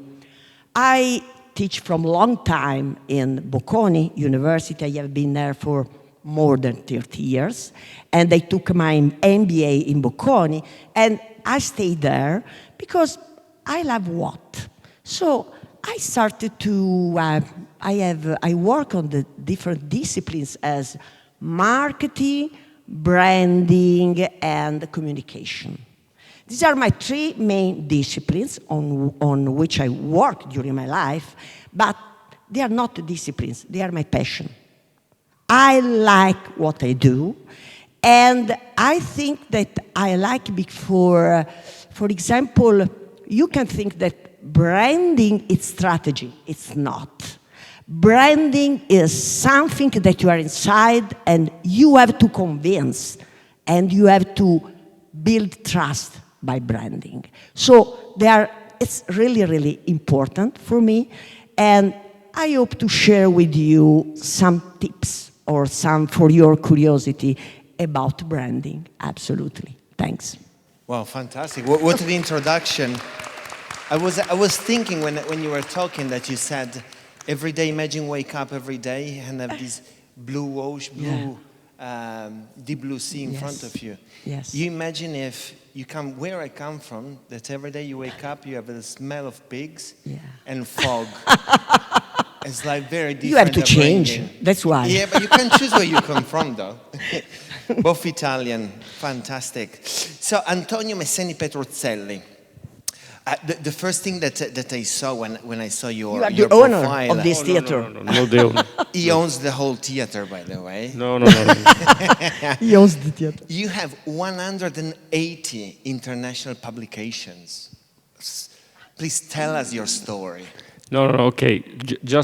I'm not the owner, but this has been built by my grandfather. Wow. Okay. So.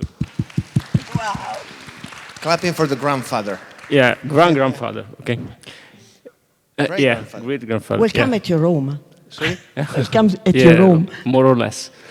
Okay, no, I've started to work in the academia more than 20 years ago. So I have created all my activity are related to one main field that is also my main interest is innovation management, which can be declined along a variety of arguments.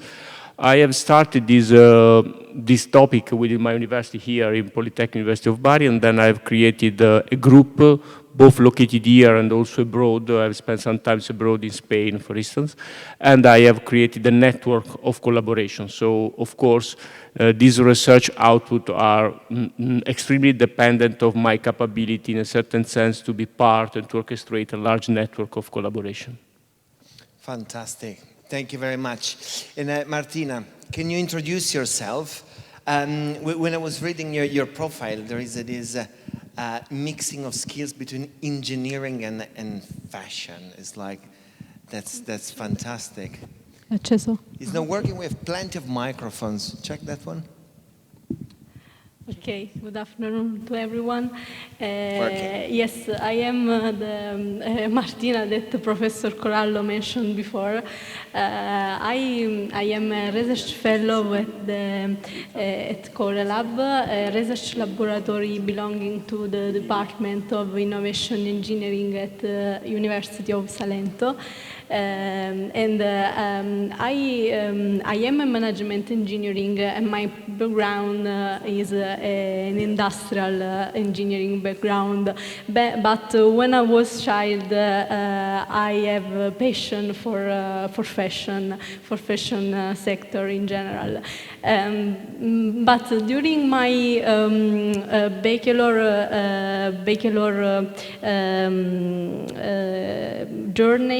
study journey, I thought that it was almost impossible to combine my background, my engineering study, to my passion for fashion. And then at the final stage of my master degree, I developed a master thesis about about how algorithm and the optimization of algorithm can be applied in particular in production and production planning and scheduling, particularly in the fashion sector. So it was a light for me, this. And then I worked for 5 years in this research laboratory, and even if Professor Angelo Corallo involved me in different research projects that are a matrix far away the fashion sector. In this last period, he tried to involve me in a project about the fashion sector, and in order to capitalize the knowledge that I reached in these last years, when I worked about digitalization of agri-food sector in general, in manufacturing industry, in environmental sector, in this fashion sector. So I am honored to be here today, and thank you. Thank you very much. Yourself in a nutshell. So, Maria, one of the questions that I really want to ask, I'm sure you have a good answer, is about social expectations, stakeholder activism, brand purpose. We talk a lot about that, especially within the creative sector. But can a firm be authentic and commercially viable? Yes. So, you know, all of us love new words. And brand purpose or brand activism, they are words that we love, and on the other side, that's the bad habits of professor. The professor want to fill of concept. They want to conceptualize what they are telling about. So for having a good concept about brand purpose and brand activism, that's the starting point, I'd like to ask you one thing, and think about that. When was the last time you choose a brand, not just for what it sells, but for what it stands for? Think about maybe snakers that plant trees, or coffee and chocolates that supports their fair trade. So today, brand purpose, it's not a bonus, it's expected. As you expected from these brands, everybody expected brand purpose. And there is, in storytelling, they call this climax, or peak in the experience. We can call this catalyst moment is pandemic, okay? Is the pandemic time, the COVID, and this accelerated a shift. It heightened about the social pressure, about the stakeholder activism, and consumer awareness about ethical and responsible business practices, making brand purpose a key factor for purchasing decision. And all of these have changed the game. In fact, companies and brands now are judged not just for their products, but for their principles. And now, I can try to give you an answer, exactly an answer, to the idea of both authentic and commercially viable. And sorry, let's take a step back and thinking about one of Peter Drucker is one of the main user manager. In the 1958 said, marketing integrates, sorry, I need to read because I don't remember, okay, these sentences, this and the other one that is coming.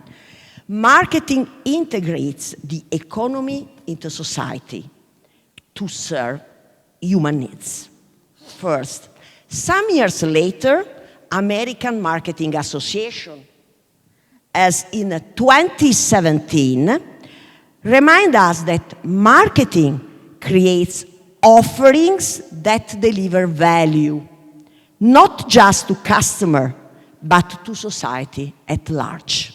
So, the purpose was inside marketing at the beginning. It's a part of its DNA. So, marketing is a way to find, to sell, and to commercialize something about an idea and some principle.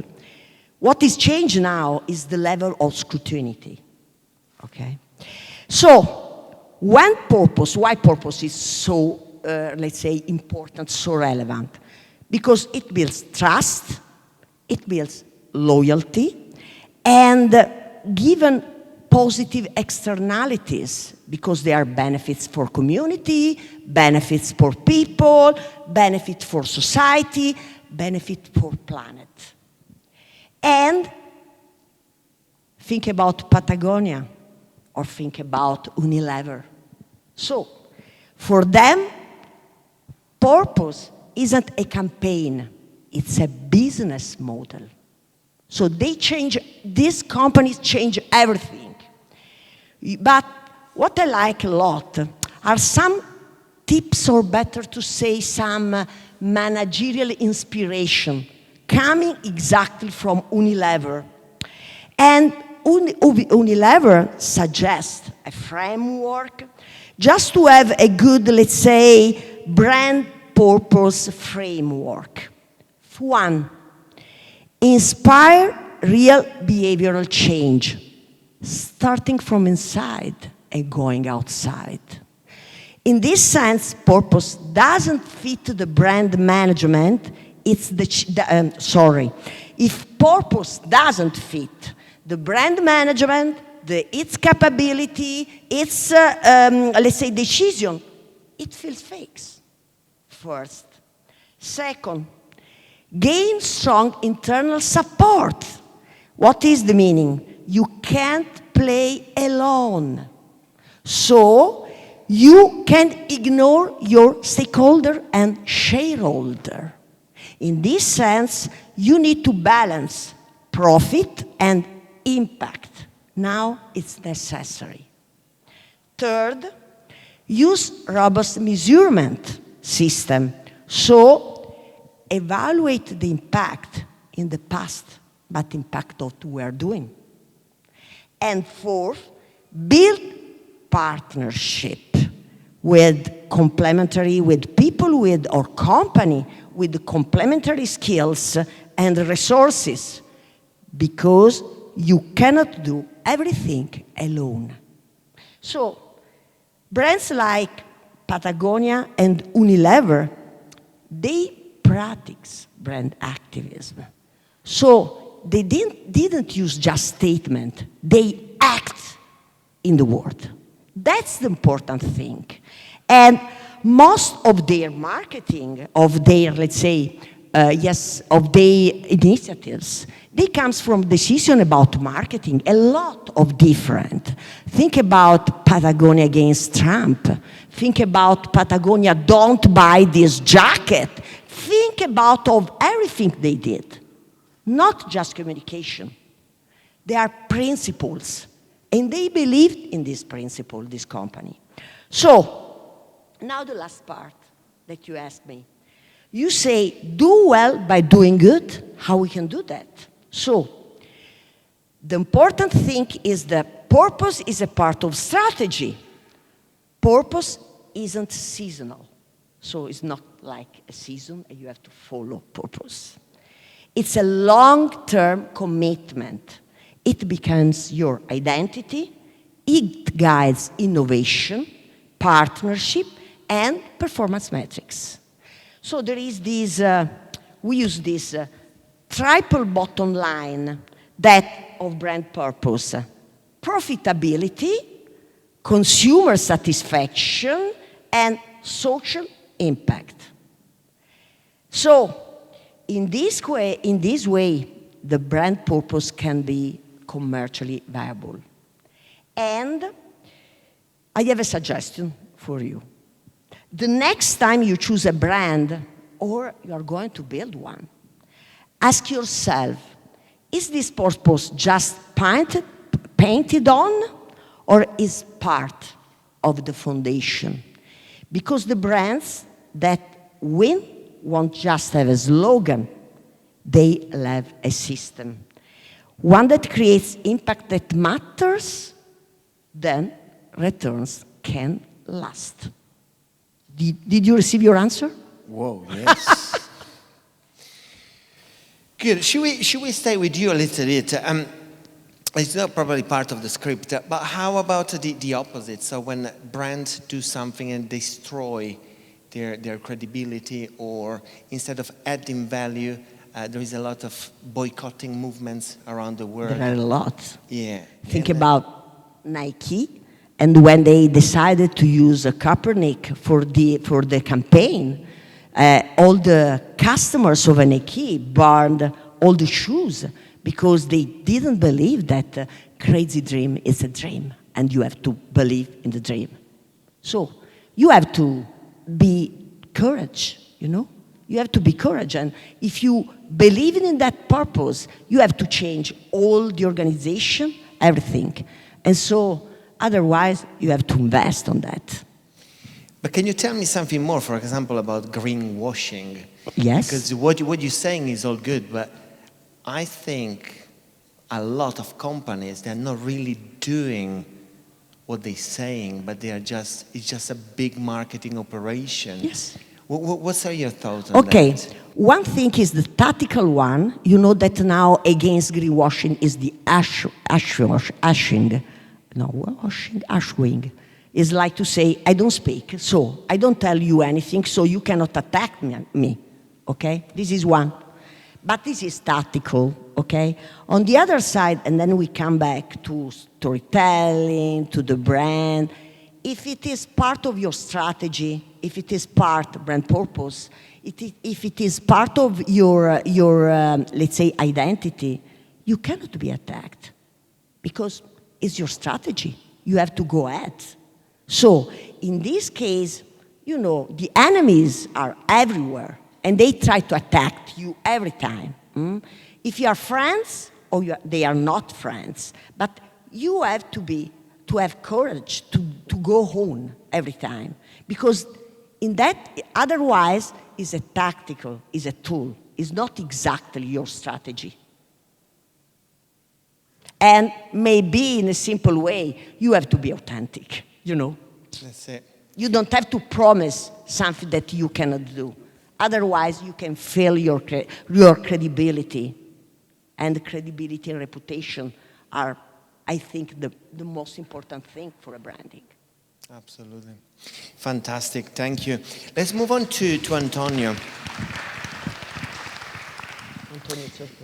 So the question here is, how do you help companies combine different ideas? And when we think about combining different ideas, it's mostly about, on one side there is research, IT, engineering, and on the other side, design, creativity, all of those. How do you guide the firms to create new products, new services? How do you do that? Okay. First of all, I don't have a recipe about this, but I have just some highlights. First of all, let me say that we have to start from the assumption that the innovation process can be conceptualized as a process of search and recombination. So it's a process of recombinant search. So we need to make two elements. We need to search piece of knowledge, that are different. Okay? And then we have the capability to recombine this piece of knowledge in an expected way. So in a certain sense, we can use the metaphor of Lego. No? The innovation process, you need bricks, but you need different bricks. Otherwise, the recombinant opportunity tend to be finite. Okay? But also, if I give the same bricks to different people, perhaps they create different things because they have different recombinant capability. So starting from the assumption that putting together different pieces of knowledge, like, I don't know, IT, design, engineer, humanities, is not, need to be the, let me say, the routine, need to be the routine of the innovation process, because innovation comes from diversity. So what I think is important to stimulate diversity can be stimulated at different level, at individual or team level, at organizational level, or at inter-organizational level. So, for instance, it's important to have in the team people that can be considered as broker operating across multiple domains, because these people that are, in a certain sense, can be conceptualized in a certain sense as marginal respect to a domain, can bring innovation from other domains. For instance, here in Bari, in Puglia, we have seen the birth of the common rail, no, which is one of the most, let me say, breakthrough technology in the automotive industry. And this technology has been developed by a physicist, a people coming from different backgrounds. It was not a mechanical engineer. It was the first man, let me say, that applied electronics into the mechanics. So the recombination of two apparently distant fields was the first mechatronics application. So the first element, I think, at the team level is to have in the team people that act as a broker. At the organizational level, it's important from my side to stimulate rotation among people in the function, the activity, because, I don't know, marketing calls from some issue from R&D can need from some issue from design and something like this, no? So having the possibility to be exposed to different stimuli may allow to sustain this recombination. And third, at the inter-organizational level, we are more and more operating in a scenario where difficult for companies to have all the competence inside. So they have to work outside. They need to search for knowledge across geographical boundary. They need to search for knowledge across industrial boundary.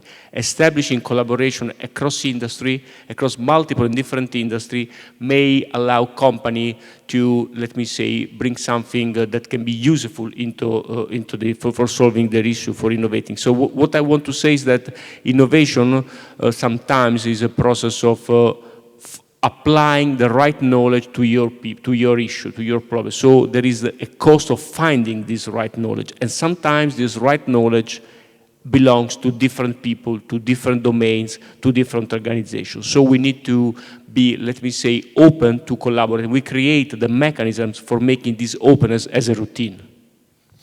Wow.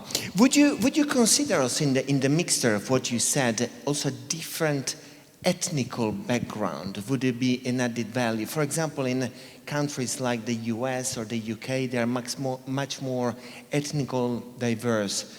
Do you think maybe in Italy this one is, it can be a limitation? Yeah, of course, coming to the US, no, one of the most relevant scholar for the creativity was Richard Florida, which is about 3 ingredients. One of the ingredients from this creativity is the tolerance, and tolerance comes from different people, also from different ethnic backgrounds. So, of course, but let me say, coming to this issue, I think that it's important not just and not only to be open, but also and especially to integrate, because if there are also a lot of countries in Europe that we say that are open, but are less able to integrate. Perhaps the difficulty is not only that to be open, but that to integrate. Otherwise, it's like any piece of knowledge tend to remain, let me say, marginal to your process, and so it's not, it's useless, or tend to be less useful than it can be. Fantastic, very interesting. In terms of exploration versus improvement, I've seen it, I think about the new iPhone 17, but doesn't. Many companies only try to improve what they already do. How do you counsel firms to explore into new direction, new boundaries, without obviously failing? Yeah.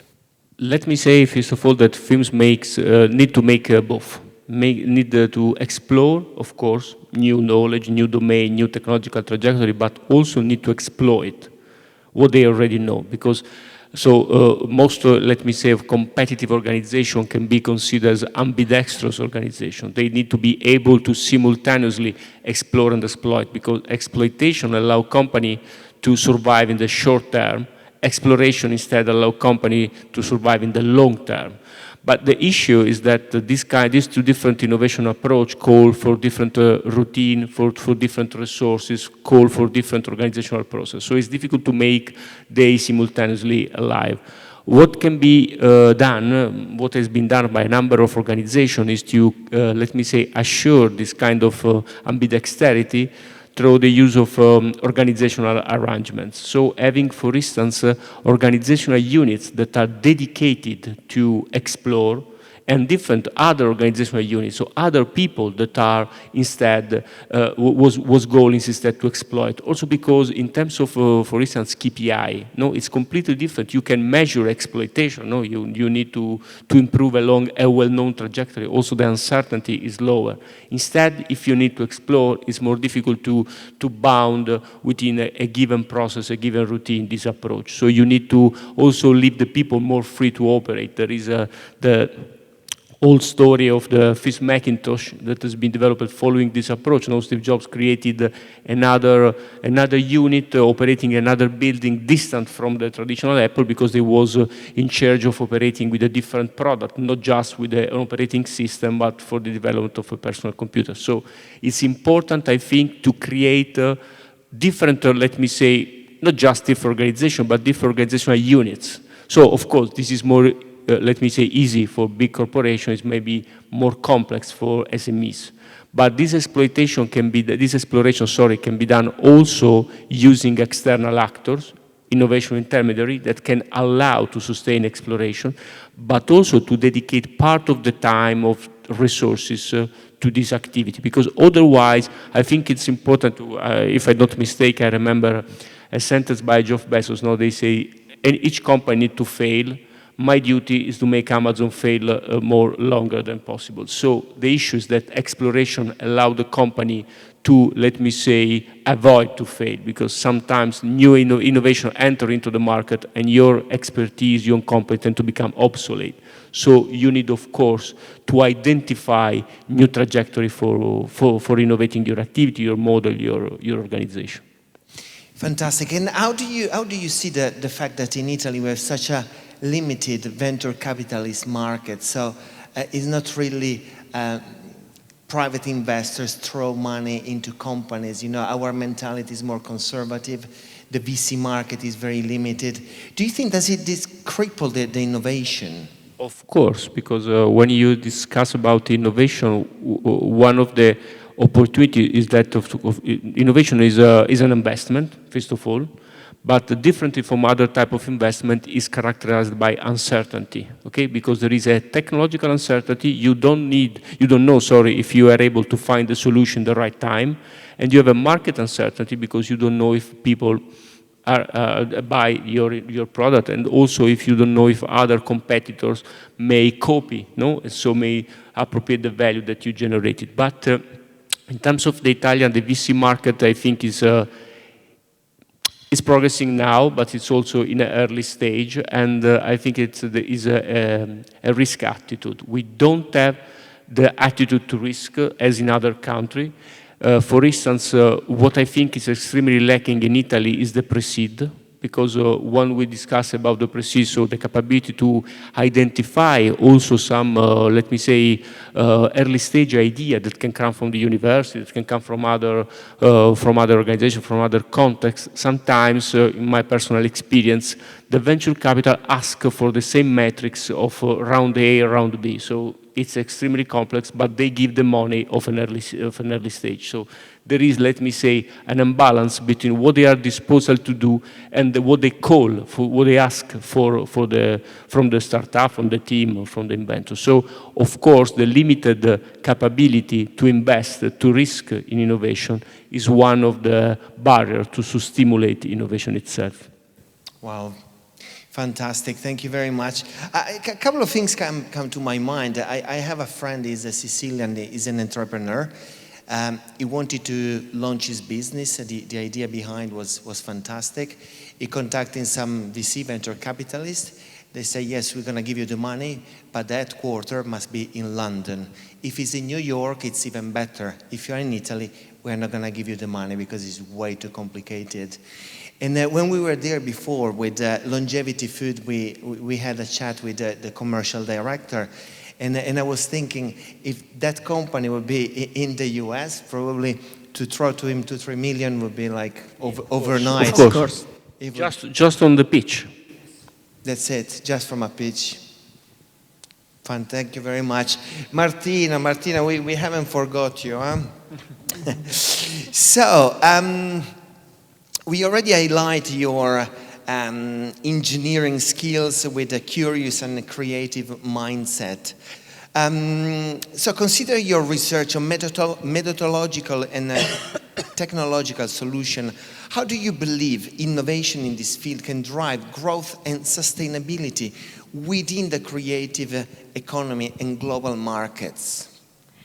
Yes, in my opinion, innovation is one of the main drivers for sustainable growth in modern economies, but I think that it allows industries to rethink the traditional business model to create something new that is more efficient and also socially inclusive and environmental responsible. So from one end, innovation is what generates transform ideas into value, but innovation can't exist without creativity. Creativity is the base of innovation, in my opinion, this because creativity transform ideas. So these two concepts, I think that these two concepts influence and inspire each other. And from my background, my engineering background, I'm sure that science, technology, engineering, mathematics, that are the so-called STEM disciplines, are obviously relevant, important to provide, let's say, the technical tools to innovate, but without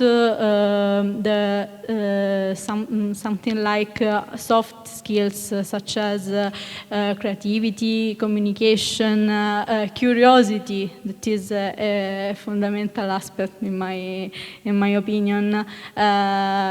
Innovation can't exist. Another important aspect, in my opinion, is creativity that go with aesthetics, because aesthetics it's something that allows a product to go beyond their simple functionality. Their simple functionality, I think that creativity and aesthetic are relevant because allows to a product to not only work work, but also to create a meaningful value and engage for users. And this aspect we can see this aspect also in the industrial panorama, in which the transition from Industry 4.0 to Industry 5.0, we can see that not only the aspects related to efficiency, productivity, digitalization of industry are relevant, but in this transition we can see the introduction of all other aspects more strictly related to human side, all the aspects related to the social perspective, sustainability, and resilience perspectives. So finally, I think that the introduction of methodological approaches like design thinking or human-centered design are very, very relevant and important to reach a sort of added value in innovation. Now, a little bit of a biased question, because this is exactly what I do for a living. But when you think about the interdisciplinary between what we mentioned, engineering, management, and the creative sector one, do you think those are really able to transform in the traditional industries, such as fashion?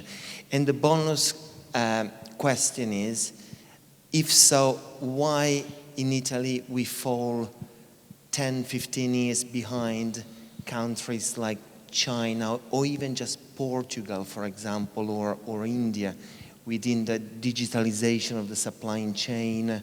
What's your thoughts on that? I reply to this last point. I think that in Italy we are more nearest to aesthetics in general.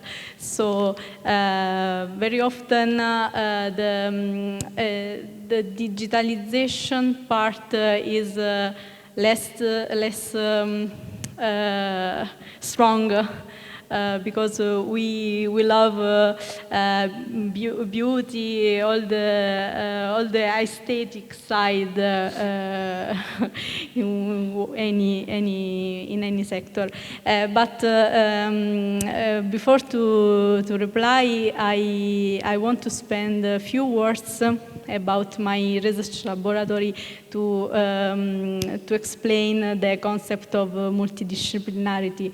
I work in this research laboratory at University of Salento, and we are about 60 people.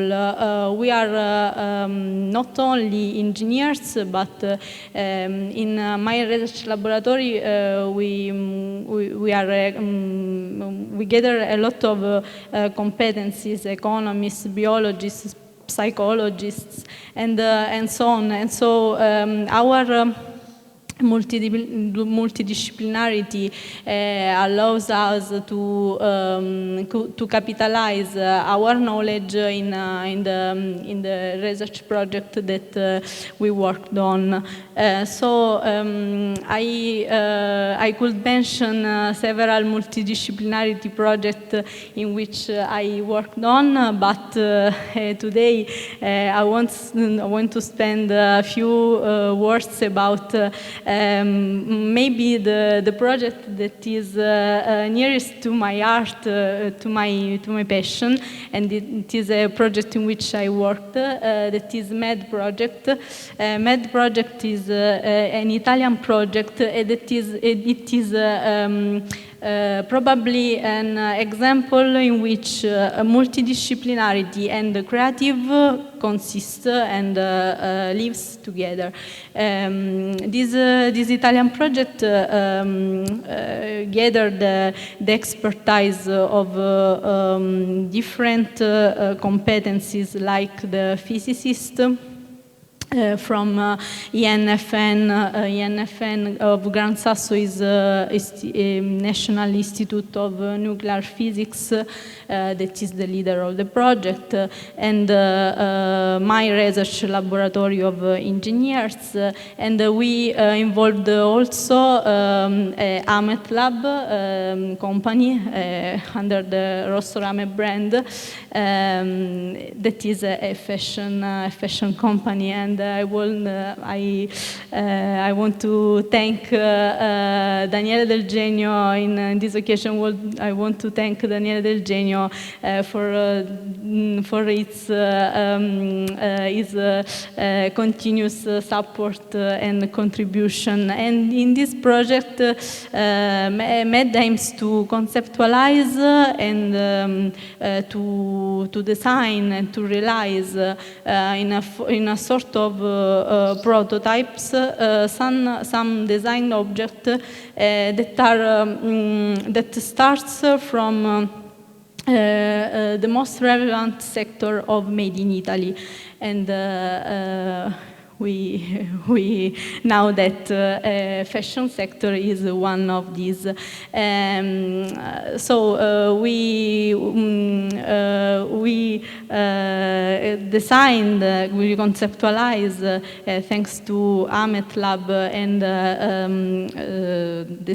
realized thanks to ENF and Gran Sasso, and accessories. That is, we decided together, that is a necklace. A necklace that consists in, that is realized in an additive manufacturing technology, and combine in this object also some sustainable and circular economy needs, perspectives.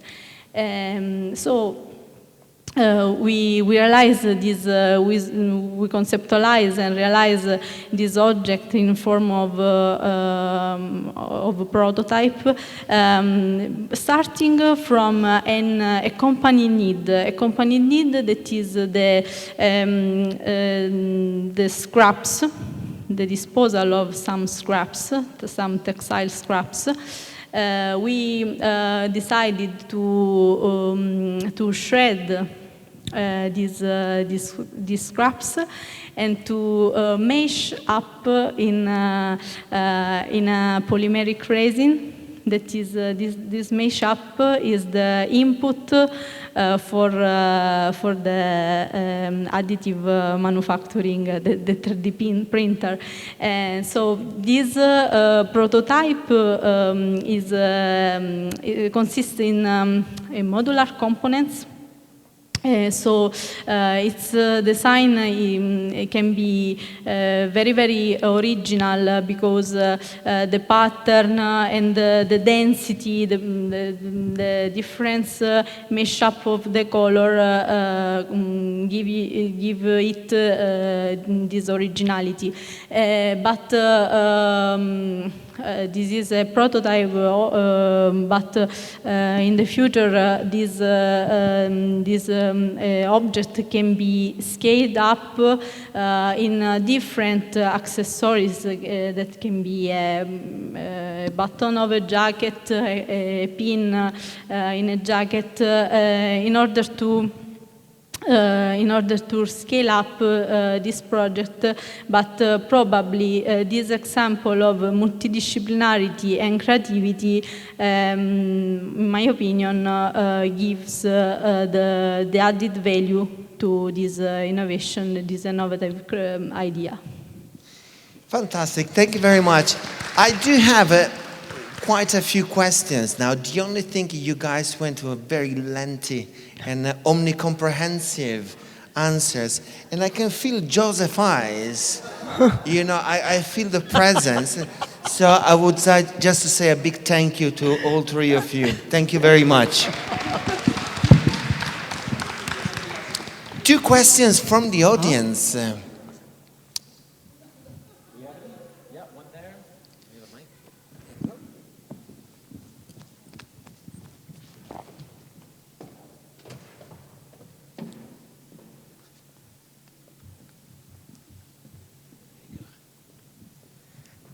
Hi, this is a question for Carmela, as she's the brand expert. As a small brand, or even maybe a large brand, how important is it to have a mantra? Oh, the mantra is the strategy, is exactly what you have to reach and what you want to reach. And it comes from, let's say, an interaction between brand positioning, is exactly how do you like that the market can and internal positioning. So external and internal. And you need to have your mantra. Otherwise, the mantra is not the slogan. The mantra is something that it's you. You need to inspire the company with this mantra. And you have to find. Usually, we put together three things. The first is the function, so brand, what are you doing? The second is what let's say, you can more have underline the description of, and usually we can put something like exactly the segment, and the third one is the emotional. So, three things, and you have to bring with you and with all the people inside the company that works for your brand. Grazie mille. Okay, maybe one more question as we're going to the end of the day. If not, so going once, going twice. Oh, there we go. We have a taker.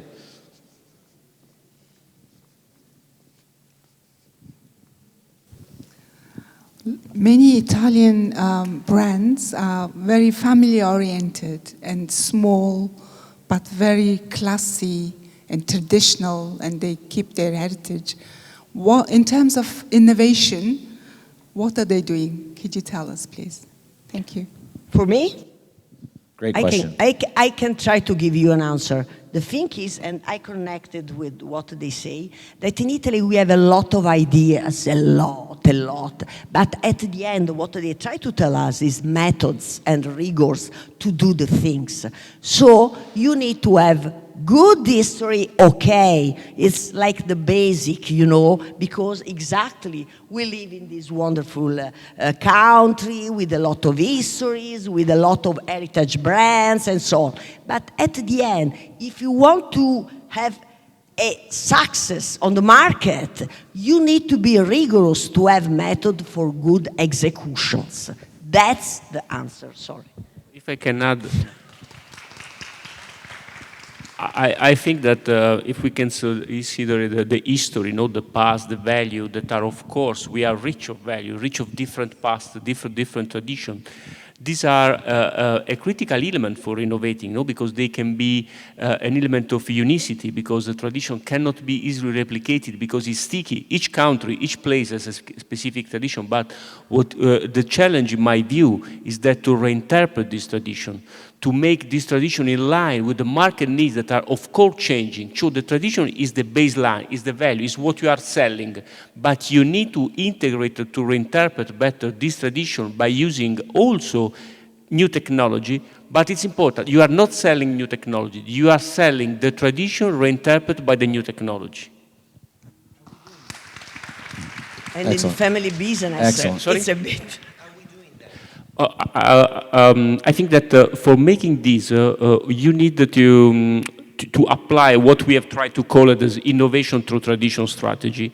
We need two main capabilities in a company. Of course, the family is more inclined to use this kind of approach because the family is rich of tradition itself. You need to identify the tradition. The tradition can be of a family, can be of a territory, but can be also of an age. If you consider, for instance, the case of Brunello Cucinelli, is using a tradition that is typical of the Renaissance, no? But it's appropriating a tradition, a broader tradition. You need to interiorize this tradition, so you make this tradition as a part of the DNA of the company, because it's the starting point of your innovation strategy. If you consider the case of Aboca, no, which is I don't know if it's let me say, there is the center of Italy. It's not exactly a pharma company, but it's operating the natural herb. It has created its R&D activity start from the historical museum. So you have historical research plus technological research, but the starting point is in the museum. So they have interiorized all the tradition. And the use of museum, of archives, are not, let me say, just placed to store, but are placed to, let me say, that need to be, to transmit this tradition, to make this tradition still alive. And then the reinterpretation can be done using new technology that are not just, let me say, the core, the value, but are like the actualization rate of your past. No, you can use, for instance, an e-commerce where you are selling, I don't know, some typical food products, and you can use augmented reality for making people entering into the village. Augmented reality is not an innovation, it's a common technology, but the innovation stands in the fact that you are making, let me say, replicating the way in which you can buy product in ancient village, I don't know. In fashion industry, you can have Salvatore Ferragamo. Is absolutely. They have the museum and they work on the museum too and working in terms of innovation. Thank you. Thank you, thank you. Thank you. Did you have something to say? Oh, yes, the family picture. No. I want to join something about what Professor Ostilio said before. That I think that Italians don't lack in methodological approach in focus, but I think that the reason why we have very often far away from other countries is the fact that we in Italy we are very strictly linked to traditional models, to artisanalism, mainly in fashion sector. So maybe this is the reason why we can. It is very difficult to innovate, to introduce something that is disruptive rather than the traditional perspective. Thank you so much.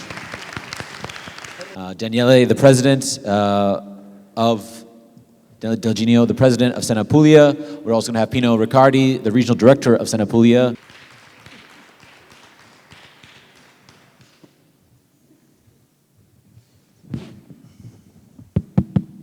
Ecco. Allora, ho chiesto a Giovanni se ci fa la cortesia di fare un po' da mediazione culturale. Allora mi rivolgo agli italiani, perché così io e Pino possiamo dirvi due parole su quello che stiamo facendo, su quella che è la prospettiva del prossimo futuro, diciamo della CNA e in generale di questo evento, di quello che ci immaginiamo possa essere la prospettiva futura. Ci risulta più facile farlo in italiano, sicuramente. Giovanni, ti chiedo la cortesia di fare un po' da mediazione anche in termini non solo di traduzione, insomma. Ecco. Perfect. They just asked me to translate. They offered me $10,000 to do it, so amazing. How can I say no? Only 10,000. The AI got less. Would offer more. We're going to look at the future of the organization, the CNA organization. Yeah. Okay. Great. So why don't we start out? What does Sena do? Tell us about what Sena does. Ok, se vuoi dirlo anche a... Che cosa fa Seneca? CNA. CNA. La domanda è un po' complicata, devo dire. Difficult question. Cosa fate? Io normalmente rispondo, vabbè, dimmi che cosa non facciamo. You tell me what we don't do. Più facile dire ciò che non facciamo che quello che facciamo. Diciamo il nostro core è quello di provare a dare al mondo della piccola impresa e dell'artigianato una dimensione che è quella che si merita per quanto ci riguarda. Da un lato perché il 95% del nostro apparato produttivo e anche in termini di occupazione è significativa, è il 60%. Dall'altro perché riteniamo che sia una tradizione molto italiana, perché in realtà l'artigianato oggi è riconosciuto in Italia come che va valorizzata, perché l'artigianato, se uno ci pensa, quando nasce? Nel Rinascimento. Okay, so what they do, they're trying to shed some light in these small and medium enterprises and art craft that is at the base of the productivity system here in Puglia and all over Italy. If you imagine that over 95% of the output, and as an employer, it's the biggest one, small and medium enterprises. So what they're trying to do is to shed light on this productive system that does not receive enough attention to it. Vedete questo spettacolo? That's it. Just look around yourself and you'll understand it. Questo spettacolo, quando è stato ricostruito, alla fine le mani non c'erano messe le grandi imprese. That's it. And when everything here was rebuilt, certainly was not big enterprises, but small artisans. Anche la ricostruzione che è avvenuta qualche decina di anni fa è in realtà frutto di tante imprese artigiane che si sono dedicate a questo. The whole rebuilding of the whole thing, it was made by hands of artisans and certainly not big enterprises. The rebuilding of the whole thing was done not too many years ago, actually, so it's still very much actual. C'è stato un incendio qua. Dicevo prima che noi nasciamo con le botteghe rinascimentali. In realtà la tradizione artigiana nasce prima, però diciamo la bottega rinascimentale è l'esaltazione. That's it. Everything pretty much started during the Renaissance, so let's say 500 years ago. So this is where it all started in Italy, this handcraft production system. Ma la cosa che voglio sottolineare è la sua modernità, estrema modernità. Perché se uno ragiona sulla bottega artigianale del 1500, in realtà che fa questa bottega? Non solo applica tecniche e manualità, ma si disegna gli attrezzi per farlo. Oh, wow. Ma crea le composizioni chimiche dei colori che erano frutti di ogni bottega. That's it. So what they've done, they just didn't do products, but they even built the tools to do it. So design every single tool to do every workshop, plus all the components for the painting. So design everything, not just in the output, but even in the input of the production system. Scusate, che fa oggi un grande laboratorio di ricerca? È una domanda che pongo. What a big research firm does today? Questa è la domanda. Praticamente oggi il grande laboratorio di ricerca fa le stesse cose in forme diverse, utilizzando tecnologie diverse, perché ovviamente sono passati un po' di anni, però il nucleo di quella e la dimensione di quella tipologia c'è. E io non parlo, quando parlo così, non mi riferisco all'artigianato, quello iscritto all'albo, all'artigianato sancito per legge, perché la normazione è una cosa diversa dall'antropologia. We're getting complicated now. So what they do, these big research firms, they do nothing else than what these small companies used to do in Italy. So not just the output, but the input. So all this research is done to design tools to produce things.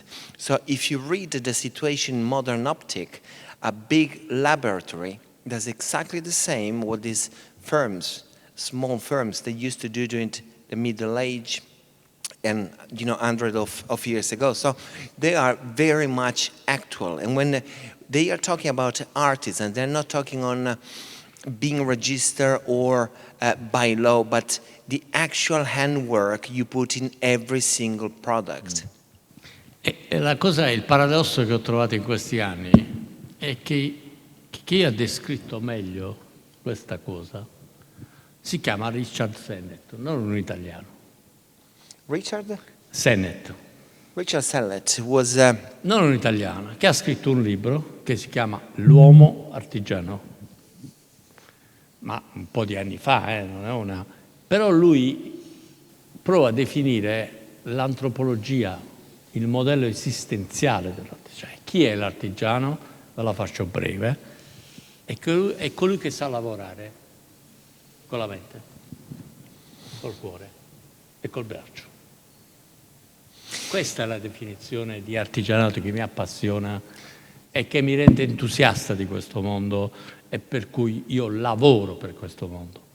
So Richard Bennett wrote this famous book in which he was doing anthropology research, trying to define who an artisan is. And what he identifies the fact that an artisan has three main components, that is the brain connected to the thought, the arms to the think, and the heart in terms of sensibility on how he does his product. Again, very much relevant to modern day production system in Italy. Quindi noi lavoriamo per questo mondo, lo vogliamo esaltare. Ho detto questo è uno dei palazzi che esalta il nostro mondo. C'è l'artigianato artistico che esalta il nostro mondo. C'è l'artigianato della moda, non lo dico casualmente qui perché oggi, in cui diciamo si fondono tutte le dimensioni culturali, storiche della nostra terra. That's it, and the artisan is the one that's actually make it happen. The one that with his own work, it's infusing into each product this level of sensibility that surely big firms today they don't have it. Quindi il lavoro della scena è questo. That's what we do in a nutshell. Questa è la nostra mission, il nostro core. Dopodiché, credo che la parola tocca a lui perché è un imprenditore che fa veramente questo mestiere. Io ho raccontato, lui fa. That's it. And now he's going to give the mic to Daniele because he's more on the theoretical side of the business model, but Daniele is an actual entrepreneur that make it happen. Allora, io devo dire una cosa, prima di rispondere alla domanda. Credo che oggi abbiamo avuto dimostrazione di come la creatività abbia potuto collegare persone provenienti da mondi diversi, da posti diversi del mondo e ci abbia ricollegato alla nostra umanità. So today it was a showcase of how creativity can join all people around the world. And the common thing is creativity, so how everything was brought together by these creative industries, people with different background, people from different countries, different ages, different backgrounds. Da diverse prospettive, in diversi settori, abbiamo avuto l'opportunità oggi di ascoltare degli spunti, delle riflessioni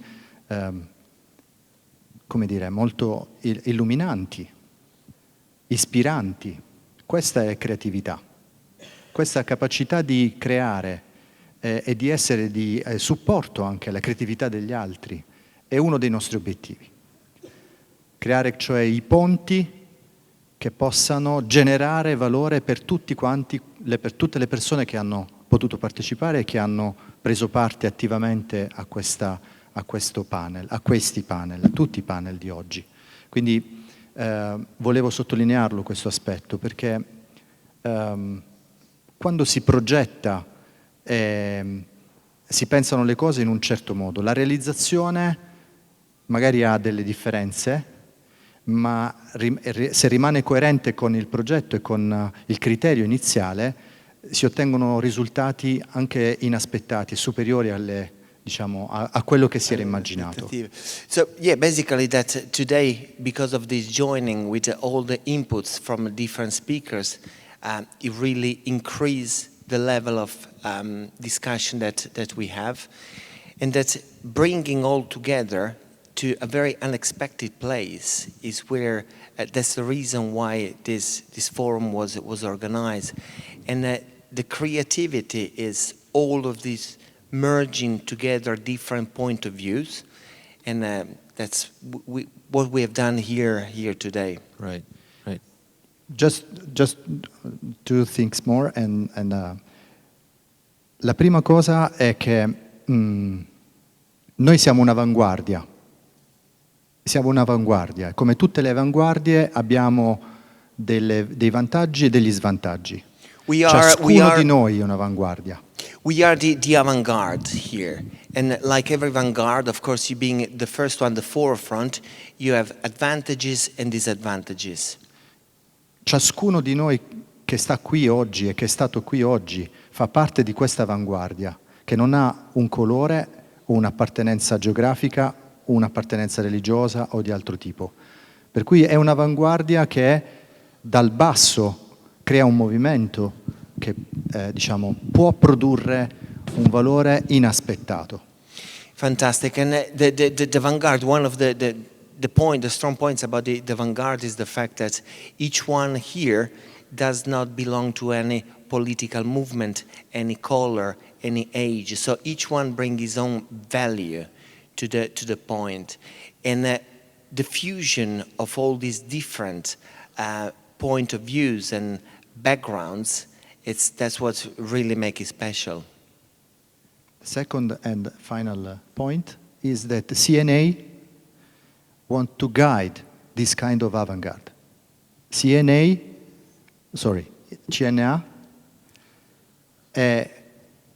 vuole guidare questo processo di generazione, di creazione di ponti, di creazione di valore, di promozione delle caratteristiche di questo territorio, ma ovviamente anche di tanti altri territori, mantenendone l'identità, l'autenticità, senza doverla, come dire, svilire o deprezzare sul mercato, ma proprio promuovendola e cercando nel mondo persone che hanno le stesse frequenze, che vogliono e hanno voglia di questo tipo di autenticità.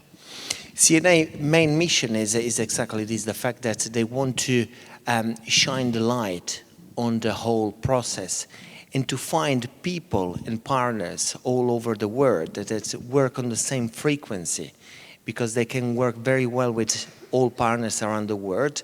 They share the same interests and values in order to build up something at the forefront of innovation, in order to shed the light on this local land, but not just here, because probably the system can be replicated in other areas of Italy and probably other parts of the world. Of course. Yeah. Thank you. Of course, thank you. Well, and I have one final question.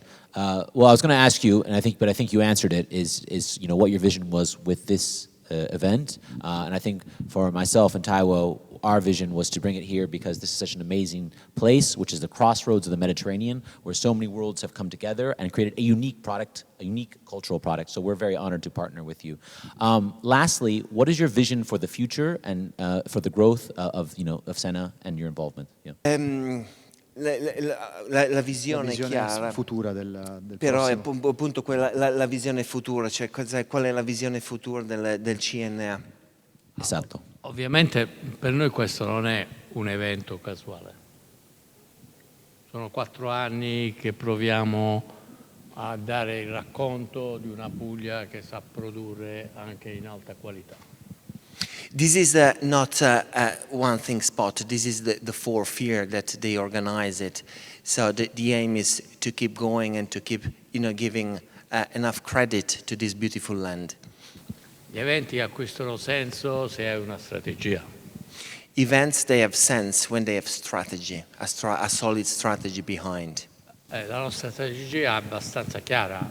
Noi l'obiettivo primario che abbiamo è dare a queste imprese che non hanno la finanza giusta, che non hanno, come devo dire, i benefit giusti, diciamo così, tra virgolette, perché non possono attingere a risorse grandi, eccetera, di dargli la possibilità di stare sui mercati internazionali. Wow, fantastic. Questa è la nostra. The main objective is obviously to help these fantastic artisan and small and medium enterprises to get the right visibility worldwide. Because as you know, being a small or medium company or an artisan company, you are not able to generate, for example, cash or finances, or you don't have alone the capabilities to conquer foreign markets and foreign lands. So the main help is to help small and medium local enterprises to shine around the world. E per questo diciamo che ringrazio tutti gli ospiti stranieri che stanno, ringrazio ovviamente il lavoro fatto già negli anni scorsi, non devo ringraziare lui perché siamo in simbiosi, quindi non è questo il problema, perché il desiderio nostro è che voi raccontiate che la Puglia, come l'Italia, è portatrice di bellezza, è capace di dare bellezza, perché la vera straordinarietà di questo territorio è la bellezza e noi la vogliamo esportare. That's it. What they want to do, beside the fact that it thanks everybody to attend the conference and be here today, foreign guests, local guests, is the fact that what they want to shine the light is on the beauty that this land is capable to generate, not over only Puglia, but all over Italy. Thank you very much. Io vorrei solo aggiungere un'ultima cosa, poi per rispondere alla domanda di Joseph. Credo che Joseph e Taiwo abbiano realizzato qualcosa di straordinario con tutte le persone che sono venute qui, che davvero hanno portato un grandissimo valore di competenza, di conoscenza, di innovazione, di idea, per cui a loro va il mio veramente più grande grazie. Joseph, grazie Taiwo, per tutte queste persone meravigliose che sono venute e che sono il frutto di una relazione che è nata con Taiwo qualche anno fa, e che è proprio quello che dicevo rispetto al discorso dell'avanguardia. Tu hai un'idea, hai una visione strategica, hai una prospettiva, ma poi la realizzazione in alcuni casi, non sempre, è di gran lunga superiore a quello che avevi immaginato. È come una grande valanga che si stacca da un piccolo granello. Noi questo granello, o questo seme, che forse è anche più bella come metafora, l'abbiamo piantato quasi 5 anni fa, 4 anni fa, e oggi cominciamo a vedere un albero che ha dei frutti molto succosi, da un punto di vista, soprattutto dal punto di vista relazionale, delle relazioni che ci sono tra le persone, che è un capitale che non si può comprare, non c'è finanza, non c'è cash che possa comprare questo tipo di capitale relazionale. Grazie, va bene. I want to thank you deeply from his heart, Joseph and Taiwo, because they really chipped in the project from day one, bringing all these guests from all over the world, and it's probably the same, being in synchrony with the mood of the organization, And because these two people, they are the people that actually make it happen from a small seed that was planted on the ground to flourishing as a big tree. So this idea of 4 years ago, a small seed, and now to having a big tree full of fruits that is growing, and the future look very prosperous. Yeah. Thank you. Okay. Taiwo. I want to say something before we leave tonight. Daniele, Joseph, Zohar, the team of Apulian Runway, the Creative Economic Forum team, we've worked so hard for this. This is the first, and the first of very many. What we want to do is we want to share this light about Italy, Puglia. Puglia itself has a story. And a lot of people say to me, why Puglia? And I say the reason why it's Puglia because of its originality. I feel like I'm at home in Puglia. You know, as I said earlier on, they have a story, and their story must be told and must be heard. And we're going to use the Creative Economic Forum to tell this story, but also share our networking within the creative world, and we will start from here, and we will go abroad as well. So thank you so much to everyone today, and have a good evening. Many thanks indeed. Thank you so much.